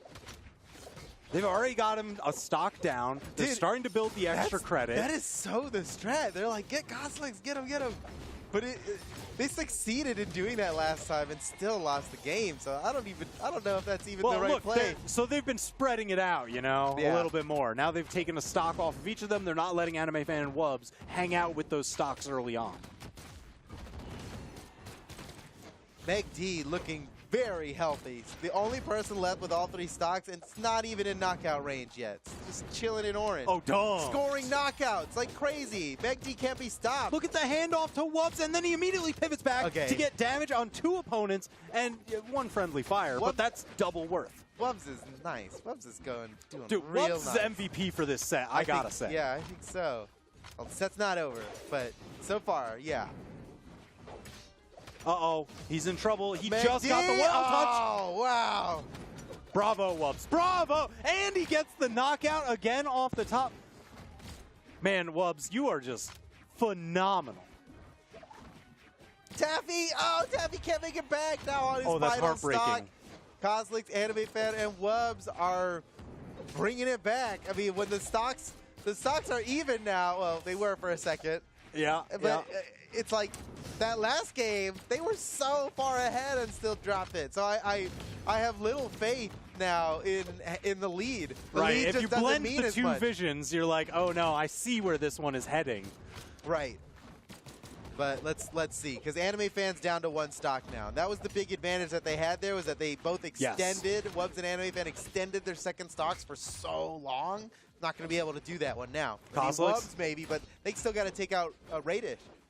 Koslix is hanging out on that side platform, and okay, all right, whatever. We take those. That We is take those. absolutely That was worth. a good trade. Yeah, that was a good trade. Your teammate had a bunch of damage on him already, so losing that stock when he still had more, that's fine. Taking an entire player out of the equation, always worth it. Okay, now I don't know if Anime Fan and Wubbs can bring this one back. This is different than the They last got like time. a stock and a third left to their names. Yeah, it's not quite as much as last time. But hey, we'll see. Oh, Wubbs, come on. Wubbs is he's moving. He's so smooth. Oh boy, And really Anime trying Fan, to jump he's just around. like, don't get knocked out. Even just being alive, being a a distraction is more valuable Oh, yeah. than doing any damage right now. Anime Fan just needs to not be knocked out. And I mean, hey, they've set up the blue team for a couple of knockouts here. Taffy, deep in red, only needs one hit. Anime Fan. Oh! He really went for it with that side signature there. It was starting to look like they might have brought it back, but nothing doing, man. Nothing doing. Jeez. So the set is now tied up 1-1. Nicely done.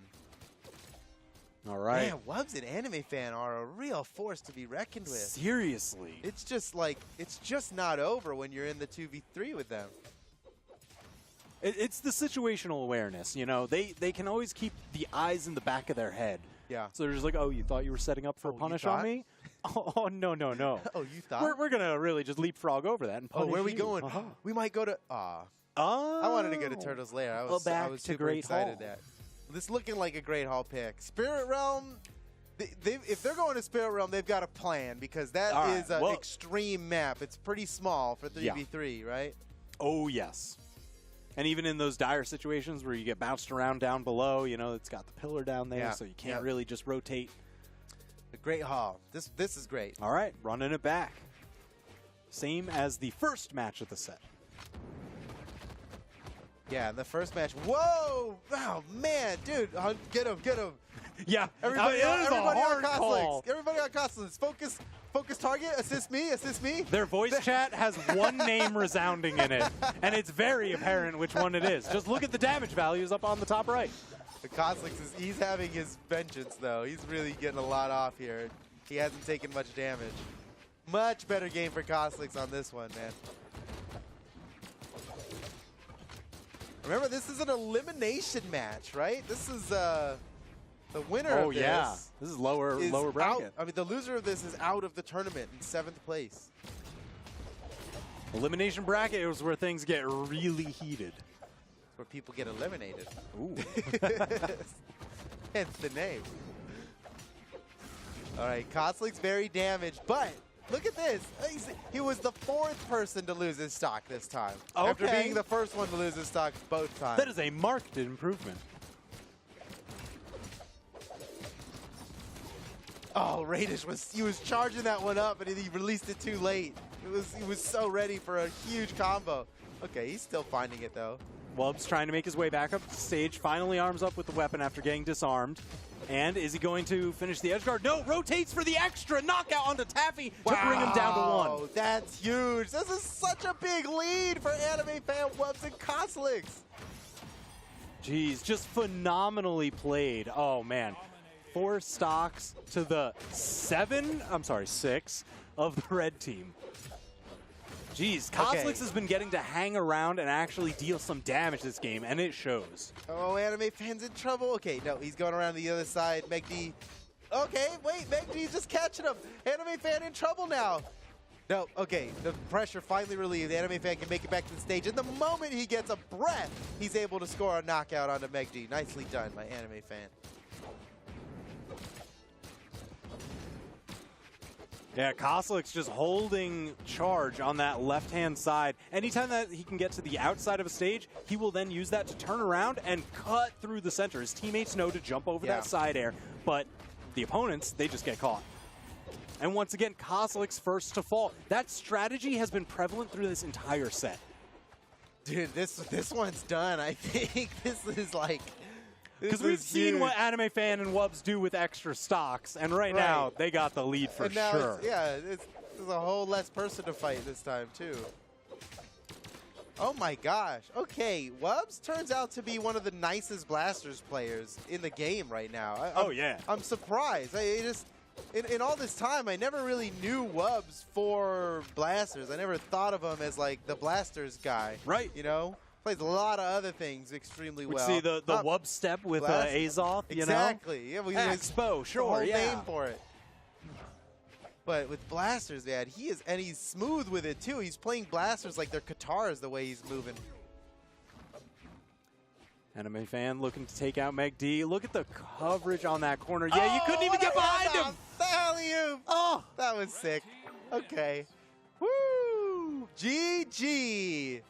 Wow. Wubs, Wow, wow, Anime wow. Fan, and Koslink's cannot be defeated. Jeez, they were just they got to be so absolutely thrilled. I mean, Yeah. they made that work. I mean, they went down to having no teammates so very often and just pushed on through. So that puts the set at 2-1 now, right? I believe so. Pretty sure 2-1. Oh, look at that. Okay, in favor. Oh, yeah. I could have just turned around, I guess, to find out for sure. 2-1 now in favor of Wubs, Kosalix, and Anime Fan. Which is, by Ooh. the way, not a team I would have expected, you know? No. This is a pretty unlikely squad here. Yeah, They're if doing people are great. like, all right, in 3v3, what are you expecting? Okay, well, the usual 2v2 teams are this and this, this and Yeah, this. plus it's one. just like, no, we'll just These are grab three these guys. players who, like, don't team together usually. Well, they maybe just Anime mesh Fan so well. Wubs play well. Do you think they have a are- Brawl Ball team? That might be Dude, the we got- difference. we got to do a Brawl Ball tournament. We got- okay, oh, all right, you- hold you on. are so right. Let's think about that though. Yeah, Let's all yeah. think, like, as a community, let's all just think about what that could be like. I think probably pretty cool. Oh, yeah. All right, stage bans are happening right now. TWK, Yes. you're still thinking that the maps play a big part in this, yeah? I think it absolutely does because we kind of saw, I think the reverse. The same people who won on Great Hall in Game 1 were the same people who won on Great Hall in Game 3. You're right. Yeah, you're right. You're right. It's totally working out that way. So, We're wait going a to Grumpy minute. Temple. Nice, dude. Is this the first Oh, this is Grumpy going to be Temple crazy. match This is on going to be really stream? weird. I think it is. Wow. It Production is. saying we are, yes. We are receiving confirmation. This is the first streamed match of Oh Grumpy Temple. my gosh. Wait, what year is it? 2015? No, psych. It's 2022, baby. Let's go. Unbelievable. Oh, man. Okay. The return to the tournament. All right, so for a lot of you So- that may not be as familiar with this map, it's got those Yeah. two separate platforms with the wedge on the outside. Yeah. So that way Which- you can get separate 1v1s going, separate 2v1s. But you want to jump in here, Foden, and say something? Well, the two having these two maps out there, you know, this was in the first wave of ranked 2v2 maps, right? Yeah. But it turned out it wasn't all. We weren't was a bit like too we big, weren't liking there were it that other- much. It's yeah, big, yeah. And you end up having two separate 1v1s, which isn't all that cool, right? Right, and there But is in that a 3v. peak right in the middle that is actually a that's- piece of hard geometry. It's pretty spicy. So yeah. you gotta like go around it if you want to get up onto the top. Yeah. So I think having the two separate platforms is pretty exciting in a 3v3 because you're never going to have two different 1v1s happening. Yes. There's no room for it. It forces a 2v1 basically at all times. Oh, big axe recovery from Taffy, taking out Kosalix. Saved himself from the edge guard and scored a knockout. That's a beautiful turnaround. Yeah, talking about that little triangle in the middle there. That is a very unique aspect of this map that pretty much that definitely just doesn't exist anywhere else. Yeah. And it can be a little bit jank. We have, you know, when two intersecting lines like that come to meet, sometimes players can yeah. kind of get through it. We'll see if it happens here. But it is interesting. We saw somebody get some ricochet plays off Yeah. of this just a moment ago. It's already- Where if you're sending somebody horizontally, you can end up spiking them down the pit if they bounce off the nose. Right. And then once again, if you're uppercutting somebody out of the pit, you can send them horizontally to your teammate off of the beak. Yeah. Oh, Kosalix I say the riding up beak because I like this looks like an owl, you know? Oh, I didn't question that for a second. Okay, that great. totally, Yeah. you're, Some people that are like, "Beak, totally what are you makes talking sense. about?" That totally makes sense. I'm like, Grumpy Temple looks like a very grumpy owl. Yeah, it is. I thought. Uh-oh, He's really Radish grumpy. throwing Wubs down. Wubs having to go to the center channel. Ooh. Taffy's there waiting. No! Wubs Managed to barely squeak avoided a weapon throw that surely would have knocked him out. You know, having this center channel too, you know, it that's a Dunk long City. time ago in the past referred to as a shenanigan area. by. Yes, yes. But that center channel definitely, there is a whole meta in fighting within that channel. Oh, yeah. I know you as a guitar player absolutely loves those kind of things. Yeah. Just down air dive people down there, and then the perfect nair spikes. You can do it off the wall, combo something Right. else, or just spike straight down. But you know but by the time we had gauntlets in the game, Oh, yeah. this map was no longer. It was rotated out. We didn't have any pits like that in the middle of the map once gauntlets came out. I get the feeling that gauntlets even better than Qatar's in Oh, yeah. fighting in that thing, because you have the benefit of the side air that sends them downward Side air, down air, diagonally, neutral but air. with the ground pound. Right, and the neutral air. That's- You got All everything your to light send them in attacks there. will set up for your ground pound when you're in the pit. That's Thus, exactly right. the shenanigans zone. And thus, shenanigans. Kozilek's rotating to that pit. Meg D trying to chase him down. Radish falls. Meg D left alone in a 3v1. This is bad news. Now, Meg D, one bit of good news, if there is any in here for Meg D, Radish, and Taffy, is that Meg D has not been touched on this final stock. Okay? So, and he's got a lot of room to move around here in Grumpy Temple. Yep. In that top platform, they're going to have a guy up at the top platform because top platforms allow for quite a bit of kiting. Oh, yeah. Oh, look at that. The handoffs for all the extra damage. They're going to have to do that every single time. Every time that they Yeah. can, they got to pile on as much damage as possible because This is Meg D, he's poised to knock out Kozilek. If he gets just that one hit, that's why you see Kozilek's playing the back support and role. that's why there's so much running around happening right now, is because Meg D's trying to sneak his way over to Kozilek to knock him out. Kozilek, he's smart. He knows that he's the target, so he's just kiting. He's literally he's a healer running away from. Yes, from and the he's like, and now DPS you'll here. have to go through the minefield every time you want to take a look pass this. at me. He is not available to be hit. Meg You got to D go really, through Wubs and Anime Fan. And so Meg D is, and that's what he's gonna have to do. He's got to Oh, get his licks oh where he my can. God, let's go! Meg D, but Wait a minute, 2v1 combo. Do they have this practice? Oh, well, that was a lot of damage. That was A lot of damage. From pure white to almost knocked No! They out. really accelerated that lead. Beautiful, Man, beautiful Meg D finish. finally got his hands on Kozilek, and he went I to know. red. He went from white to red Oh, for that moment of getting the knockout. Well, nicely done. Well played by all parties here, but that's GG. That is GG. that's Anime right. Fan, Wubs, and Kozilek come out on top. Nicely Man, done. oh man. Yeah, great coverage throughout that whole thing. Kozilek's rotating away, really just giving Anime Fan and Wubs as many opportunities as possible to tack chip damage onto Meg D over and over. That combo at the Woo! finish. Let's go, dude. Man, that was a good one there. Yeah. That was a match where we saw a lot of strategy at play. Yeah. That one Oh, went yeah. a lot deeper than just play well. That one was like, how are we going to do it? And Yep. yeah, I mean, we saw how effective Take Out Kozilek was at taking out Kozilek. Yep. When the plan was let's get Kozilek, it worked, but they didn't win the match because of it. They sacrificed too much to get That's Kozilek right. out, even though they knocked him out so much earlier. And Grumpy Temple than everything does else. make it difficult to focus one player. Yeah. Because they have so many different avenues. They've got the shenanigans zone that they can go down. They can go over the beak, through the beak. That turned out to be a pretty good map for the Lance. That was yeah. neat. That was neat. The meta evolving in front of our eyes. Woo! Oh. Okay, GG. What's our next match coming up? I actually don't know because it wasn't populated when we started this Oh. set. So, well, ask and ye shall receive. Here it is. I'm Llama, Prez, and Guichibu. Oh, they Oh fought their my way through gosh. and made it into top 8. Nice. They're going to be Let's going up go. against Jetbean, Santi, and Impala, that's going to be a tough team to beat. Yeah, That's absolutely. definitely going to be a tough team to beat. But I gotta say, in previous sets that we saw today, I'm Llama has been an absolute monster. Perfect rotations, perfect pivots, using the high strength of Thatch to really just hammer home stocks. And Guichibu, you are going to love Yeah. Guichibu so much I if you know. don't already, because I'm talking like. Is he going to be his playing Lin plays- Fei, do you yes, think? Yes, we've seen the Lin Fei. It's been absolutely phenomenal. He's been using Katars. I just can't wait. I can't wait. Guichibu's one of those players that's He locked in the Tigers. He locked in the Tigers. I know. You're in love. You're in love right now.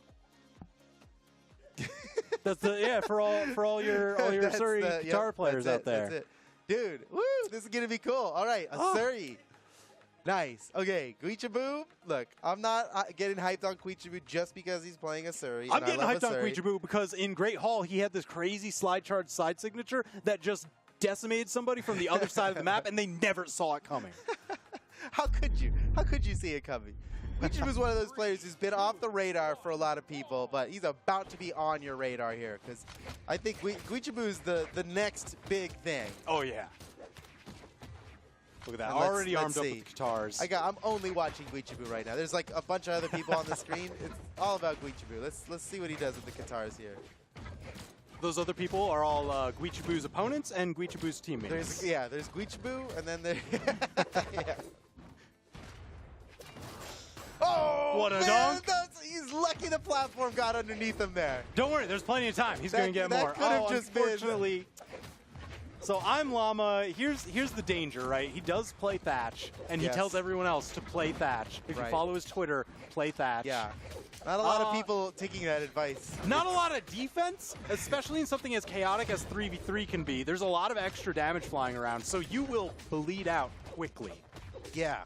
But You can cause I'm others to Llama, bleed out real AKA quickly. Thatchman 2000 is like one of the only true projectiles in the game, and Ah, I yes. think that could come into play in a 3v3 big time, especially if the team's playing around Oh, it. yeah. Right? Uh-oh. If I'm Llama. they start running some zone, I'm Llama with the Snake Eyes, just got the delayed double. oh, Guichibu missed the alley-oop. Oh no, Guichibu. Okay, he makes up for it, scoring the. He's got this edge guard on lock. Oh, Impala still makes it through. Nice recovery, finishes him off, and Guichibu's the only player remaining with more than 2 stocks. Yeah, still hanging on, working his way through, still trying to save his teammate. No, Oh, Santi Guichibu deletes finally him. down, and Llama's in trouble. So close to being knocked out, and there it is, down to his last stock, much earlier than everybody else on the field. That is not good for the red team here. Llama's, he's gonna have to play a really safe stock. Oh, Prez with a GC neutral signature. That was kind of wild. Oh, look my at that, gosh, taking him for a ride. The punishes of the punishes. I know, everybody's playing Leapfrog, and nobody comes out unscathed. Jetbean down to his final stock now. Guichibu could find it right now, but okay, Santi fought back, and then Prez came in with the nice punish. I do like what Prez has been doing. He uses that cannon neutral air as an anti-air deterrent against the platform, even against landing on the main platform, and it kind of rockets him back down to the ground so he can do it Yep. again even faster. Oh, it's a tie game. If you don't look at Llama's health, it's a tie game right now. All right, Llama's production, gotta can play we this really cover careful. up Llama's health right now? Get Yeah, everyone to somebody- not focus on that. No one focus on that. It's not that They dangerous. could still. He's doing well though, with how damaged he is, how close he has been to being knocked out of the game permanently here. He's still Oh. holding on. Prez just controlling center stage, forcing the fights to the outside where he can kind of snipe and cherry pick. Oh, Guichibu nearly scored the knockout on Santi. He got the recovery so high up in the sky, and it just wasn't enough. You know, I gotta say, the Blackguard Keep is like a prime location for Asuri dunks. Because you could go up through the bottom of the soft platforms with the dunk. And Oh, then yeah. and they'll come out on the bottom. It's kind of amazing. Well, here we are in an intense 2v2 here. Everybody, wait a second, Prez still has 2 stocks. It's a good thing, too, because he just lost it. Yeah, I mean, that's good resetting earlier than later. Guichibu's being so careful about this. He's so close to being knocked out, but so is Impala. Yeah, the hunt is And that's on. it. There's the Wait, one. Team combo. Oh, can't think of Okay, a few little better bit of moves than freestyle. side lane. Doesn't matter. Let's They got- go. They got it. I'm surprised side lane. I was I like, love the synchronization. oh, look at these. Look at the team. They're just all going, look at that. They're Ooh. all just looking up into the sky, searching for answers. They're like, oh, that's where we knocked you away. You're still flying. Yeah. Yes. GG. Guichibu, Llama, and Prez managed to clutch it out in the end. Yeah, Prez had such phenomenal control over center stage, just kind of short hopping up, you know, touch a little bit of fastfall on it to Yeah. maintain your height, and then just kind of seeing, all right, where is everyone? And am I going to do a falling side air if I need to cover horizontally, or can I take a neutral air poke at just the players fighting above me? Yeah. It really just piled on so much damage. Man, I hope Guichibu sticks with the Asuri. I don't think you're in danger of Guichibu switching off. He's kind of been playing the guitars all the way through the day, Yeah. going for the dunks. So I want to see some The dunks. Jetbeans put out all the bans, and now, ooh, we're going to Turtle's Lair. Nice. Oh. This is all the benefits of Grumpy Temple with the 2 separate platforms and the channel down the center. Yeah. Except it's all a lot closer together. Yes. Yeah, this is I think my favorite 3v3 map. It's like actually. condensed. Yeah. Here we go. You get that one pipe platform in the middle. Just giving you a slightly way to set up, I guess, a downward throw or maybe even a little bit of a dunk into the center channel. Yeah, you can get pretty dunktacular here. Dunkalicious, sorry, that's what I meant. One of those was a made-up word. The other one is in the dictionary. Cowabunga, tubular. You know, you got to hit all the 90s catchphrases, right? Radical. Oh no, Guichabu lost the stock so early. Maybe they can return fire on Santi, who's extremely damaged on the other team.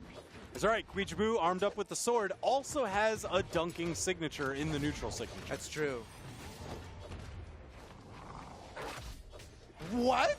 How did Wow. Llama actually pull that off? Wow. Oh my Llama gosh, with a the double.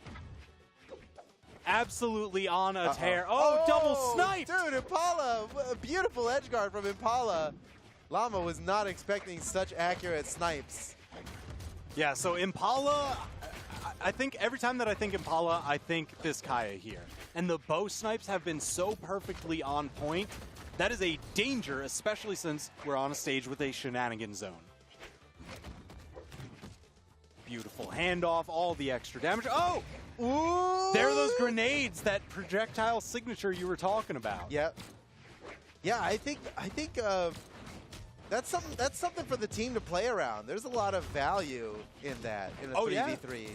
Cover the center channel, cover the edge guards, because they will arc off stage. The only downside is maybe hitting your teammates, but if your teammates are aware of it, playing around it, behind you, you know, maybe helping knock people into it, helping put people into position. Oh no, Llama, Jet Beam dude, fell Llama's down, on a Santi tear. fell down, Impala fell down. Llama's MVP of this one. He is on a Absolutely. tear, doing so well in this game. This Scoring is all why. the knockouts, not giving up any easy damage, following up on all of his teammates' attacks. This is so nice from Llama. This is why you play Thatch. Play Thatch. Play Thatch. Yeah, you too could be so powerful as this. Oh no, Guichabu getting... How did he actually survive? Guichabu lucky to be alive, for sure. For sure. That's a major bummer. Because I don't care that he was for only in Santi. yellow. Like, when you're that close to the knockout line, a slight breeze will take you out. Exactly, yeah. That was close. He must have kissed the blast zone there. Guichabu, or Llama blasted down to his final stock. Everybody's on their final stock here, Oh, but man. red team has got a major health advantage. But Guichabu's got to be careful. He could be the first one to be knocked out easily. Santi's coming for him. Oh, Guichabu turns it around on Santi. Still looking for the opportunity here. Guichabu playing this right. He knows he's damaged. He's got so many Qatar neutralites in his pocket here. Whoa! Oh, he's lucky to be alive, but Prez got knocked out in this time. Now we've got a 2v3 here for Llama and Guichabu. Things were looking really good for Llama and Guichabu. Llama, once again, ties up the stocks. Yeah, we're down to a 2v2, and Llama's got a major health advantage over everybody else. He can make one or two more mistakes than other people could. I mean, hey, Oh, yeah, that's good. You looking for we dunks? love to He's see got an some Asuri dunks. Dunk. Oh, that was satisfying. Oh, no. He didn't deserve that. Didn't all right. deserve that. So I think most people would look at this and be like, oh, but he's got the damage advantage over Impala, but he's playing a low defense legend. Against the high defense legend. Yikes, this is going to be Kaya's rough. one of the highest defense legends. You would think that the 12-year-old Eskimo, or however, I don't know. She's very I don't young. remember. She's young. Doesn't matter. The highest defense. Yeah. The battles that Kaya's seen has hardened her into an ultimate fighting machine. But Play Thatch. Thatch, exactly. But play Thatch. Exactly. Once again, the telescopes come out. We're looking to the skies. We're looking to the next game. That's how far they're looking. Look, we're looking at grand finals ahead here. All right, yeah. We see the road. How do we get there from here? Woo. GG. Look at that dunk. That's 2 wins in a row, right? Set count 2-0. Am I right in thinking that? I do Have I believe. time skipped? Okay. 2-0. You took one of their telescopes. You looked ahead. I looked, yeah, and I was like, wait, I'm not sure if I'm supposed to say what happens. I didn't mean to look into the future like that. Okay, so we've got a legend swap here from Prez. He's going on to the Macho Man. Oh, okay. Jet Bean, Santi, and Impala sticking with what they've been working on. So the Macho Man, the lance does give him somewhat similar, that moving side air like his cannon had. Yeah. But the axe, I think, might actually, I don't know. The lance, I really don't know what to make of it, especially on this map. This is a tough one. I think this is a great map for Lance. Yeah? It's hard to say though. Yeah, I suppose we'll find out. It's just you don't really have a lot of latitude in how you can recover because we've got that scaffolding underneath, right? Yeah, good point. And the walls aren't very long. They're not the shortest in the game, but they're not very So long. very volatile map for Lance, to be sure, if you're playing on the defensive end. If he's able to recover high, he'll be okay, you know? Yeah. And in a 3v3, you get a lot of opportunity, I think, to start your recovery high. He can use this Lance recovery first, maybe, Yeah. while he's way out there, hopefully, without getting Especially slapped by a weapon. If you call for the support from your teammates of just like, yo, And clear me a that's- path. That's probably what it's going to take. Oh, man, Prez Whoa! gets knocked out early, but Jetbean gets knocked out in the punish for knocking out Prez. Guichibu scoring that at the last second here. Uh-oh, Guichibu avoiding Impala's edge guard, but you went in for another one. That was a little greedy. That ground pound that Guichibu went for on Impala there, a little greedy. Impala saw that Yeah. coming, got the punish. Yeah, sometimes, you know, these things, they do You happen. just gotta risk it. You gotta just go for it because that easily could have worked, and we'd have been like, "Whoa, Yeah. what a smart idea!" If it works, you're a genius. If it doesn't, you're a fool. How could you? Uh-oh, Prez! No, Prez got gimped by a weapon throw. He went in. Oh my gosh, so deep, many he got stuffed recoveries. I'm reversed Llama. on him. I'm Llama getting knocked down Oh, in this similar is- fashion. Okay, well, All these stuffed recoveries in the bottom left-hand side. That's heartbreaking. yeah. Now they don't need to stress too much about it. Even if they lose this one, they're up 2-0, so it's not too bad for them to lose this. But it does seem to be getting out of hand quickly. I'd be amazed if they managed to bring it back at this point. Oh my gosh. 3 stocks This to is 7. This is a go next situation, dude. This is a go next situation. This is a lot. Now, if they bring it back, I'll gladly eat my words, but I'm feeling like GG. This is like one of the tallest orders we've seen today. Yeah, you can't just walk in and ask for this. You can't just order this. That's too much. It's Kitchen like, can't excuse me, take I it. need 36 lattes Yeah, in 5 you gotta minutes, call please. ahead for that kind of thing, dude. This is too much.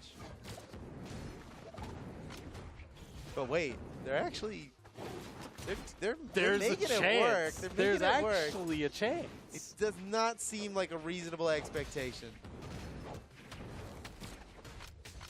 Oh, Set it up, man. Prez. Perfect dodge. Impala and Jetbean working together really well on that edge guard.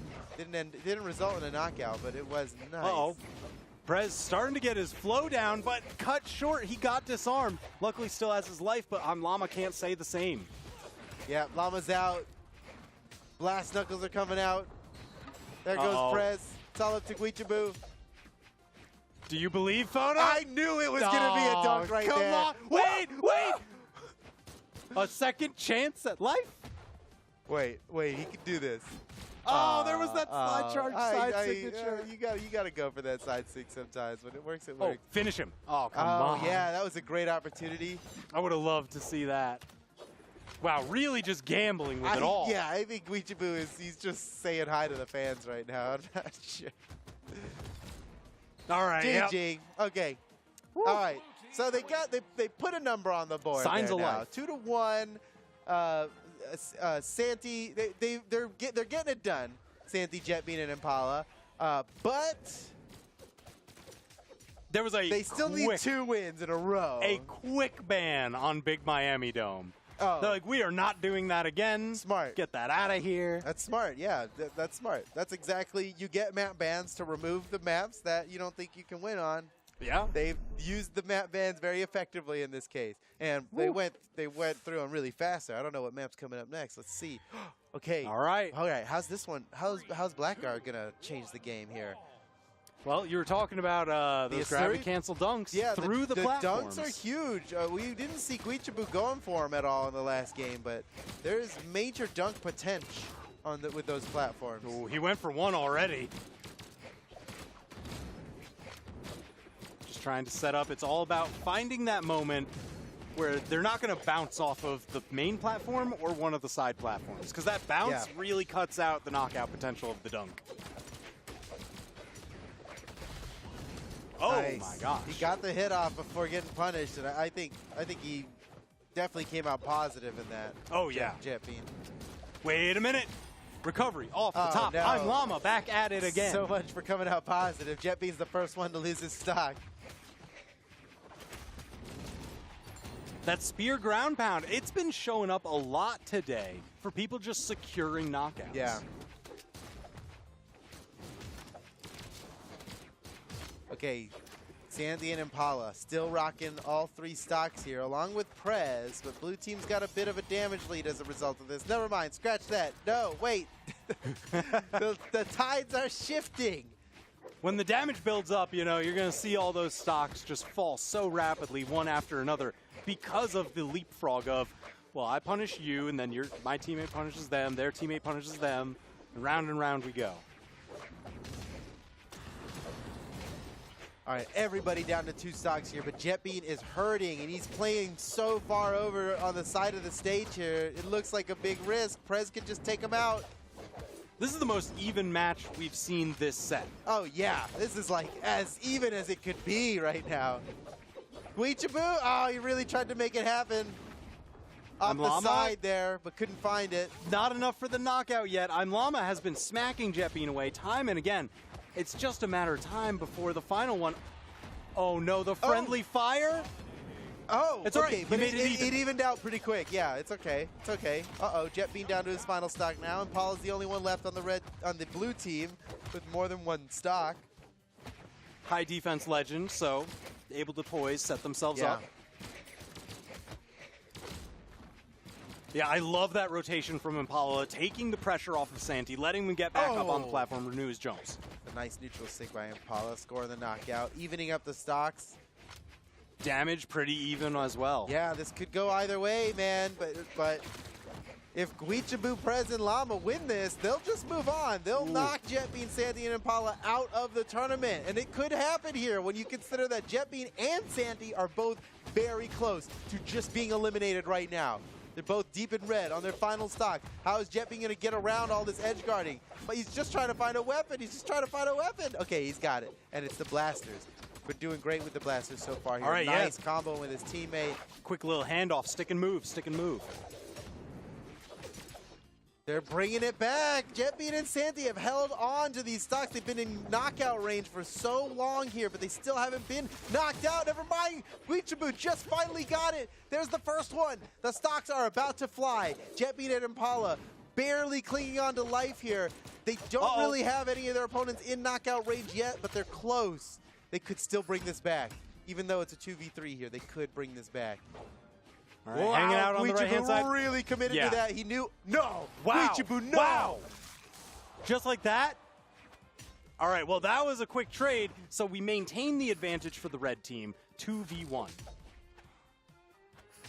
Oh, The he gravity used cancel cancel. gone. He used gravity He cancel. almost got the hit for the chase dodge, I know, though. Llama. Wow. I don't think Llama even meant to dodge that neutral air. He just he was going for Clutch. his slide kick and happened to be invulnerable in the brief moment that the neutral air Yep. was overlapping him. Wow. Well, GG, man. Llama, they've done it. They've done it. They've done it. Man, so they They've were done it. looking ahead. Those telescopes came out. They saw the road of victory, and that's the one they're marching Yeah. down currently. Wait, so they're using their telescopes to look at the road? Sure, yeah. It's a star road. It's like the Rainbow Road. It's a rainbow road. You Ah, know? okay. That's for yeah. a second there. I thought that's not. It goes logical, up. You but- can take the shortcut if you hop off the side. Yeah, That's- we know all about. Shout out to Summoning Salt. We know all about that one. Oh my gosh. Woo, Let's go. Congratulations, Guichabu, Prez, and Llama. Woo. They've done it, man. Play Thatch. Play Thatch now, and now Yeah. you know. And now you know. Now you know. And knowing is half the battle because he plays Snake Eyes. Oh my gosh, that's nice, nice, dude, nice. Wait, The yeah. G.I. Joe fans out there. Ah. Woo. Okay, our next match coming up. What is it? Ooh. Loading. Yes, I was hoping that would summon the. It was so the beautiful. Great Wall. We have our own great. There's a Great Hall and there's a Great Wall here. Ah. And this is the Great Wall. Cutie, Dog, and Walshy versus Anime Fan, Wubs, and Koslix is coming up Okay. next. I think this is the last match that we have the privilege of casting, so let's really make this one a good one, guys. All right, and this one's actually, I'm so curious because this is like two of our dark horse teams going up against each other. Yeah, it's a shame that it has to come down to this, but it's going to happen eventually in this bracket now. Of course. These players, we're one round further now in the elimination bracket, so the other eliminations we've seen were players going out in 7th place. Yep. Whoever loses this one's going to be out in 5th place Ooh. and will earn their spot in top 4. So Very nice. we're determining the final top 4 here. You already know the other teams. So let's see who it's going to be between these two. Walshy, Dog, and Cutie versus Koslix, Wubs, and Anime Fan. TWK, I want an answer from your heart, not your mind. Okay. Who's going to win this match? Yo, my heart, I gotta go Walshy Dog Cutie. Okay. I really do. Okay. I like that. No logic applied to this one. Just truly what you believe in this one. Yep. Yeah. Just pull it off. Heart of the Walshy, cards. Dog, What's and on Cutie. top? There it is. Okay. I mean, I'm definitely thinking Anime Fab, Wubs, and Koslix. So They definitely gained a lot of fans in that past set. the fact that they could lose Koslix so early and still win is like, that's huge. Because Yeah. you're not always going to remove Koslix so quickly from the game. Yeah, we saw that in the final game of their set. Yeah. So now I guess the question is, will they be fighting against a different strategy, or will that kind of Koslix as the hard focus resurface its ugly head? It's ugly. We'll see. I guess we'll see. It was pretty clearly a strategy for their previous opponents. I don't know if these guys are See that in at gonna be least playing two of that their way. previous sets. So Yeah. I'm like, is that just a theme for today, or does he actually get to work in some matches here? That's funny. I mean, I think it's a good strategy. You fight Oh, yeah. whoever is the easiest to knock out. It's worth putting some extra focus on trying to knock them out. Absolutely. But we've seen that maybe you shouldn't go for that strategy Yeah. because you could overextend yourself for oh sure. yes, because sure. that leaves Wubs and Anime Fan to do their dirty work. They're so nasty with it, man. Come they on. are. Yeah, they did well. And you know what? I like a good 2v3, so All right. let's do it. Oh, huge ground pound. Koslix, first one to fall. Don't think it was quite the hard focus because we see Wubs and Anime Fan falling shortly thereafter. Wow. I mean, we're less than a minute in, and 4 stocks have been lost across the board. Do we want to say that's like 2 0 to deaths that you just had? Cutie got a, double knockout double on the 0 to revenge. death. That's pretty crazy. Uh-oh, Koslix Nice getting team done. combo. Okay. Yeah, Koslix, he is, once again, the most damaged person on the field here. He risked losing his second stock before some players on the opposing team Oh lose my any. gosh, he was in sweat beads, and there it is, the follow-up. Koslix down to 1 stock Oh already. my goodness, Walshy and Dog still have all 3, and they got Koslix and Wubs down to their final stocks.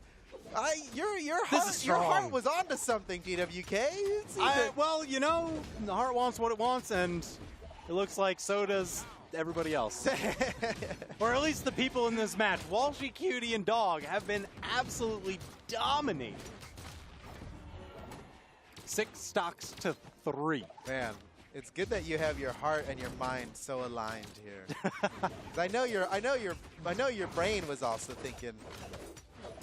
You know what? If you gave me the was time to also think about thinking it, we Walshy. probably would have gotten to the same conclusion. So, Good thing you did. the peace, the harmony, the unity, I see it in their gameplay, so I feel it in myself. Oh, that was such an awesome Yo, combo. yo. Nicely done by Dog, finishing it up. Cutie with the brutal. So angry. Brutality. 6 stocks remaining. That's too many stocks remaining, dude. that does not bode well for Anime Fan, Koslix, and Wubs. My heart has misled me. No, wait. It's not over, okay? All It's right? not over. That was just All right. game 1. Yeah. These are Everybody best relax. 3 out of Everybody 5 relax. sets. You got to win 3 games to move on. Best of 5. Relax. Oh, that was a sick combo. Oh, and they pushed so much, dude. The double knockout. Yeah, they had Goodness like gracious. that perfect rotation swarm going on. Yeah. It felt like nobody was left open, you know? Oh, if you're going to tag them, well, you're going to pay for it at least double. GG. Woo. Okay. Let's see. We have any legend swaps on the field? I think so. Wait. Cutie and Dog weren't playing Bryn before, right? They didn't have double Bryn. They had one Bryn. Maybe they did have a double Bryn. Well, They did. they did have the double Bryn. Yeah. Wow. Cutie scored the We just double got these- revenge, and I was like, oh, yeah, Bryn's face is up there for a lot. Just being like, oh, here's the I'm kill seeing feed. a little too There's much one. Bryn here, There's actually, for one Bryn. All right. Yeah. All right, let's see if Anime Fan Coslicks and Wubs can change the Okay. story. Because right now the story is they got dominated. And I'm not sure. That was brutal. If it continues that way, I don't know. I don't know. We've seen in the past that map selection is huge for dubs, Wubs, Coslicks, and Anime Fan to get their dubs. Yeah. And so we've got to It's- switch. yeah, We're no longer on Grey Hall. We're looking We're for on a Black Wub dub here. We're looking Yeah. for a Wub dub. We're on Blackguard Keep. Whoa! Wubs almost got his dub right up there. Ooh. Wubba dub dub. That's up 2-0. We've seen Wubs. So, like, it seems like every game he's in, he is, like, just barely missing these huge opportunities so close to the ceiling. Oh, wow. Oh, Walshy getting taken off Okay. the top of that ceiling. well, that's good for Anime Fan Coslicks and Wubs Cutie here. saved him. Cutie just saved Wubs. Nice. I mean, Wait, they're not, enemies. not nice. They're opponents. Yeah, that's not cool. He didn't Whoa, really- Dog! Oh! What the dog doing? What the dog doing over there? Unbelievable. Two stocks so fast. That was a beautiful sequence. He's just from going Dog. for it, man. So again, we still have the lead for the red team. Walshy, Cutie, Dog, holding it over Anime Fan, Coslicks, and Wubs. Dog. Oh, up, immediately tied up. This one's going to be close now. Maybe we won't end in the 6 stocks to 3 scenario. Well, it's definitely looking much more even than last time. And actually, Anime Fan Coslicks and Wubs are pulling ahead now. The It's turnaround. a pretty good lead, too. I mean, that's nothing to scoff at. These guys are ahead in a pretty significant way here. Uh-oh, Wubs in trouble. Oh, what an answer by Wubs. That was a great way to get back to the stage here. Perfect counter to Walshy. What? Walshy hunting down Coslicks. Couldn't catch the landing. Coslicks threading the needle underneath. And Cutie just barely made it through. An incredible edge guard here. He's just never mind. He made it through for like a second, but just got knocked right back out and ended There were up just getting knocked out completely. Too many edge guards to deal with. Yeah, he didn't have a weapon. He was looking for a weapon. Ooh, chop. Just could not escape. Okay, all right. Everybody down to 1 stock here except for Dog. Wow, who- this is a very imbalanced Jenga tower right here. Walshy about to fall. There he There is. it We're in the is. 2v3. Okay, it's a 2v3. Can Cutie and Dog pull it together here? They've got Anime Fan in knockout range. They could maybe knock out, they can go for Anime Fan here. Anime Fan's not making it easy. You see his movement. He's very hyper aware of getting hit right now. Now it's all up to Dog in a 1v3, and I'm not sure, man. This is rough. This is a very tall order. But right now, he's maneuvering around this platform so incredibly well. And wow! Whoa! That was nice. Come on, Dog.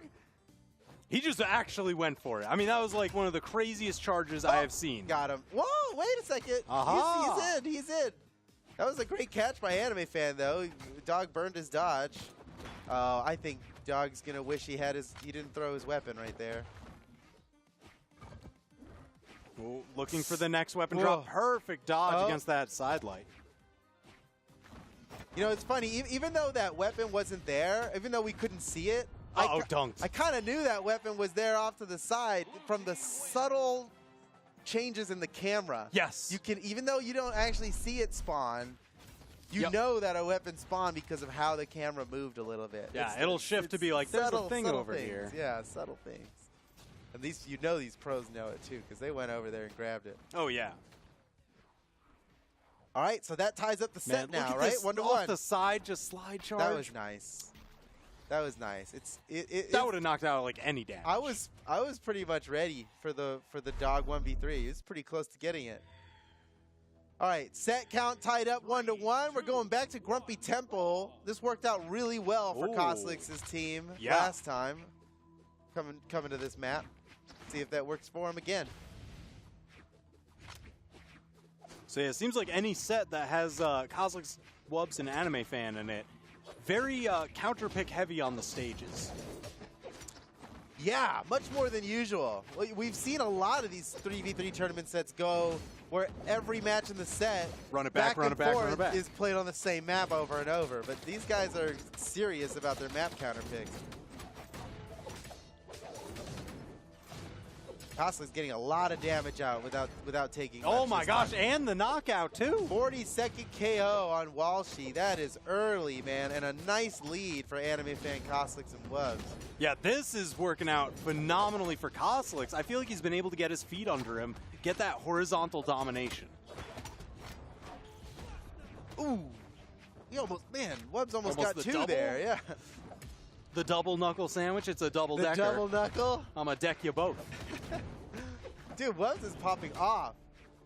Oh, never mind. I mean, you see, he had to be stopped. He had to be stopped. He had to be stopped. He couldn't be allowed to It was continue. going on too much. Nice punish from Walshy onto Koslix for hitting his teammate. Score the knockout there. Cutie barely alive.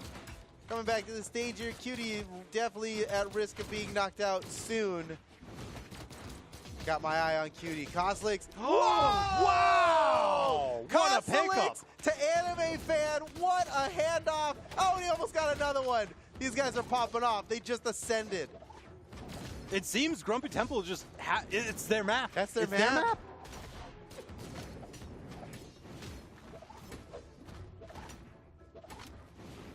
So here we go, chasing a lot of the action going up towards that top platform. Whoa. People want those vertical knockouts. Yeah. Oh my gosh, Walshy has landed so many things in a row here. He has not been hit in quite a while, and he's getting knockouts, he's building up damage, he's landing all his signatures. This is huge. Yeah, I mean, hey, that is all you can ask for when you're down on your final stock. Ooh. Infinite extra credit. Yeah, well, they're gonna need infinite extra credit now. Walshy, Cutie, and Dog are down to their final stocks here. Wubs now down to his final stock. Koslix is the tank. Finally, he's after being the targeted and the first one to be knocked out for every game we've seen for a while here. Koslix now really holding on. Finally sent to his final stock. Look at this. Everybody down to their last stocks, and the damage is pretty much even across the board. It comes down to this. Oh, punish, but the punish on the punish, and round we go. Yeah, punishing the punish is pretty big in 3v3. That's Uh-oh, that disarmed Cutie, trying to get around. Dive kicks under that sword ground pound, manages to Nice. rotate over, but Yep. still hunting for a weapon. There it is. Now Cutie finally got a weapon. Dog. Whoa, the double sider on Koslix. Dog, Koslix is in trouble. Wait a second. Wow, What whoa, a save. whoa, whoa. Oh, no, he gets knocked out anyway. Wubs totally went out there and saved Koslix, but Koslix still fell. All right, this is not over yet because Yeah. Walshy and Cutie are both one hit from getting knocked out.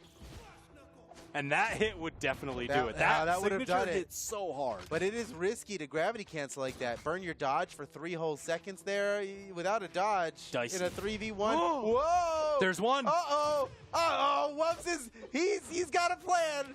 He's That got a is the plan. shenanigans zone. He has given you all the And shenanigans. he's got shenanigans. Ooh, that could have been it. An axe side air is definitely the ticket to victory right now. Wubs working on this Uh-oh, 1v3. off the He's beak. still in. He's still in. Cutie and Walshy doing a great job of keeping their range, even against the blaster side Beautiful. airs. They got it. They put a stop to that 1v3 because that was a very realistic 1v3 to win. Oh, yeah. It's good that they managed to put a stop to it in time. Look at that. The combo, the lance into the sword recovery from Anime Fan. That was a crazy double knockout. Yeah. Yeah, that was awesome. That handoff, love to see it. And I love this finish, too. We're going to see it in the final clip. Just making sure to extend all the way over to get around the beak. You don't want to bounce him off. just thread it right past. You're right, and there is not much of a window with the sword downlight in being able to still connect it true on Yep. that. He just kept traveling over, and that's one thing that you do get with the downlight recovery on sword is steerability Yes. with that recovery, and he went over just far enough Oh, so yeah. that he wasn't knocking him into that platform, because that totally would have stopped it from being a knockout. That's a Absolutely. good call out. All right, back to it. Look at this. They're sticking with it. They had man. the chance Oh, they had man. the chance to ban it. They didn't ban it. So Grumpy Temple, you see them Dancing, setting up on dancing. their sides. Everyone's dancing. They're like, guys, let's Like, all let's arm up. Everybody Oh, arm up. everybody before but we- Walshy. Oh my god, and Koslix too. That's funny.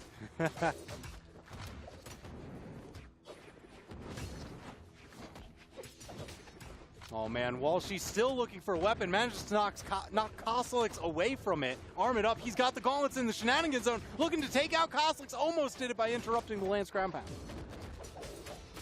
What a handoff! Oh my gosh, the alley-oop, and Wubbs takes a very early first stock here, but Koslix is at risk of, he got Yep. knocked out as well. Just too far.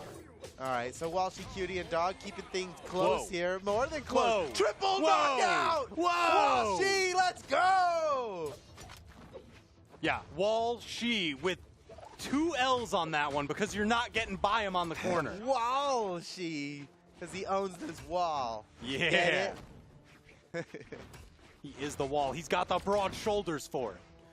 And Dog is the only player left with all 3 of his stocks here. Keep your eye on Dog. He's either gonna... Yep. It doesn't matter what I was gonna say. He got knocked out. I mean, that's just kind of what Wubbs has been doing, like, all day. Sniping, just catching people out with those blaster Yeah. recoveries if they choose to recover incredibly high. It does seem advantageous to have at least one person on the team whose role is not to look for opportunities, but to see who's the most damaged and seek the knockout on that person. End stocks before they get too much extra credit off of them. You need the finisher, and I the get the hitman. feeling that's what Wubbs is doing. I don't know if that's their strategy, like, oh, that's your role in our team is Mr. Assassin. I think that that's what he's doing. That's how he plays it, you know? Well, he's doing a phenomenal job. But unfortunately, stock lead does go to Walshy, Wow. Cutie, and Dog at the moment. Oh, yeah. Kind of a big stock lead here, too. And if Walshy, Cutie, and Dog win this, it's over. Woo. They'll be moving on to top 4. Uh-oh, they got Wubbs down to Okay. final stock. Okay, Koslix in has gotta danger. Be careful! Oh no, this could be Koslix's last stock of the tournament. What a dodge! He scores the unarmed recovery, grabs the axe. He's got to make something happen here. He doesn't have time to switch to a lance. He's playing it. Okay. Wow, How yep. about another triple knockout for the blue team? Unbelievable. Woo! Wubbs an anime fan, like when you get those two together, it cannot be. It just cannot be. You must evacuate. Well, here we are, man. Everybody down to the final stocks. Koslix's done a great job of holding on to this final stock of his. And, And just like that, sniped out. Wow, that was nice. It was the exhausted recovery that caught him there. A little unexpected. All right, Anime Fan and Wubbs, how are they going to get this done, man? They have such a major health disadvantage. Anime Cutie Fan, Dog he's and Walshy are not willing to go up to that top platform. Anime Fan's hoping that he can catch a downlight on any of these guys if they try to jump up there. But the fact is, Walshy, Cutie, and Dog have such a major health... Oh, they my fell for it! gosh! They were looking for exactly that, and they gave it to him. Unbelievable. Oh, my God. That was so ridiculous.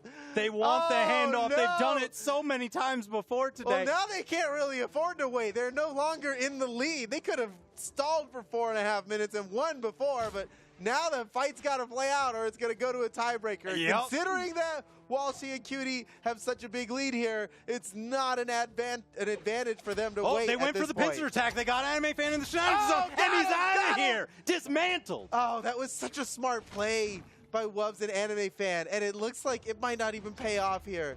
But don't put it past Wubbs. He's got a shot. Yeah, he could definitely Luke is a just win a powerhouse. 1v2 for sure. I mean, just a couple hits from Luke, and you're knocked out. Whoa, man, that was close to being a nasty punish. Luckily, Cutie landed it. again. Lands right Oh, on that she's top sweating for a platform, minute getting there. juggled up, damage building up. Oh, Wow! that was it right there. It slipped right through Walshy's hands. Whoa. Uh-oh, Oh, wait a no. second. Wubs can win this. The recovery drops. Here we go, Cutie Oh gonna be my looking God. for a weapon. No, Oh, don't okay, just give it to careful him now. Like that. Don't just give it to him like that. Come on. Okay. Let's go! Bravo! The Cutie's salty about that one. I would be too. That was close to tragedy. Oh my gosh, dude. Dude, that was pretty crazy. The end of that one was. They were just like, hold it on, was we got a tense. plan. That was tense. And they had a plan Oh, and yeah. executed it flawlessly. Absolutely. That was really impressive there. Dude, the triple KO for Walshy, and then later on the triple KO for Wubs. Yeah, look at That's that. Look crazy. at that. Boom. That's crazy. And then here, Oh my dude, God. They must have been calling it out like, dude, okay, I'm gonna Look, try to get a soon. downlight here. One of them's gonna come up, and we'll just carry him up to the top. Yep. And they pulled it off. As Man, soon as he peeks his head. they were so close. That would have been insane. Oh, GG. Walshy, Dog, and Nice. Cutie are moving on to the next round and knocking their opponents out, Costlix, Wubs, and Anime Fan, in 5th place. They're out of the tournament in 5th All right. place. So congratulations to them because that is an impressive performance nonetheless. But now we are down to our top 4 match result history. Look at all the that. wins. Bam, bam, bam. Oh, wait, we're not. Okay, wait. Oh, Okay. una más. We still have. Let's find out. We've got one more match, ladies and gentlemen, before we have our top 4. All right. Experience, Stingray, and Maid versus Guichibu, Prez, and I'm Llama. Wow. Okay.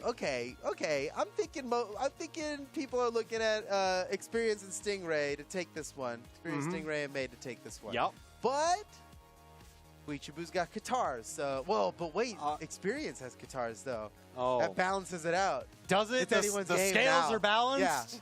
Yeah. Is your has heart more, lighter whoever than a has more feather? Katars will win this match. Ah. That's my prophecy.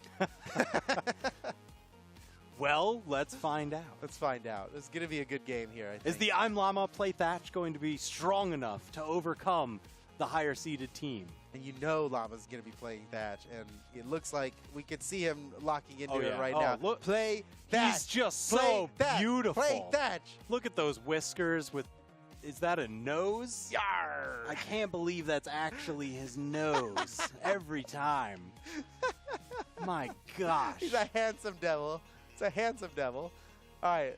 Let's see this one go down. Stingray is locking in with Azoth. That's a pretty spicy Whoa. change-up. Really? Wow. Okay. I was expecting like to Black see Knight it. again. I think Azoth could be a great 3v3 legend. I like this. Let's see what Strong Stingray does with it. signatures, great kit, good defense. Yeah.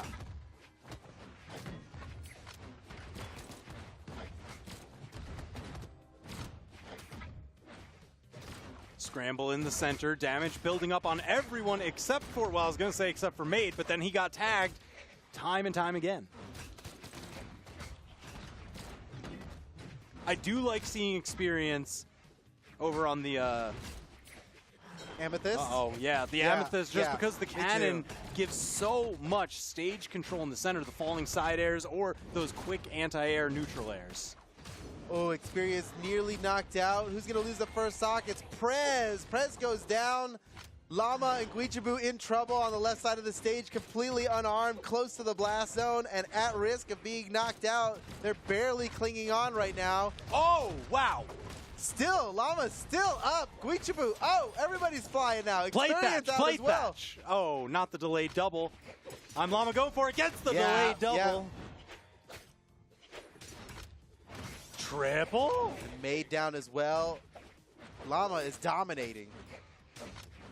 That's not even just us saying it. That was actually had to be no, shut down like by the game. Officially in the game, he is dominating, yeah. Just so many unanswered knockouts. We do get to see a lot more like dominating call-outs from the game in 3v3 because there's so many more KOs to be had. Oh yeah, you can build up 3 Stingray targets. can't make it back. Stingray down to his final stock pretty early, especially when you consider that the lowest defense legend here has the most health. Wow. By far the healthiest. Llama's doing great. Experience down to final. Stingray on final. Made starting to really hurt. He's in knockout range, yeah. This is, but the turnarounds can Double happen fast though, not here. quite. Guichibu manages to survive just enough distance. Oh, blasted out of here.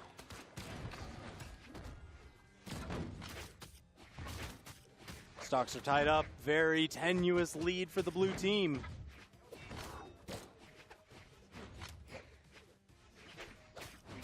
Guichibu, beautiful downlight recovery, the Qatar special. Llama's still got 2 stocks, man. That's huge. That's huge. He's usually the first one to be knocked out, or the most at risk of being knocked out. Now he's making all kinds of plays happen now. He's got room for error. Guichibu looking for any kind of setup. Wow, Stingray gone. Made left alone. It's a 1v3. Dude, Llama once again MVP of this round, I think. I think so. I mean, dominating early on with the triple knockouts, getting the final knockout here. Wait, no! Stolen! Stolen by Prez! Dude, that was a straight up chaos right there. That's a kill Rude. steal. Actually rude. He stole his experience points. Oh my gosh. Ooh, man. It's all right. They all get the same golden prize money, you know? It's not like he stole the gold with that knockout there. Yeah. It's like, now I can't buy my boots. Come on, man. What are you doing? I'm trying to line up the... It's too bad that wasn't experience being knocked out, because when you KS, you steal someone's kill, you're stealing their experience. If experience was the one being knocked out, that would have worked. You stole his That would've been experience. beautiful. I just kept doing that in my head. I'm like, how can I turn this around? All right, GG. Guichibu, Prez, and Llama are up by 1 now in the set.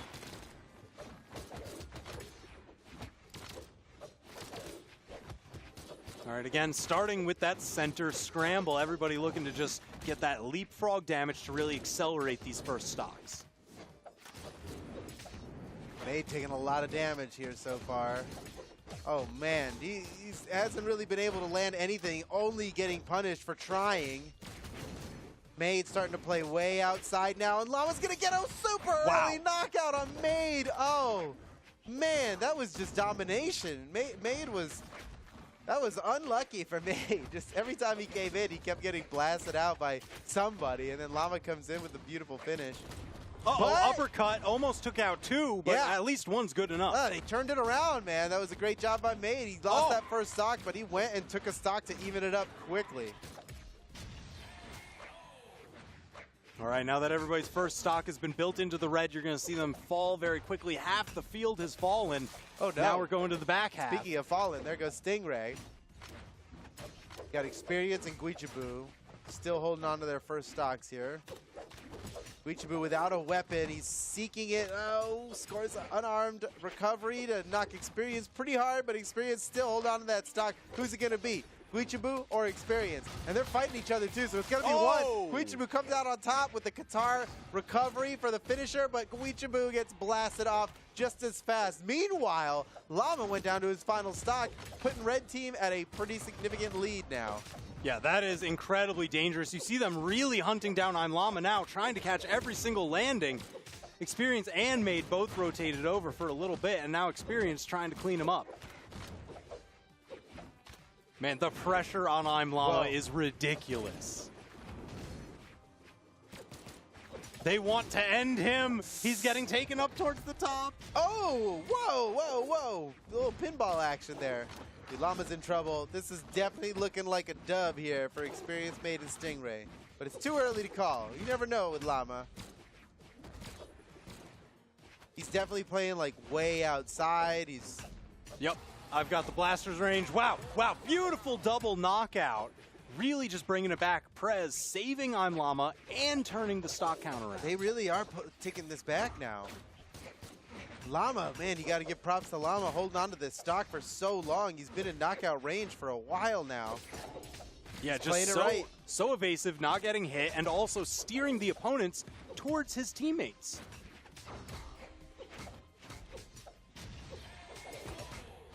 Oh, Llama. Whoa. Whoa. Okay. He's good. He's still good. Man, we're if they- hanging on by a thread, you know? If they breathe on Llama a little too hard, he's going to get knocked out. He rolled Snake Eyes, but he's got another bet left to make, you know? That's a good one. That's a good one. Oh, thanks. That's a good one. Snake Eyes, dice, rolling. Hilarious. That's a good one. Gosh, damage Full of so this. incredibly high on so many people on the field. Yeah, Made, but Stingray, Experience Prez, has got I'm 2 Llama. stocks. That's huge. They can knock out everybody, leave Experience alone in the 1v3, and they're still in a pretty good position. All right, momentary power play, 1v3 on Made. Made incredibly damaged. All it takes is 1. Okay, yeah, they could knock out Prez and Llama so quickly. Experience is looking for a weapon. Oh, Guichabu sends him. Wow, nice combo from Guichabu. That is an awesome guitar combo. Love to see it. This is a very unstable matchup at the moment.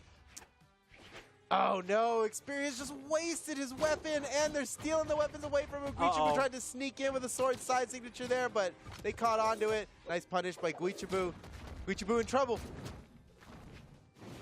Experience is always trying to set up to do a handoff into Made. Wow, There they it managed is. to take out I'm Llama. Now they got the 2v2 and a significant health advantage for Experience. Yeah. Considering Experience's health advantage, this is pretty huge. There's Oh the crap my out. gosh. They're bringing it back. The 2v3 is now a 2v1. The 2 just still Whoa. alive. Prez, he's doing so much here to fight for it. He's unarmed, looking for a weapon. Where's it going? I bet it's right there on the right. Yep, there it is. He still has no weapon. Oh, man, Prez in trouble here. No, the neutral air. The bounce might save him. It did, barely did. Oh my gosh, off the corner. Not enough for the knockout, but enough for some breathing room. Look how deep red Prez is. Oh Oh, my my gosh.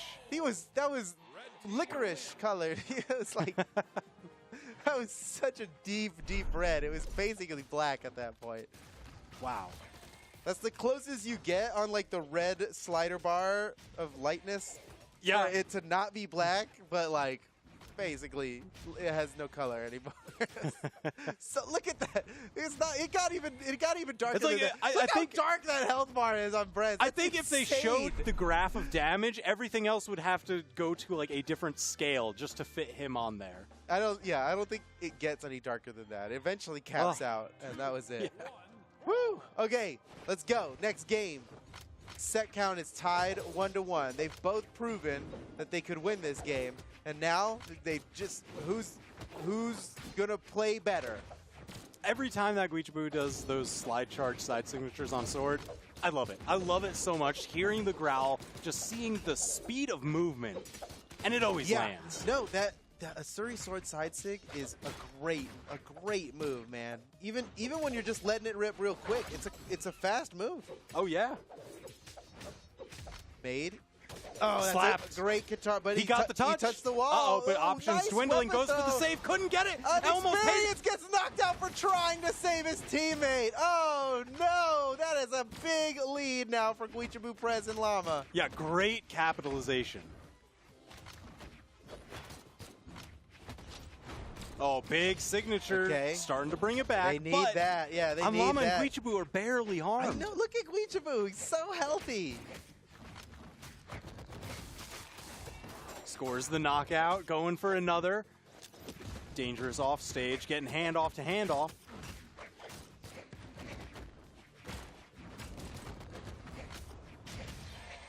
Oh, man. Guichabu's getting work done. Whoa, he's getting work done. Yeah, he is just swapping targets constantly and always finding the hit. This is really some good-looking guitars, man. Ooh, woo. Oh, it's not a true Yowza. combo. He knew it. He went for it anyway because maybe it'll work this time. Uh-oh, got disarmed though. He's gonna have to find himself a new pair of claws. Oh, Guichabu tried to. He went for the fastball tried special. to follow it up. Yeah, it's a good name for that. It's, you know, when you launch your teammate and an opponent and your teammate tries to follow up right after. Fastball special made Yep. famous by Hulk throwing Wolverine at people. Is that? Yeah, that's totally pretty what's good. happening. That's totally what's happening. Oh, the side signature again. Guichabu landing it. And they tied up the stocks here. Oh, experience Never mind. down. Yep. Stingray hanging on by a thread. They tried to give him enough room, but he didn't have the options to make it work. No, Stingray is down, and now this is a huge lead for Guichibu, Prez, and Llama. A whole 3-stock lead. pra- They've got a whole practically 1v1 match insurmountable. of lead.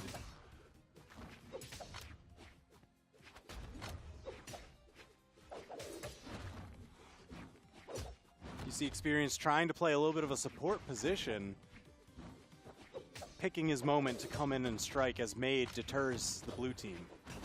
And Guichibu and Llama can take some risks, too. They've yeah. got so much to work with here. They're deep in the red, especially if Made and Experience are going to be hanging out on the side like that in the danger zone. It's not an advantageous place for them to be. They're both very relatively undamaged on their final stocks. I mean, this is like the top 2v2 team from MSI, you know, Made an Experience going That's at good. it. here. Yeah, good point. Good point. These guys have proven themselves to be the best, especially when the pressure's on. I like it. I like it. Here comes the grenades. Uh-oh. Yeah, you've been talking about it all day, that can really set up some crazy team plays, just a lot of pressure. And here it is, letting them rip. Oh, they got There goes one. Made. Just Experience left. They got 4 stocks to get it done. Ooh, Oh. just enough to make it back. Experience has another shot at this. No good targets, though. Everybody's that's so gonna far do it. from getting What? knocked out. No. Experience still alive. Can he make it through the triple edge guard? No. Bet on the platform. It didn't lower fast Yeah, enough for him to land. Core was not moving so quick on that one. He was, well, he goes at the speed he always goes. Yeah. You gotta just learn. Just off by a hair. Man, oh man. GG. Another point for Guichibu, Prez, and Impala.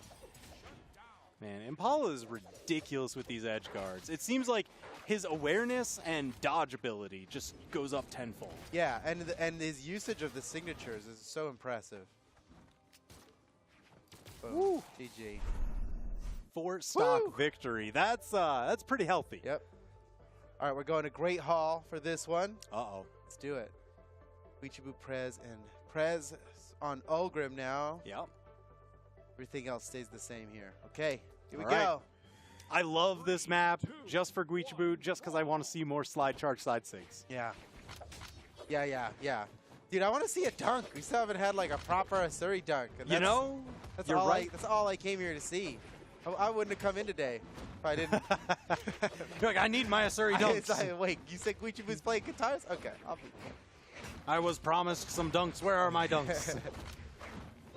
I mean, this map's pretty good for it because you can snag people off of the side platforms from the main stage. Yes, from the main stage, you can snatch somebody on those platforms on the side. Yeah, absolutely right. It's like, oh, you thought you were going to land and be safe? Go high? First stock down. They got Stingray. Guichibu, President Impala are very damaged, though. Experience. Space barely even been hit. Doing really well. Oh, Go. man. Everybody Yeah. getting blasted off stage. Wow. Guichibu getting knocked down. Made short to follow. No, enough to make it back up. Yep. Prez down to his second stock as well. Experience and Made. Okay. All right. Ooh. They have now taken the lead officially here. Experience, Made, and Stingray. Despite Stingray losing that first stock extremely early, he's held on pretty well. And Experience and Made are really holding on well. They still got their first stock. There goes Made though. Experience staying alive. Oh, still, he just can't catch Experience. Oh. Okay, all right. For a while there, Experience just kept getting knocked away, coming back to the stage, and getting knocked away, coming back to the stage. It's like how many times until the rubber band breaks, They just, right? yeah, they kept him controlled by means of knocking him away. Oh, okay. So Guichibu, you see him setting up for those dunks. I'm just waiting for that moment when it lands. Me too. Me too. I think everybody is. Everybody wants a nice Asuri dunk. Asuri dunks win games. They Oh, win yeah. games. Uh-oh. Uppercut off the top. Stocks now starting to fall. This was dead even across the board. Everybody incredibly damaged on their second. Now starting to fall to their last. But it's the blue team that's getting the worst of it. Oh, no! Chainsaw. He fell on the chainsaw! He didn't just fall for the chainsaw, he fell into the chainsaw. That hurts. That really hurts. And Don't do that. That's gonna hurt, yeah. It's always gonna hurt. All right, blue team needs to take these stocks before too much extra credit is dealt. Yeah, it's looking like this might go to game 5. Oh, I'm Llama taking the one. Okay, they need that. Now chasing down Experience. Llama getting punished for it, though. Man, Experience is handling the pressure just fine. Every time someone comes for him, he just hits them for even trying. Yeah, I feel like whenever he's on the ropes and he knows that he's in danger on his stock, he turns up like his speed, just his own play speed, like 5 times. Uh-oh, Stingray is out of the game now. It's a 2v3, but with Experience having an entirely extra stock, it might be enough. Okay, Experience down to his final stock. He's very healthy. Looking for a weapon here. Blue team's robbing the weapons on the stage, but he's got the sword now. Oh no, a little bit of friendly fire onto his teammate, Made. Oh, this is going to be all about how well Experience can support Made. Made needs to play a little bit of a backup role, so Experience kind of has to take the lead, set things up so Made can knock him down. And they need to win this 2v3 or they're out of the tournament. It's the pressure is as on as it could be.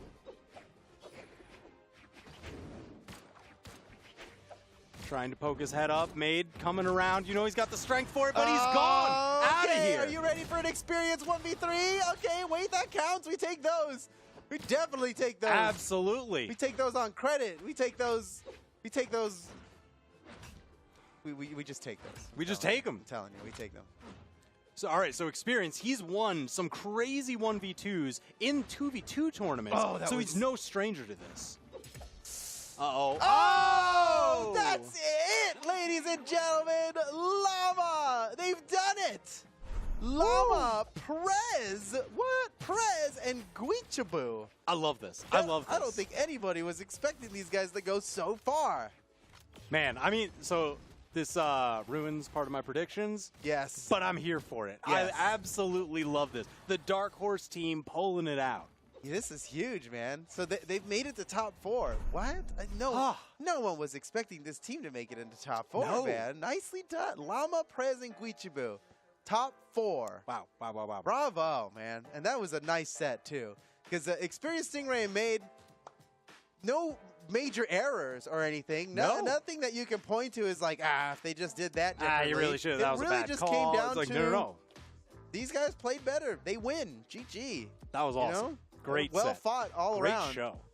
Well fought all around. So here's our match history. Coslic's I'm welcome sure. to Anafe fan. I'm sure Sparky and Ajax have something to say about the left side having all the victories until Guichabu Prez and I'm Llama. Yeah, Guichabu President Llama just breaking the norm. Oh man.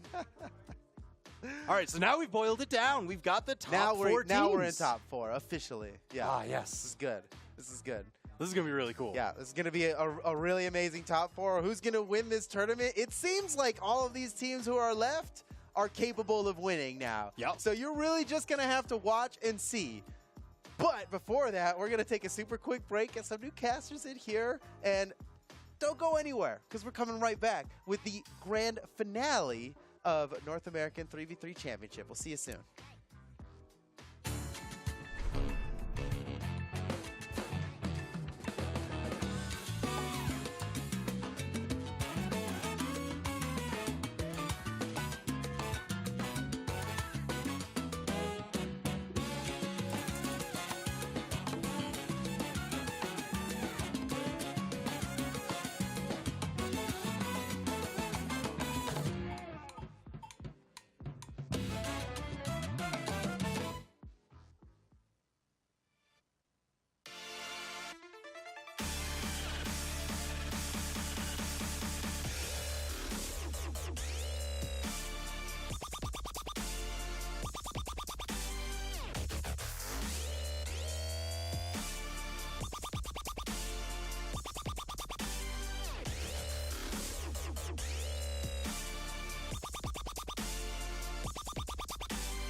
welcome back, everybody, to the Final Four of 3v3 Championships, North American Edition, here for the last piece of this weekend. And the last pieces of the puzzle are ready to take their place in the big picture of this amazing screen, and also to hoist up the championship. It is Ajax once again back with Sparky for the last bit of North American Championships. We're going to see where everybody ends up landing, whether they make it into that top 3 onto that podium, and who ends up making it 4th place, almost close enough to touch that podium. But of course, that's going to be the winner's circle, reserved for only the 3 best 3v3 teams in North America. And with that, we're going to start on the top side of the bracket. Yes, we we have are. Pugsy, Phazon, and Snowy versus Luna, Cody Travis, and Java.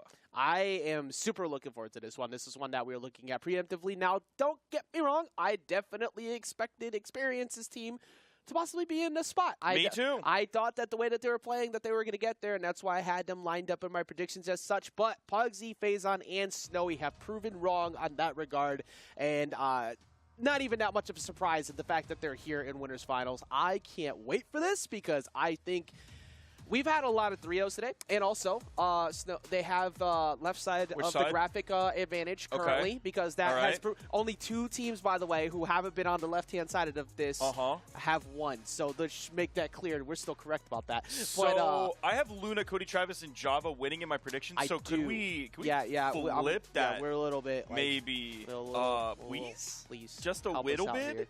Just put this team Yes. over here, and then that would be great. Oh my God, it'd be amazing. Please, thank you. But yeah, so Luna, Cody Travis, and Java. There's too many Bro, names. it's there. There's Come on. It is actually right there. There's too many names. But that's one of the teams that we expected to be here, of course, at the top. And a big part of their improvements have been the fact that Cody Travis definitely picked it up after those early performances earlier today because they were not really there.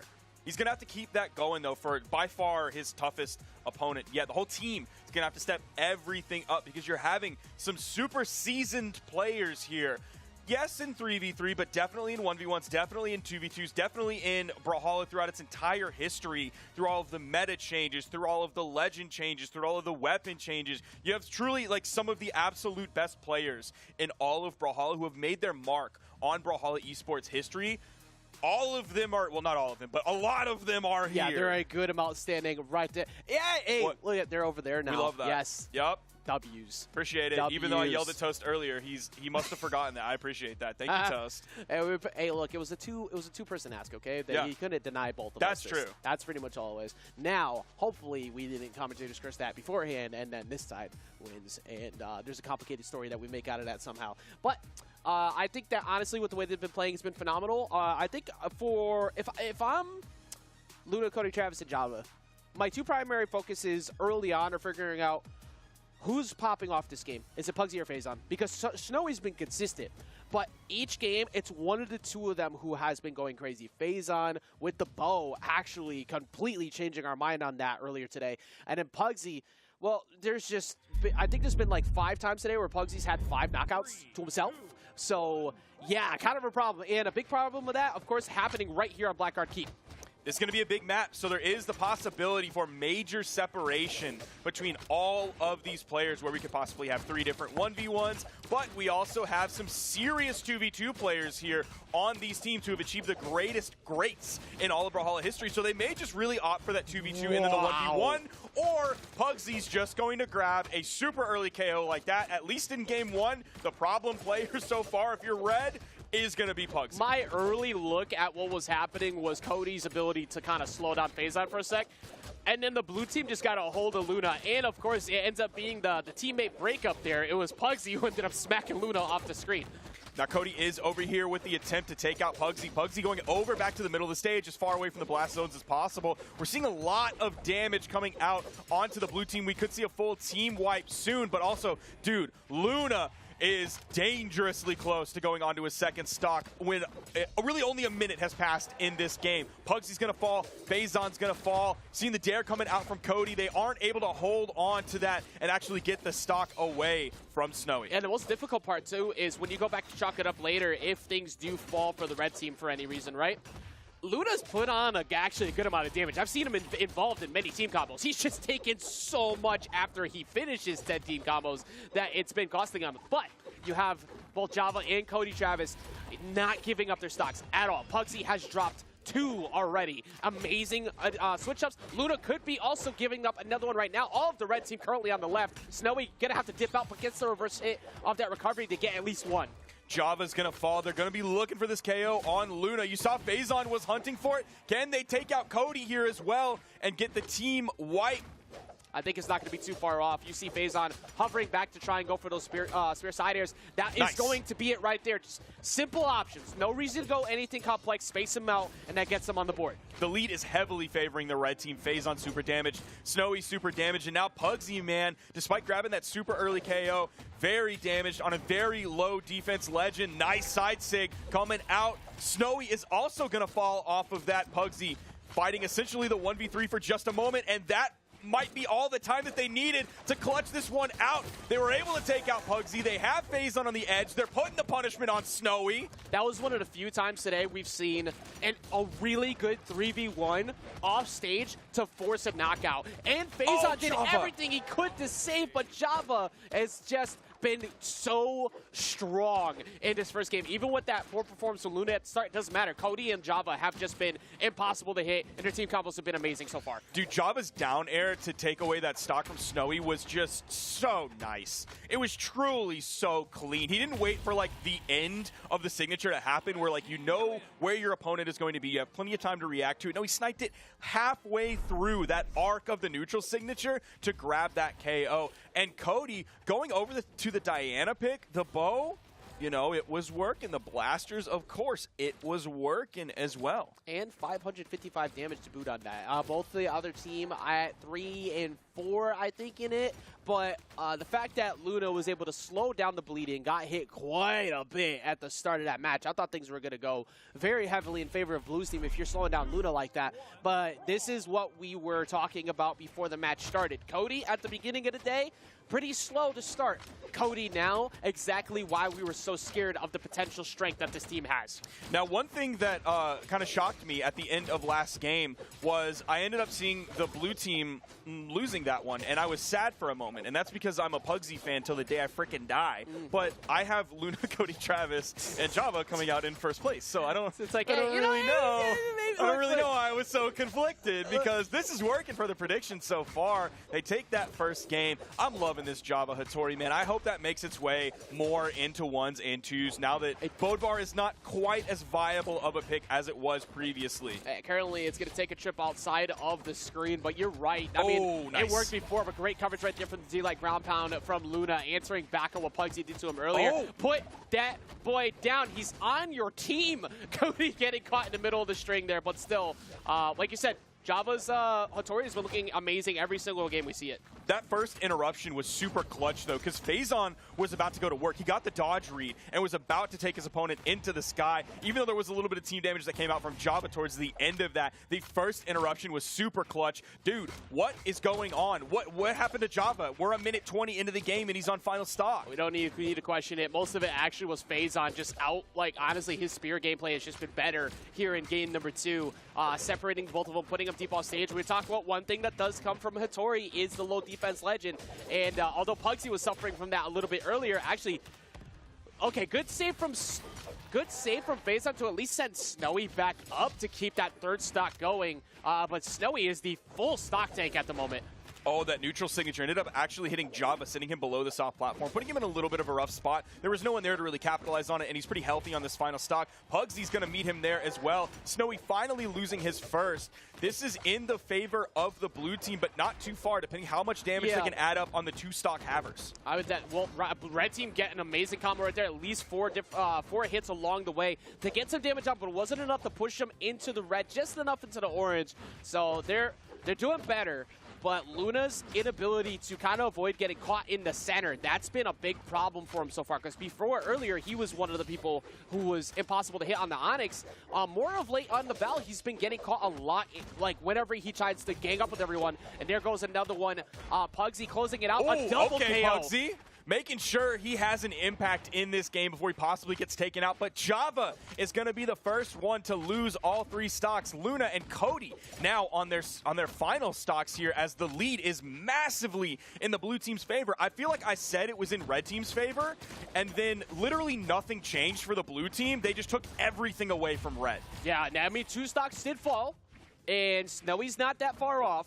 So you have the opportunity here, and if you wanted people to be able to make this happen, you got Luna and Cody Travis. So this is definitely what you'd like to hope to have in this spot, but their main primary target needs, of course, to be Snowy, which see if they can take advantage of that, maybe bait Phazon to come in a little bit more to get that damage on. That was good damage the red team found onto Phazon. You see those side airs sending Snowy flying. He's so damaged that even if a hit happens and he doesn't get KO'd, he's just immediately separated from Phazon, who doesn't necessarily have the actual movement speed to make it all the way to the other side of the stage, especially when we're looking at how big Blackguard is. Yeah, and Phazon's taking a lot of damage. Finally, the neutral lights take out Snowy, and here comes the side air. He catches him in the skies. Cody is going to get him, dominating still at the moment. Now for Snowy, I mean, it's not undoable. This is actually the best case scenario you could have asked for 2v1 with how damaged they both are. So the question is, what kind of combo potential have Cody and Luna specifically practiced with these legend comp right here? Cody has the blaster, so he has the same opportunities other than signatures that he does with Barraza, but even he likes to end a lot of stuff with the neutral signature on blasters. Similar neutral signature here, going to send in the same direction. Question is, have these 2 players specifically practiced something with each other with Luna's sword on this Val Pit compared to the other legends we normally see Luna We play? might not never get to see it if Luna keeps getting caught by these side airs off stage. Nice. He's going to get a side air himself. They'll go for the ground pound. Snowy's going to see through, gets caught, and Snowy is not going to...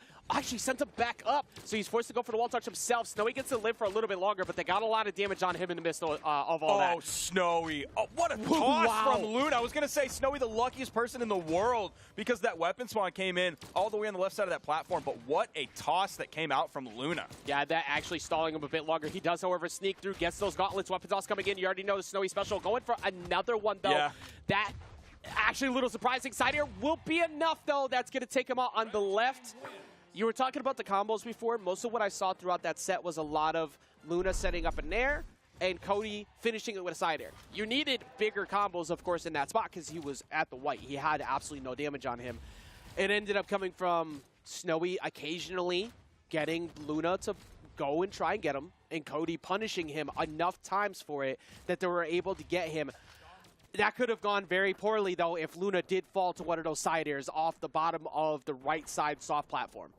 Nice. You see Luna dodge towards the stage and then think, okay, there's a possibility that we don't actually fully get the KO here. So you see the instant turnaround into the weapon toss to finish things off. Didn't actually need it in the long run, but still the thought was there, and it was a good thought to have. But Cody was a demon last game. Picked up 5 KOs and, of course, did 666 damage. Big work from Cody coming in with this Diana pick. Well, we've known him for quite some time. Even in 2s, those are numbers we could see him put out quite a bit. So here, this is the Cody we've expected for a while.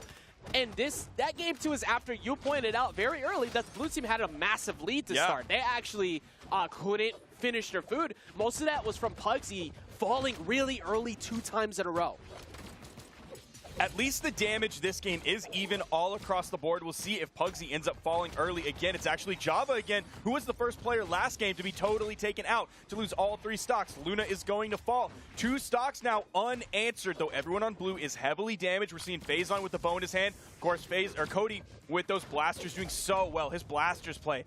We gush about it all the time, and like, there's truly a reason that we do that. We cannot overstate it enough. I mean, honestly, I actually liked Phazon went back to the spear too, but meanwhile on the left-hand side, Pugsy is going to fall, and so is Snowy, and Phazon can join that very shortly because he's getting pressured heavily. However, Pugsy, you cannot fall right there. Good stuff stopping Luna, but you cannot let Luna go for like a full dive play. Actually, wait a minute. I didn't realize Luna is so low too. Luna's currently deep in the red on his second stock already. And he's like not being careful whatsoever. Like, you saw how close he was playing to the left side of that soft platform. He wanted the KO so bad. He was so thirsty for it. And Phazon was there so many different times to shut him down. He didn't actually get the KO. That was that Val defense holding on for Luna. But still, Phazon had so many interruptions over there, helping out his teammates who were in danger. Well, the turns have tabled once again here for the blue team. They have the most comfortable lead they've had so far. You have Snowy pretty damaged, but I think Snowy has already proven the fact that he can survive for a long time. He's suffering around center right now, dodging around the neutral lights from Luna, not really getting caught. But Pugsy, on the other hand, is decently damaged. So they need to maybe go for a double up on Luna again. Oh, he was going in for the neutral signature, but Phazon again, dude. The signature interrupter, the KO interrupter. Phazon just saving his teammates like the good doctor that he is. He needs to get that going. He needs a better prescription right now because now all of a sudden this actually looks a bit better for the red team. They have taken well, they're starting to take some now, but they took minimal damage on those last stocks of Java and Luna. We talked about how quickly Java's stocks have fallen. He's been very solid on defense here in this last one. I swear, like, what is it with being the red team here and being a second half team? Because, like, the second half, they'll just really start to bring things back. It is still more or less in the lead of blue because, well, definitely now because Luna's taken out of the game. Java might be right behind him. But still, the ability of red to be a second half team, even when things are looking a little bit rough, is impressive. I think it's just the strength of the core that they have up there. Okay, That Cody. these are champions. And Cody almost lining up a perfect down air for Java, but he just missed out. That is, all of these players are tournament winners. Yeah. Correct? I think so. Let's Like, see. Java's the only question I have, and, like, he's won one, right? Surely he has. That's the F. He has to have. I'm going to look it up while you keep talking. Yeah, you did a computer thing. Right now, blue team looking like they could finally strike gold for at least one here. It is Cody Travis, who is the healthiest person on the screen. There's not many people I would pinpoint in the world who could possibly pull something like this off. Cody definitely in that category, and definitely not in the luck category, though, as the weapon spawn goes into center. He needs it to spawn over on the right pretty soon so he can go fight, but there it goes on the top platform again.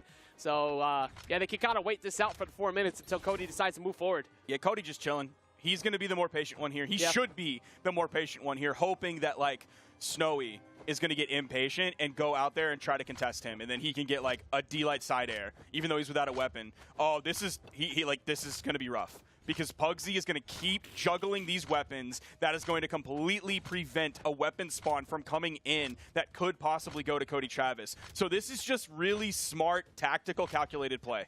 Yeah, that's actually the answer that they ended up needing, because now Cody, he can't wait. Well, there's zero reason for Pugsy to ever break from being over on that left platform. He's the most damaged one. So you need to just need to hover. You have a 2v1 essentially right there, and he's got to fight this whole match unarmed, and Cody's just chilling. You see Cody moving a little bit more. I don't think this isn't him being impatient. This is him hoping that, like, Snowy is going to push over a little bit towards him, and he can get maybe force a cheeky edge guard, or maybe force Snowy over to the right side on that soft platform. There's Snowy. You're going to see him go in and then immediately go back. Yeah, for Cody, too, it's like this whole game of cat and mouse is quite literally the only win con you have. As Snowy does, in fact, go off. Now he has him on the platform, and Phazon just hovering just quickly enough to make sure he can save him if he needs to. And he tries to go towards center, and here's Cody getting it away. Does he finally stop the juggle? He does. Okay, he finally stops the juggle, and now all of a sudden Pugsy's unarmed, but he does get the weapon back instantly, and now they have the 3 positional advantage over on the side, and it finally spawns on the other side. Cody is not being blessed by the weapon spawn lords. Odin is not helping Cody out whatsoever. Pugsy is so happy, as the one most damaged in this game, to be as far away from Cody as possible, to do this weapon juggling while the 1v2 or the 2v1 happens. Snowy able to go completely under. That was like the weakest punish I've ever seen. Snowy, you could have hit any signature there. You had so much time to go for. Even a minimum charge signature might have led to the KO there.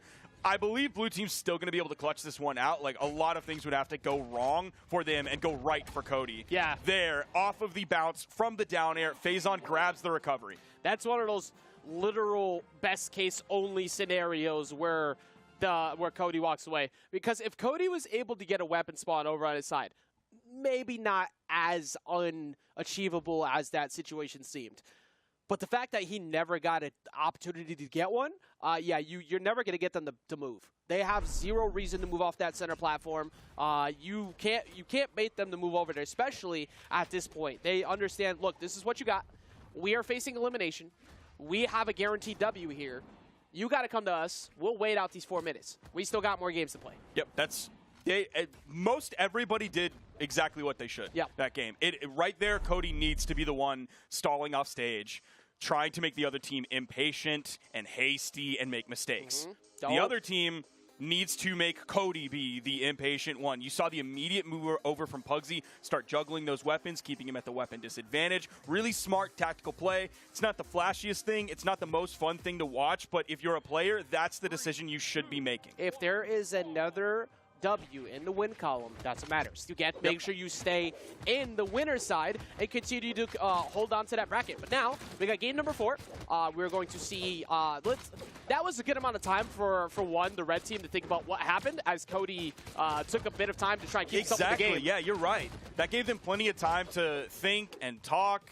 Because, I mean, even Cody could take part in that because he was just standing there. Didn't really have to worry about thinking and focusing, at least for those moments, while nothing was happening. So, yeah, that was actually a really smart moment in addition to, like, for future games as well. Yeah, let's see if that will change their fortune here. Snowy taking minimal damage. Meanwhile, Luna over on the side once again getting forced off stage. Now, that is when things start going awry. We've said it with 1s, we've said it with 2s. When Pugsy starts finding sword neutral sigs regularly, you are in for trouble. As Luna finds his way off stage, right on cue, so does Java. That has kind of been a theme for these past few matches. Now, Snowy is living. He's living large. He is living in charge right now. He's in the yellow, in the middle of the stage, very healthy, far from those blast zones. He's putting out damage. He's in a spot to follow up off of his teammates. He must be feeling so good right now. I think that's the best way to like. Snowy has been exactly what they've needed him to be. Control center, close out stocks, let Faison do exactly what he's doing. As he goes deep off stage to go for the GC sidelight there, but does not line up. Doesn't matter though. The damage on Luna has been a theme of an issue for the red team the past 2 games. Meanwhile, Faison took for a long time a very deep barbecued red right there before finally falling. Same thing has been going on with this set with Java as well. He was the first person taken out previously. That might be the case here, but man, you're right. Luna's taking so much damage. He's now at the weapon disadvantage. The only spawn is in the middle of the stage, in the middle of 3 blue team members. Snowy doing his best to like act as a wall to prevent Luna from coming back in. Like, Snowy, like, he made the Luna's accessibility to that game for his teammate completely irrelevant for 20 seconds. Like, there was nothing Luna could do to get by Snowy when the weapon finally spawned. Instantly knocked him out with the neutral lights, and he's still holding on to his 3rd stock. Snowy was the bouncer, and Luna was the one trying to get into the club, but he is completely not dripped out whatsoever. Did not let him come in. He thought he could make a move for the door when that weapon spawn came in. No, sir. Like Akuma, in comes Gauntlet, in light, you're gone. Akuma, you've been wearing the same exact fit for the past, like, 30 years, bro. Change Get out your of here. key, Put dog. some What shoes are you on, bro. doing? Why are you barefoot in the club? And that's why he has no feet to stand on right now, because he has no stocks at all. He is already out of the game. Java soon to follow. We could be seeing, I mean, Matt could be seeing, let's make this very real. There's going to be a game 5 right around the corner because the blue team has been dominating. Oh, recovery, KOing off the top. Even though it picked up on the side, technically below the stage. That was huge. Luna's out of the game.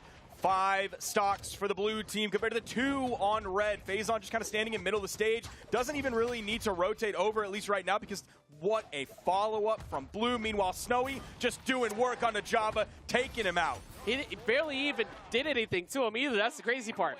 Snowy did what you needed to do. Separate Java. You can't go help Cody now, who was getting juggled repeatedly by those team combos in center. And that's it. Like, Snowy just positionally advantage controlled Java to the point where he literally couldn't do anything to him. Like, he couldn't save him. He couldn't reach him. He had better range because of Gauntlet side air if he tried to go to that soft platform. Like, there was nothing that could work. And that was, I'm chalking that victory up, a bunch of that to Snowy, but also Faison's ability to constantly set up team combos. Definitely. Snowy was really kind of the MVP last game. Not that everyone else did worse, but just Snowy did that much better than everyone else. Picked up 5 KOs. He also did 598 damage, by far the most in the entire game. So Snowy was doing work last game for sure. Well, beginning of top 4 winners finals to get that comfy seat in Grands, we already have a game 5, and I just saw you throw a Poggers out. Would you like to let the chat know why? Cody's changing characters. And it is to one of my favorite characters in the entire game, and that is Lord of Rex. So he's bringing in the Lance which has been an absolute nightmare for everybody going up against that weapon. The only way anyone dealt with it in North America really was to just completely bully Kosalix out of the literally game. the only answer. We'll Yeah. see if that is the game plan here against Cody Travis, because he's going to be coming in with a lower defense legend. He is in the defense stance, which is the smart thing to do here, even though it lowers your strength to 3, which is rough. Doesn't matter that much in threes because you have your Exactly. other teammates to line up those Exactly. knockouts. And I hear on Great Hall as well actually makes some sense because, for one, you still have the Blasters online. Though the Blasters have been working just fine for you. Got your team combo lineups. But that Lance, like you said, that stage control that has been so good throughout all of threes makes a lot of sense here with this switch. Now, one thing that doesn't really help them here is it's Cody and Java on the same team. Now, me coming from the experience of beating Java in a money match with Lord Brax, it would be nice for Cody if Java was on the other team. And Java might actually fall here and all the way down on the wall. Cody's there to throw out some neutralites, zoning out Snowy, but Java might be the first one taken out of this game, but it also could be Luna. Yet again, same story for the red team. First one is Java. Luna might be coming out here shortly. Phazon is going to disengage and then throws out the signature right over the corner. Those ice crystals can be right there. Go a little bit too high on the wall. Your hurt box creeps into that area. You're done. Cody's not the one who needed to switch. It was actually not Cody at all. Luna and Java have had no answers so far to not getting knocked out first. Now, they did put a lot of damage on, though, so they could mitigate the damage problem here pretty quick by finding not one. Can they find the next ones? They haven't. They had man advantage, but the immediate escape from Phazon to say, I'm going to go to the wall and wait for Snowy to come back, and then I'll get back in there. Yeah, just the character swap that hasn't come through for Luna. When we know there are other options in his stable of viable legend The picks. Onyx looked good earlier. Yeah, Like- him sticking with this Val is an interesting choice. I don't know if he wants to just like ride this set out, ride or die with the Akuma pick, and then if you lose, you end up going down into the elimination bracket. Then you change. Yep. So I don't really know, but I would hope that maybe a legend swap ends up coming in later. I mean, we did say, Val is definitely one of the biggest options you should have on each one of your teams here. So deciding to hold that part down, interesting. But hasn't really succeeded the way you're looking for. I've been waiting to see that big gauntlet play. Well, actually, okay, I'm going to retract my previous statement because we've now seen 2 knockouts in a row for Luna on the most dangerous target, which has been Snowy. And it's 3 knockouts on this second stock, as you heard from the announcer that he is dominating. So Luna really turning things around kind of last second here in the game 5 while he's in the red on his second stock. Java, he's on his final stock, but so is Snowy. Yeah, and they are both relatively damaged, but like you said, getting 3 out of the second stock, Luna is making it work, but that should be enough right there. That's going to take him out off the top.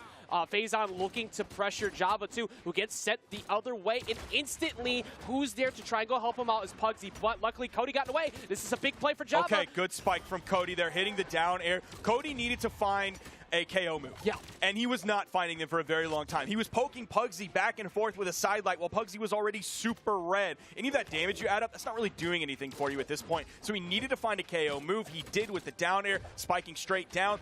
Cody, all of a sudden the only person still on their second stock. That swap seems to be working out, whether it was that, whether it was just a mental change from the game plan, or whether it was going to Great Hall. Like we said before, you were alluding to it. It is going to be a little bit rougher for Cody to find those knockouts comparison to earlier, but he finding that leading into not just his knockout, but also Java finding that knockout at the bottom too mattered so much because now it is 1 stock apiece. Game number 5, Yo! winners finals. Pugsy exits the building first. Phazon is already pretty damaged, close to exiting as well. Just a free opportunity to go right after Snowy, and they're pushing Snowy already into the red.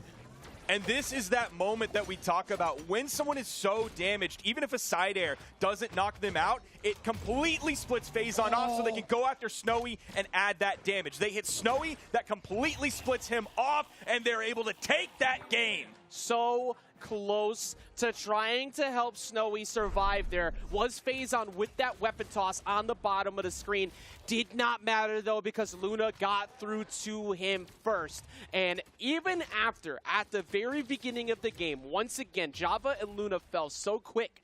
They did not let that get away from them. There's that weapon toss at the end, like I was just talking about, trying to help him. Instead, just missed, caught Snowy in the midst of that too, and we see them stop the reverse 3-0 here in Winners Finals. I don't know how much necessarily that was a reflection of the swap over to the Vrax, because Cody still did similar things to what Cody was doing before. His damage numbers were comparable. His KO potential, the actual KOs he received, were also comparable. Overall, that team just played way better. Yeah. Luna really started to turn things up there towards the end when it was looking a little bit dire from the very beginning. But no, they were able to clutch it out in the end in the way that champions do. They really did. That was actually one of the best ways to put it, because that champion factor, being in this position, it's not the easiest thing to do. Like, you can write off all the hypotheticals you want. You can talk about flowcharts, situations all you want. But when you're in that spot where you need to clutch it out, you have to have been here before, and you have to be able to build up that champion's mentality. That's a team filled with champions who also, by the way, won on the left side of the graphic after we had it moved. So the left side graphic is a big part of the clutch for them to stop the reverse 3-0. You're welcome. You're welcome. Luna, Cody, and Java. Java Yes. already has my PayPal from the money match I won against him, so y'all can just send me some of those winnings. You send me whatever you feel is good. It's fine. I think you're honest. I'm not worried about it. You good? Yeah, I'm doing just fine. I'm doing just fine. Yeah, actually, if you'd like to donate to Sparky, if you could also go ahead and donate to the Ajax Fund, that'd be great too. That's But, true. That's I true. mean, it was just a begging for collective money up team here. effort. You know, we do have you predicted to win the whole thing, so we gotta hope I'll get you over there. Appreciate that. But we have the elimination semis coming up next, which before I even say who's on, I'm gonna open it up so I do not screw this up. We got Walshy, Dog, and Cutie versus Guichibu, Prez, and I'm Llama. Now, I'm Llama has been one of the most impressive people all day. Absolutely. Big reason why. That man's got no defense. Yep. And he is the one holding on to the most stocks. Period. Also, Prez impressing me a lot today. Was solid to start, but impossible to hit sometimes in center as well. But he's constantly lining up. Guichibu's just going off with Katars, getting damage on. But the combo game from Guichibu is it had Foda losing his mind here at the desk for good reason. Yeah, definitely an impressive play coming out from all members of Guichibu Prez and I'm Llama. It's definitely not just the I'm Llama show. It's not just the Guichibu show. It's not just the Prez show whatsoever. Same thing for the other side. All 6 of these players have shown incredible Brawlhalla play, and that's why they're here. Yes. That's why they're this far into the bracket. Yes, now on the other side, we got Walshy, Dog, and Cutie running the very meta-style pick, like we said before, with the Val double Brin. But on the other side, hashtag play Thatch chat, hashtag play Thatch. For good reason. This Snake Eyes has been going crazy. Now, one big thing, though, is the fact that with the double Brins, there is a high likelihood that you could get destroyed pretty quickly with that low defense legend. So having mobility matters so much, which he's done so far. However, right on cue, Walshy makes me eat my words. I'm going to be really unhappy if Walshy, Dog, and Cutie make it into the top 3. It's nothing against them as players. It is all exclusively because Ice Pingu said they would make top 3. So I hope everybody out there knows that it is a dig at Pingu and no one else. Actually, I big agree with that and sign off on this statement. I don't remember which side they were on the screen. Especially because I'm Llama's team took out my predicted number 2 with experience, and that's not what happened. Oh boy, we've looked behind us and we noticed. Walshy, Dog, and Cutie, I don't know if it's too late to switch. I don't know if the outcome has been locked in. What if we just never pointed out? I mean, we literally already did. What if we just make sure that production never changes the camera to let people know which side of the graphic they're on? I don't know how that works, dude. The curse is interesting territory. We don't know how the mystical powers end up working. I mean, we could try. When it comes to this. I mean, granted, so far it is not panning out the way we were hoping because they are currently in the lead, not a massive lead, but in the lead enough because, like we said before, looking at the defense on the other side, a little bit stressful. Prez trying to control center, doing the best he can. Living. Prez still living, but I'm Llama does fall. Oh, that's a 2-piece. Is we have a lot. That did lead to a double KO there, but Brent specifically has multiple 45-degree signatures. If you're looking at Axe Insig, if you're looking at Spear Insig. We've seen several Spear Insigs come out against a player who is in the red that they don't KO because Diagonal is like the furthest blast zone possibly away from you. And, well, I'm Llama's going to fall to that amazing edge guard from Walshy and might be taking out Guichibu at the same time, and that's exactly what happened. I am currently loading up Twitter to block Ice Pingu right now. I don't even know if he has a Twitter. Okay, so I'm going on Discord right now to block Ice Pingu. No, don't block him. Report him. Oh, true. Report him, and then I'll talk to Discord. I'll make sure that he's kicked off the All right, platform. we're gonna make sure we're gonna collectively come together to make sure that Ice Pingu can never talk on Discord ever again. But so far, plenty of making us eat our words, because that was. That I don't really know how else to That was a put pretty it. confident That was victory. very confident victory. Unfortunately for us, they are currently on the left side of the graphic. So I have had two teams that have won on the right side of the graphic that could change here in this. Hopefully. So now, all biases aside, honestly, they played so well. Yeah, Like, 100%. This is a big reason why we were super scared of seeing the double brain, period, because Val just lines you up so well. Very great evasiveness, easy, simple combos with not overextending signatures, and then you just have to worry about the fact that Axe has been a nuisance to everyone so far, as Cutie has been that problem for everyone. Look at Cutie just boxing literally everyone in blue in center without getting hit, barely at all. So we are on Blackguard Keep for this game, too. We were just previously on the Great Hall, and one of the first bans that came out from I'm Llama was the Great Hall. So I think if they have that chance, we will not be going back to that stage unless they happen to leave it open and then the red team ends up picking it. It seems like they don't want to play on that map whatsoever. So we're on Blackguard. We're going to spread things out. Not sure if things are going to end differently here, as Prez is the first to fall. Guichabu is the second to fall. I mean, it makes sense why they would want to get away from there, because you don't want to have minimal escape options as low defense legends, especially with the range that Bryn has. That has absolutely not changed anything here on Blackguard Keep. The only difference is that I'm Llama was able to at least strike.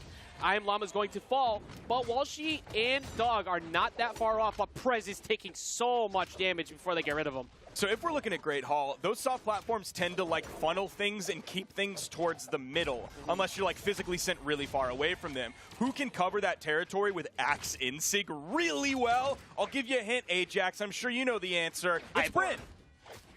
Or Ivor. Still correct answer. Yeah. But yeah, I don't think I don't feel safe for the blue team whenever Prez is unarmed. Oh. I have seen, well, actually, that was really good. But Prez has been getting jumped every time he's unarmed in a very dominant way. His defense has not been that great there, but his advantage at least has been good. So he's getting a lot more hits on Axe, and he's been holding on well to this stock. But meanwhile, Cutie's after him, bro.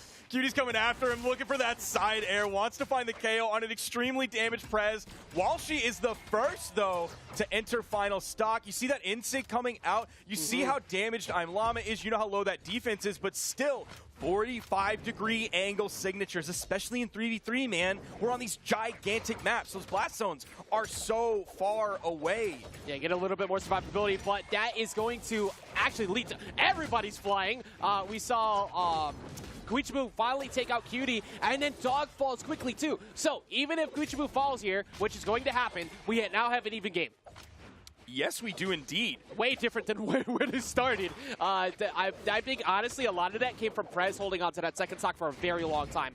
I thought he was going to fall quick, but he got so much damage out of that second stock. He's finding some good damage with the Lance as well. He is in the orange, so he does have to be careful. Oh, no. He needs to not commit that hard. Yeah. I understand what he's going for, but he does have to be careful, because when you extend that far, a side air in orange has the potential to knock you out and take you out of this game. Prez and Cutie are tied for the most damaged in this game. I think it's going to come down to who falls first. Exactly. It's one thing if you try to pressure with one character that might come punish you. It's another thing when two can do it. So it's, however, this is literally a mistake away from anybody taking the lead in this game. And that D-Light recovery is going to get at least the first one. Prez is going to fall. They have to be careful with Cutie, who has been a nightmare. And now, oh my God, just let Llama land. Dude, the KO potential that the red team has, especially when there are two axes in the hands of the Bryn players, that there was just a few moments ago, compared to, like, I'm Llama with a sword in his hand, maybe blasters, and then, like, Guichabu's Katars, the KO potential for that blue team towards the end, not that strong. Even though everybody was red, like, yeah, I'm Llama could pick up a side air if it happened to hit at the right spot, find the KO, but you're not going to be able to find those KOs like you would if you had, like, an axe in your hand, or even a spear. I'm gonna need to see everybody in production's PayPal afterwards to see if there's transfers in from. Yeah, Ice we're gonna- Bingo. I'm gonna need to ask questions. I don't know who from- does like payroll investigations like like- that, but we need maybe the I'm CIA. gonna need to know why somebody. Yes, can we get? This is North America though, so probably the FBI. We're gonna need the president to come in here and check who put them on the left side of the graphic ASAP. White House, get on this, please. But now, 2 games up. The very strong team in. I mean, to be fair, again, we definitely expected them to make it pretty far after seeing this team comp. Oh, totally. This is exactly why. Now, unfortunately for Dog, getting jumped pretty badly over on the left, able to sneak his way back on. But we actually do see a switch off here for Guichibu. I'm looking at it right now. Yes, we do. That is her name is Sakura, right? Sakura, yeah. I don't look at normal fighting games. I don't even look at platform fighters. I just look at Brawlhalla, Street bro. Fighter. I'm a one-trick pony here coming out for the BH gang. Yes, that is indeed. And also, I mean, we were saying, I don't know how many times we said it already, but Cannon has been very good. Yup. Every time it has shown up, I keep getting surprised when I see people who were doing stuff with Cannon put them away. Let's see if Guichibu can answer here. Prez is also doing what he did on that last stock. Prevent. He went away. They went away. I am so sorry, Prez, for pointing that out. You were doing great before I decided to talk about you, but at least they have the red team pretty damaged right now. So one thing that I swear I see every time we see a Lin Fei in tournament, because it's rare, but every time we see a Lin Fei, I swear the person playing them, it just absolutely pops off 100%. We've already seen some KOs come out from Guichibu here. We'll see if he can continue that pressure up. He's going to disengage there. Everybody on red team was on that left side of the stage, 2 on the platform, 1 on the main stage. Yeah, I mean, also, we said it before, Katars have been going crazy too, as we find a dare right there, but luckily for the red team, Dog got in the way to stop Guichibu, and Guichibu is gonna fall, but they do get a double off there because of I'm Llama getting in there to close that out. They got to get Dog, man. They got to They get have Dog to. on his final stock quickly. They got to find the damage onto Cutie because Prez and I'm Llama are extremely damaged. They have to be careful because 2 of them are on that soft platform above. If we have spear recoveries coming in, that's KO time. That time, the 45-degree signature does end up hitting, sending Prez onto his final stocks. Playing out very similarly to what I was looking at before. Prez has had an issue whenever he's been unarmed. It's been very difficult to get through and bait people to think that he can sneak in to get a weapon. He gets punished every time. Llama holding on as long as he can. Unfortunately, going to be getting chased all the way on the side. Guichibu is in a very dude. bad spot. I don't know how you survived that. They want to knock him out so bad. They want it so bad. They didn't quite find it, but that will likely, yes, it does end up taking Guichibu out. Prez now having to stare at 5 stocks just for the potential to play another game. And now it's Llama doing it. And now Llama is going to get, luckily, Okay. a misstep on the D-Light into GC D-Light. But now you have to, get 5, you have to get 4 stocks. 4. Math is hard in 3v3s, and Llama is fighting a very look, if you were to calculate his odds, they're 0, because that is going to be a 3-0 going in for Walshy, Dog, and Cutie. The Brins had like complete signature coverage Yeah. of that left Yeah. soft platform. They were so well in sync with that. They were even in sync with the damage that they did. Both of them doing exactly 497. The Brin players eaten today. You know, remember during the pre-show where you were regularly speaking out about one certain person's predictions? Okay, again. And now let's- that is Hold on. in like actual form where somebody could Hold on. hypothetically clip that Hold on. and show Hold on. what you said turned out to be incorrect Okay. with a 3-0 at that. Okay, but Um, let's break this down, right? Because they're top 3, okay. They're also 3rd seed going into this one. So it's not surprising. Again, this is a personal feud between me and Ice Pingu, and it's one of those times where he says something, and I'm required by law to say the opposite. No matter what. It's team sports. He wears the red shirt, I wear the blue shirt. He says go this team, I say boo that team. That is the social contract that he and I have both opted into that we have to see to the end. The bitter end.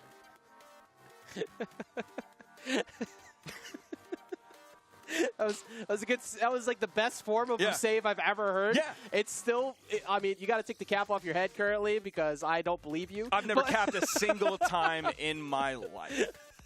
Not even a single time. Duke is somewhere just seething right now. I just want everyone to not say that Ice Pingu has a big brain because he put the 3rd seed in top 3. Okay? I just want that to go down. I want everybody in Twitch chat to say, I don't actually know what I want them to say. I want them to say, okay, comma, Ice Pingu. It's crazy because everybody is typing it right now. True. That's the really cool thing to see. True. They're also talking about the fact that we are now in Elimination Finals, which still, in fact, involves Walshy, Dog, and Cutie, who have made their way to top 3, but they're going to be going up against Pugsy, Phazon, and Snowy, a team that I looked at beforehand, and I expected, Experience and company to take them out. But that did not happen. They are proving as the widest team core is still incredibly strong, and of course why they are the #1 seed of the tournament today. And first game, we're going over to Great Hall, which was a stage that the red team was victorious on previously. So victorious that their opponent ended up banning said stage the very next game. You talk about that signature coverage they had on the soft platforms, very similar here of Phazon. It was Phazon on the right-hand side, almost sneaking one off the top. And for a change, because we haven't seen this in at least 3 games, the red team falls first. Walshy has been borderline impossible to knock out.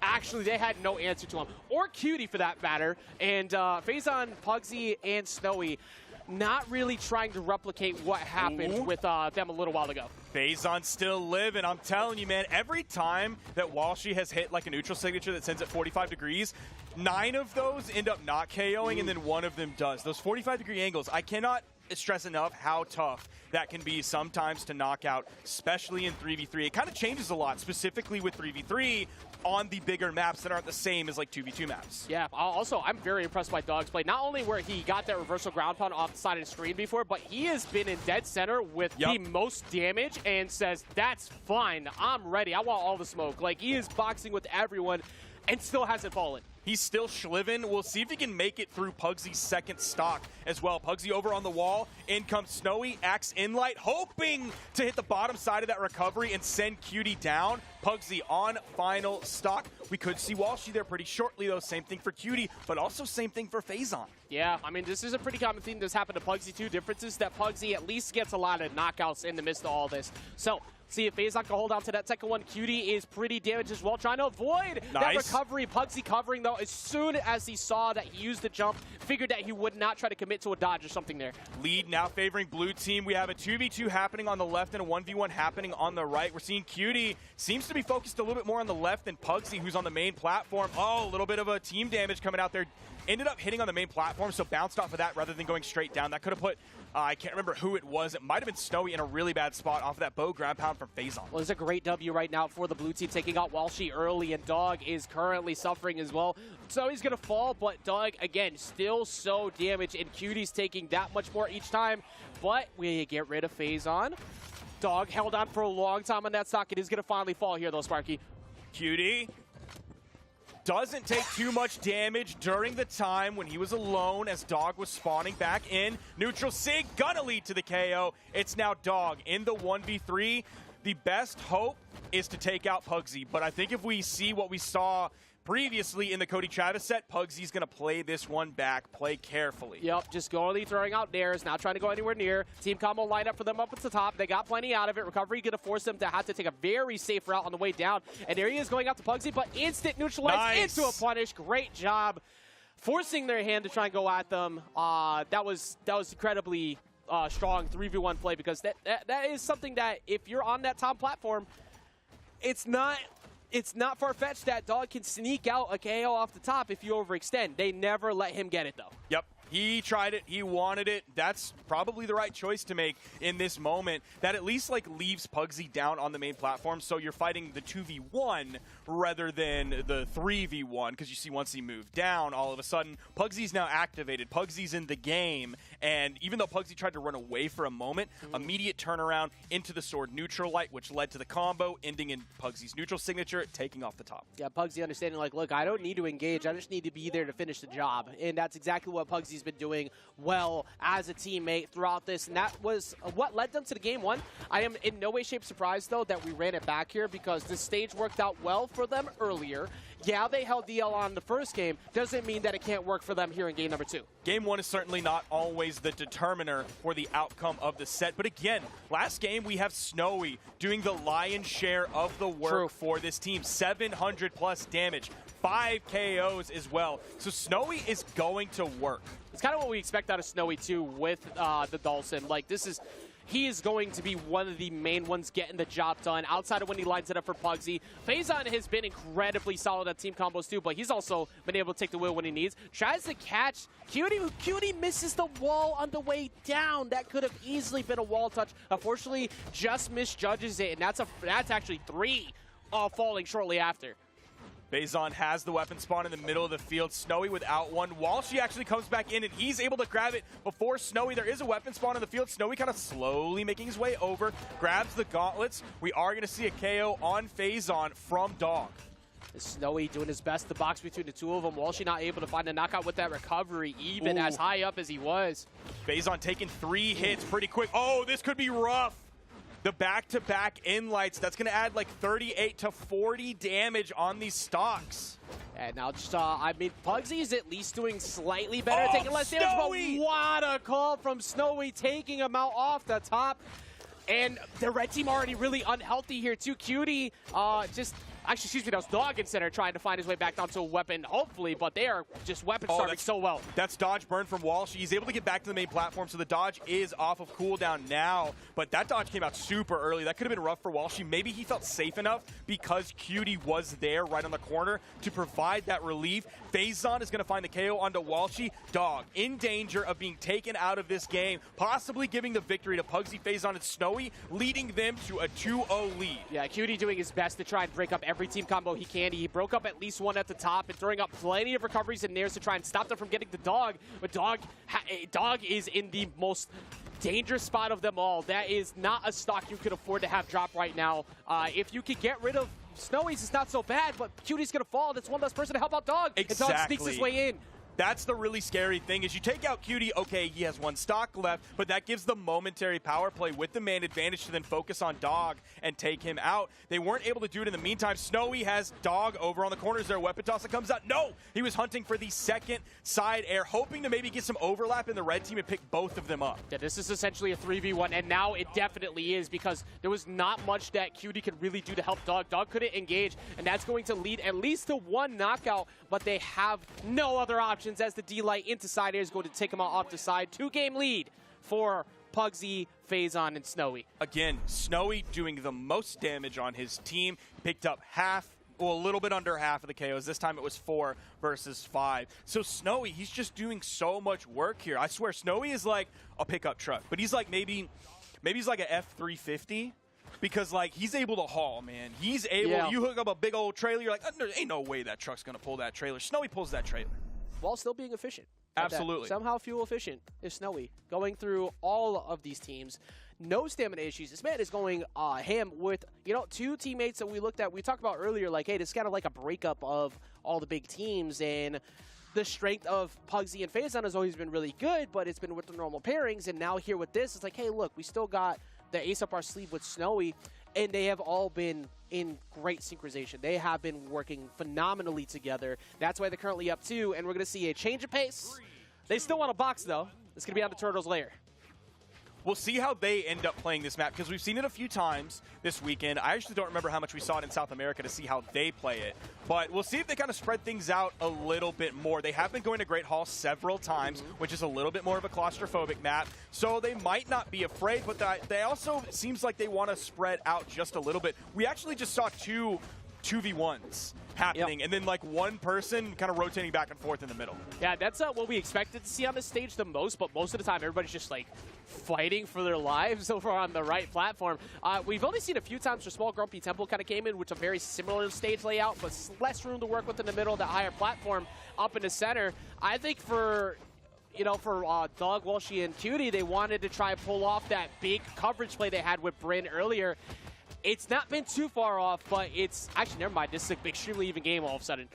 Now, one thing I'm wondering is we do see the skin swap coming out from Dog, whereas previously Dog and Cutie were playing not on the same skin, but very similar Close skins enough, yeah. that each had like the pointy ear crown or whatever coming out of the top. So I'm not sure if this swap is just like I'm going to swap my skin because I want to, or if this is like I'm worried in when all of the bodies are converging on a single point, I want to be able to know exactly where Yeah. I am and where my teammates are. Luckily, it didn't seem like there was too much of that earlier. Yeah, like, yeah, I but- would agree as well. but- That's why I bring up it could just because he wanted to swap skin. Yeah, sometimes that is a thing, though. Like, you get caught in the middle of, like, all the sauce going on, and you just don't realize, oh, I'm moving the wrong character because I'm over on the other side. A recovery play from Walshy trying to catch him in disguise, but Pugsy not paying attention to the incoming Doom. That was, I think that was Cutie who caught him on the left.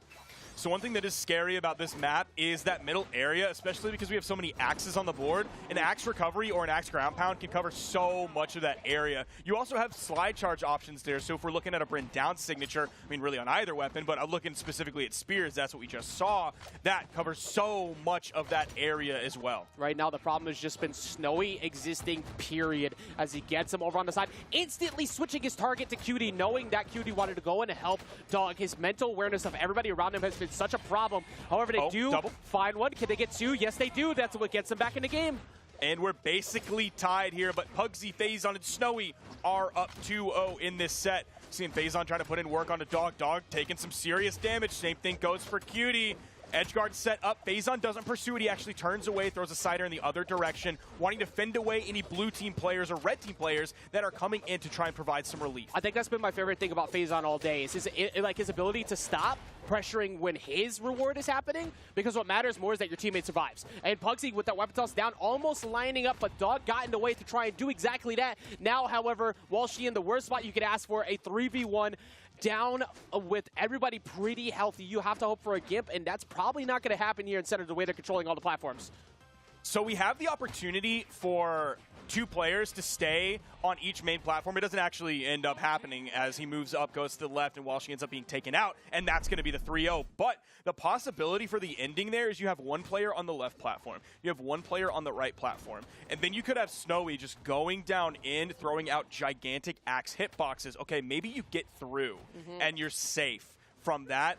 Okay, now you're looking at a player on your left and a player on your right ready to punish you after you had to dodge through the axe ground pound. Now, I need confirmation because I actually looked back. I think, hey, by the way, which side of the graphic are they on? Huh? Can somebody tell me which side of the graphic they're on? Huh? All I'm saying is I still need to check everybody's PayPal accounts from to make sure there's no payments from Ice Ping earlier. But amazing run, of course, from Cutie.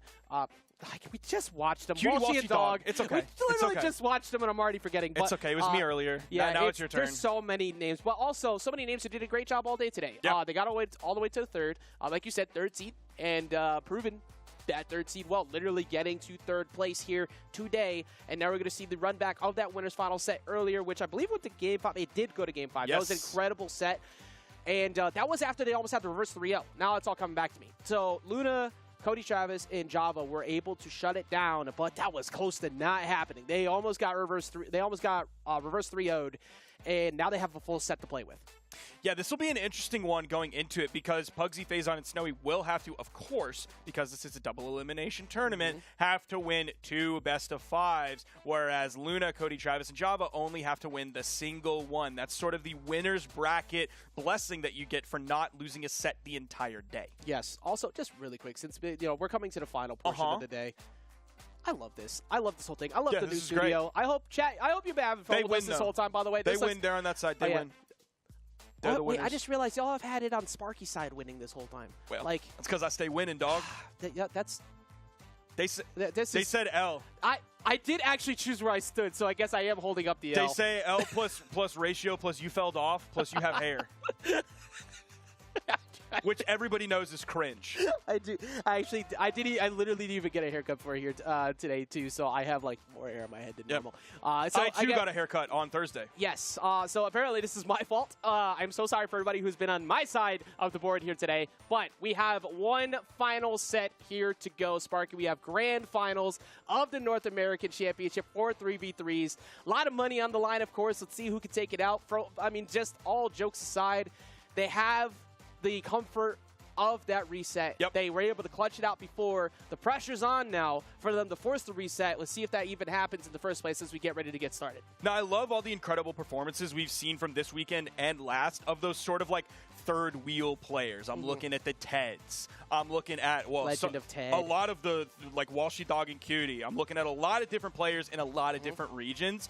But at least for North America, of course, it's got to come down to this big six. Pugsy, Phazon, Snowy, Luna, Cody Travis, and Java. Some of the biggest boys in North America. It all comes down to them here in the Grand Finals. This is a possible Grand Finals that a lot of people would have expected to see just on name recognition alone. Definitely. This is the show we wanted. It's the show we're getting. Grand Finals now begins for 3v3 championships for North America. Right back to pretty much where they started. It's where we've been at pretty much all day. Yep, we're on Blackguard, baby. Game one, we are not seeing the Lord Vrax from Cody that he swapped to towards the end of the set that helps secure the victory. No, he's coming in Diana from game one like he did previously against this team. I like it, too. Oh, I like Luna's edge guard right now, too. That sidelight almost leading to a good jump call, but Phazon's going to box his way out. Meanwhile, in the center, a pretty common theme is Pugsy taking a lot of damage early, but a theme that they need to Phazon. stop is Java getting stock losses early. Phazon already getting 2 to start things off. He is so nasty. We saw him fight Java over there, extended all the way to the end of that soft platform, getting him the D-Light side air KO at the beginning stages of Red. Bro, He has all Phazon 3. has just wiped the entire red team. I swear he's like Jackie Chan, and they're fighting him one at a time, and you shouldn't do that. This isn't a movie. You don't have to do that. Which talisman does he have right now? I don't know. I never watched that show. Yumo Guigui Vizal. So right now, let's see if the W can continue. But one more thing. Snowy is once again holding on to his stock very well, and Phazon is going to finally fall to the shutdown from Java, and actually Snowy falling shortly after. That's been a pretty common theme. Red team has lost their stock quickly for Luna, Java, and Cody Travis, but they have answered back quickly after they have had that happen. Great side air from Java there to take out Pugsy, send him on his final stock well before anyone else in the game. It started off with, I think, some pressure from Luna. I can't remember who actually fed Phazon over to Java, or Pugsy over to Java, so good work from the red team. Great follow-ups, and then Java stuck around to clean that one up. The axe tosses, or the axe weapon hits are flying. We hear it from Snowy. Phazon takes yet another KO. That is all 4 KOs so far have been on Phazon. Very similar thing between both teams is that both Java and Pugsy get set down to 1 quickly, but it's on which one He's of the gonna two do it again. can get through. He almost had it, and Java gets the side air that he needed on Phazon. They have a big triple-up moment right here. Pugsy falls. Java currently getting stuck by Phazon. However, everybody somehow sneaks away. The only one who fell and missed all of that was Pugsy. That's exactly what the red team needed. In all of the conflict that was going on, it happened to be Pugsy that fell, was sent basically through that soft platform all the way down to the bottom blast zone. Even though Phazon is found, that's another KO and another KO. Is Bro, that Phazon? Yeah, does Phazon that's have every single knockout? every in single this one match? so far? Absolutely. 2 stocks have been taken from each player. 3 players is 6 stocks. He's been dominating twice on his first stock and then on his second stock. That equals 6. That's actual insanity. Phazon is covering where they needed them most. They're lucky that they're even still in this game the way that they've been playing. But Snowy getting covered heavy, and their main target of focus should be Snowy. I don't disagree with that. They're kind of just letting Phazon rock, getting that double sider, but you need to get rid of Snowy. That way you can hopefully stop this mayhem that has been Phazon. They're hoping to leave it to Cody while they put the 2v1 against Phazon. If they do the 2v1 against Phazon, he's just going to knock both of them out. Bro, okay. Yes, all right. true. So true. True, bestie. Phazon is cooking right now. Recovery comes through for Snowy. I think Phazon is in a better spot right now than the 2 of them. It is as possible. He falls, but Not my anymore. God, what a run from Phazon in that. Please, let's get a nice close-up on those knockouts. 7-0. 0 each. 717 damage, too. He did so much work that game. Actual hard carry right there. He was exactly boom. Like look at it's gone. Oh, and It's come gone. on, dog. Come on. It's gone. You only got to see it for a glimpse. That's Yeah. it. 7. The brightest stars burn out the fastest. True, because we got to see if he can do that again. Yeah, I don't know. You're gonna need to replicate that Again, somehow. The best Brawlhalla we've ever seen Phazon play has always been on the Kaya, or at least in this case, it's the Pearl. That could continue today. 717 damage, 7 KOs. Anybody that was fed to him, anyone that was in his area was suddenly in the Blast Zone's area, was suddenly actually was done. crazy. Shoot up, spit out, get him out of here. Just stop fighting Phazon. Just like literally leave him alone. Let him live his best life. Go try to. Pugsy's falling early. Go after that one. But even after Pugsy fell, Phazon was just fine. It's like that's fine. That's more knockouts for me. We're gonna run it right back. I don't even know how you shift this pace, right? Because they won still, but if Phazon continues to play the way that he was just playing and Snowy or Pugsy wake up, you're going to be in for trouble. Dude. Oh, no. Oh, that was a, 14-second Snowy's stock gonna fall loss. too. He almost Oh fell. my If he would have God. been orange, that would have been done. Java getting the neutral air, giving himself the chase dodge. Good work from Luna there to realize hitting my teammate doesn't do anything really because I would just end up hitting them away from the wall. So I get hit, giving them the chase dodge. They can get up and touch the wall. Yeah, and Phazon is actually taking a lot of damage this time right now. And the most important thing is that they're separating him away from the teammates because that's where most of it's come through. But that ground pound sneaking its way through, catching Phazon, slipping up for a change after what we saw with that first game. Oh, Java's going to end up falling there. But Cody, dude, he's so healthy. He's not on the tankiest legend either. It's not like she's a glass cannon or anything like that, but she's definitely not super tanky, and yet he's only in orange. Meanwhile, Pugsy, an actual low defense legend, is very close to being on final stocks before anyone else in the game. Also, something they needed very bad, Sparky, is that Luna needed to get the job done, and he has been. Even though he fell early, he's still getting damage in. He got that knockout onto Snowy where it was necessary, and it's not been nearly as bad as before. Granted, at the current moment, kind of struggling to get back on the soft platform, and so is Java. Cody living his best life in the center, and that's kind of been the theme so far of the set. So we're seeing a good result so far if you're on the red team because they're knocking out Pugsy early, like they were doing previously, so that's consistent. Yeah. That was strong. That helped them win the previous game. Now, they're also doing a lot of damage onto Phazon and taking him out early, so he's not able to do what really kept the blue team in the running last game. And Pugsy looking over there at his teammate thriving on the other side of the team. It's like, man, I should call him. Well, he's right there, and he's not picking up, and Luna is going to fall down to the last stock. Phazon, however, well, never mind. I'm going to retract all my statement. Well, I was going to say that Phazon is holding on to that very well. It's now this is Snowy. not good. Oh, Pugsy just ended up taking 4 hits between Java and Luna. There were some great follow-up options happening there. Oh, you even see Luna. He gets the hit on Phazon, disengages from that, and immediately moves to Pugsy. Yeah, smart call. Oh, Luna wanted that right there. That just missed. Pugsy cannot, actually, Pugsy can barely afford to get in the fray. This is actually really bad, especially because Pugsy's unarmed right now. You see Cody moving his way back in towards center. Who's going to get that weapon? Honestly, I think it's better in the hands of Phazon at the moment anyways. Yeah, because Pugsy might just be taken out regardless of what is in his hands. Whoa, beautiful read on the spot dodge, calling that one out, hitting the side light turnaround neutral signature. That was so good. Unfortunately, Pugsy fell right after. Yeah. But that was literally on Phazon reading that, I think it was Cody trying to go over there and stopping him from getting in. He lets him get the weapon spawn, but Pugsy falls. Now we have yet another 2v3 with Snowy going down. Phazon very unhealthy right now. The red team doesn't actually pressure Phazon too much, even though he was super red and they had the man advantage while Snowy was spawning back into this one. Now they're putting some pressure out on him. Hit the cider. He's going to be able to recover back, but now they turn over to Snowy. Immediate interruption. Yo, they do the 2v1 combo, turning him orange very quickly. Signature to end that one. Not quite red yet, but very close. I mean, I think that was the right call to leave Phazon alone the whole time. Anytime someone has chosen that they want to scrap with Phazon, usually bad things have occurred. And they do get Phazon to fall first. The weapon toss goes down. There's not really many options you can choose that are going to be correct as Snowy tries his best to sneak through. Not enough is going to matter, though. And we see a 2-0 lead here in Grand Finals. Anytime that taunt comes out, I just hear a fart. I'm going to be honest. I just hear a fart every time. Sparky, I was literally keeping that in my head the whole time, just thinking about it. I had to say it. The first time I heard it, I literally looked over at you, Yeah, and I was I had to like, say it. I'm it's sorry. like, was that you, bro?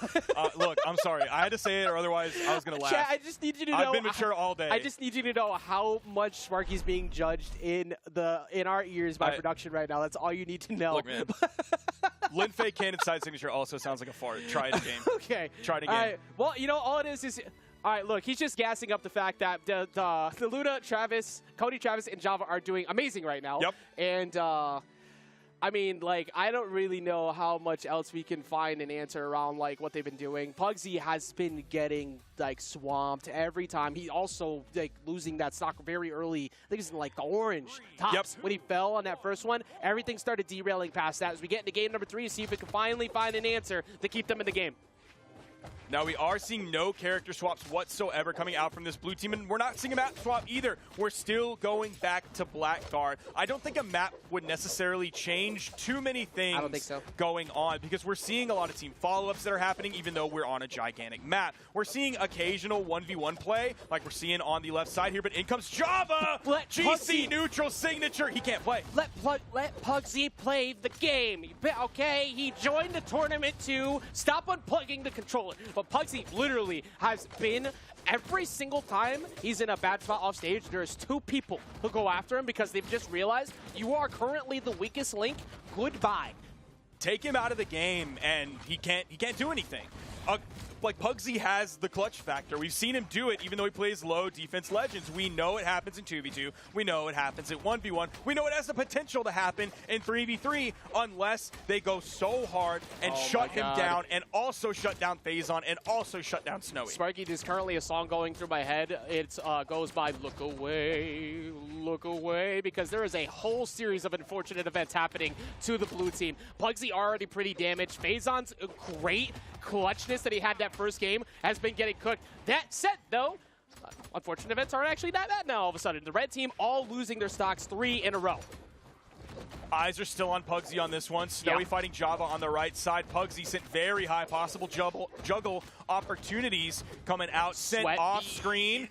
Is red team going to push this one? No, not too hard. They're going to let him get back to the main platform. But, oh, what a spot dodge through that side air. Great punish from Pugsy as well. Yeah, and Snowy doing his best to try and send Java off screen. Java is also pretty unhealthy too, but Snowy actually, in fact, gets sent away. Pugsy has 2 bodies in the middle of him. Phazon doing his best to get in the middle, but doesn't matter. D-Light Recovery is going to take Pugsy off the top, and they're getting that much closer to getting that victory here today. It's crazy how we saw Pugsy Phazon and Snowy 3-0 while she Dog and Cutie pretty confidently, and then now we have them possibly losing 0-3, no reset needed, to Luna, Cody, and Java. This is the same team who almost reverse 3-0'd them at the same time as well. Like, that went down to final stock each. That can't be stressed enough. They were on 1 stock apiece in winners finals, almost knocking them out. Now we are getting closer to that 1 stock apiece situation. Now they need to get to Cody Travis ASAP, but like, at least Pugsy's been taking way less damage so far.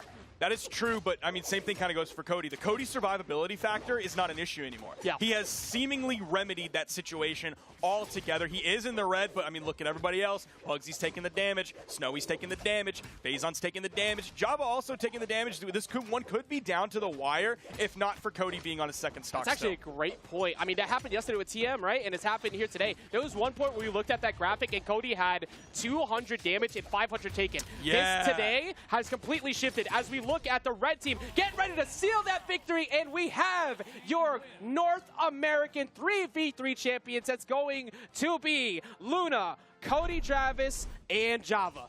They did it. They did it. They came out. They got the victory here. Luna, Cody Travis, and Java, your second seed, coming out on top over your first seed, Pugsy, Phazon, and Snowy with a 3-0 in grand finals. Amazing job from them, continuing the tradition of the left side graphic victory. And that's true. That is also an incredible crown to hold on to, because it's not the tournament you see too often, so you get to hold on to this flex for quite some bit. I believe this is also at BCX as well, so you get to have a run back. I can't confirm off the top of my head. I literally have no clue. Production, please remind me if they're at BCX. I'm not on your team on this one. I believe this is also at BCX. I have no clue. I think so. Yes. Maybe? No. Okay. Yeah. Okay. Ajax is literally lying. I was hoping. Ajax is all lying. right. I was hoping, but in fact, they are. So I'll find out later. I have no memory of anything today, but right now they get to hold on to that championship here today. This is a team we kind of all expected, even being at second seed. I think almost all of us universally had them chosen as predictions for number 1. Yeah, absolutely. And I think Ice Pingu didn't even put them in top 3. I'm going to have to look. I'm going to have to be a guy on the computer, so sorry, everybody. Let's see. Where is it? I'm scrolling. Oh, he put Luna, Cody, and Java in third. He put Experienced Stingray Made in first. Imagine. Could not be me. Yeah, that's all I'm saying. He put Walshy Cutie Dog in second. I don't know why we're cooking get that him. one right. I don't know why we're cooking him he didn't so even get hard. that one right. It's mostly because I definitely only got one right today. But still, amazing job from the one team that I did get correct. Bro, look at Cody, the ruiner of graphics. His name is too long. Java actually is going straight off the screen. Yeah, and then Luna's L. You should honestly take that L off because they got the W. He is Wuna today. Yeah, true. I don't want to repeat that for some reason. I don't know why. Luna just is so much better. But still, incredible job. I love this whole setup. It's amazing. And also incredible job getting that W. There was a lot of stacked teams. 3v3s is definitely a difficult team format to make sure you stay composed in sometimes because of how easy things can derail when you are that one person who is giving up stocks early and everybody realizes, oh, that one, go get them. That's kind of what happened with a couple people here today, and you saw they took full advantage of that. As soon as they saw Pugsy kept falling early, get Pugsy every time. Yep. Got to Pugsy every single time, and that became their win condition. And that happened with a couple other teams earlier where, I mean, just before that, we talked about how they 3-0'd in Losers Finals with a very similar game plan, taking out, I don't think it was I'm Llama, but it was one of the people on their team they constantly pressured. And it was a lot of fun to watch. It was a lot of fun to learn as well how the different regions and how the different players are choosing to play 3v3, a game mode that we really haven't seen before. Yes, there was a 3v3 tournament a gorillion years ago. The game was drastically different from what it is now. But thank you everybody for tuning in for the 3v3 championship. Thank you for watching South America last week. Thank you for watching Europe yesterday, and thank you for watching North America today. If you want to see more highlights of what happened in the 3v3 weekend, make sure to go to twitch.tv/Brawlhalla for the esports Monday dev stream tomorrow. If you want to know exactly when it is, brawlhalla.com/schedule. We'll give it to you in your time zone. If you want to know when future tournaments are, you can check that as well. You can also go to start.gg/Brawlhalla to actually sign up for the events. You can also view brackets of past and current events.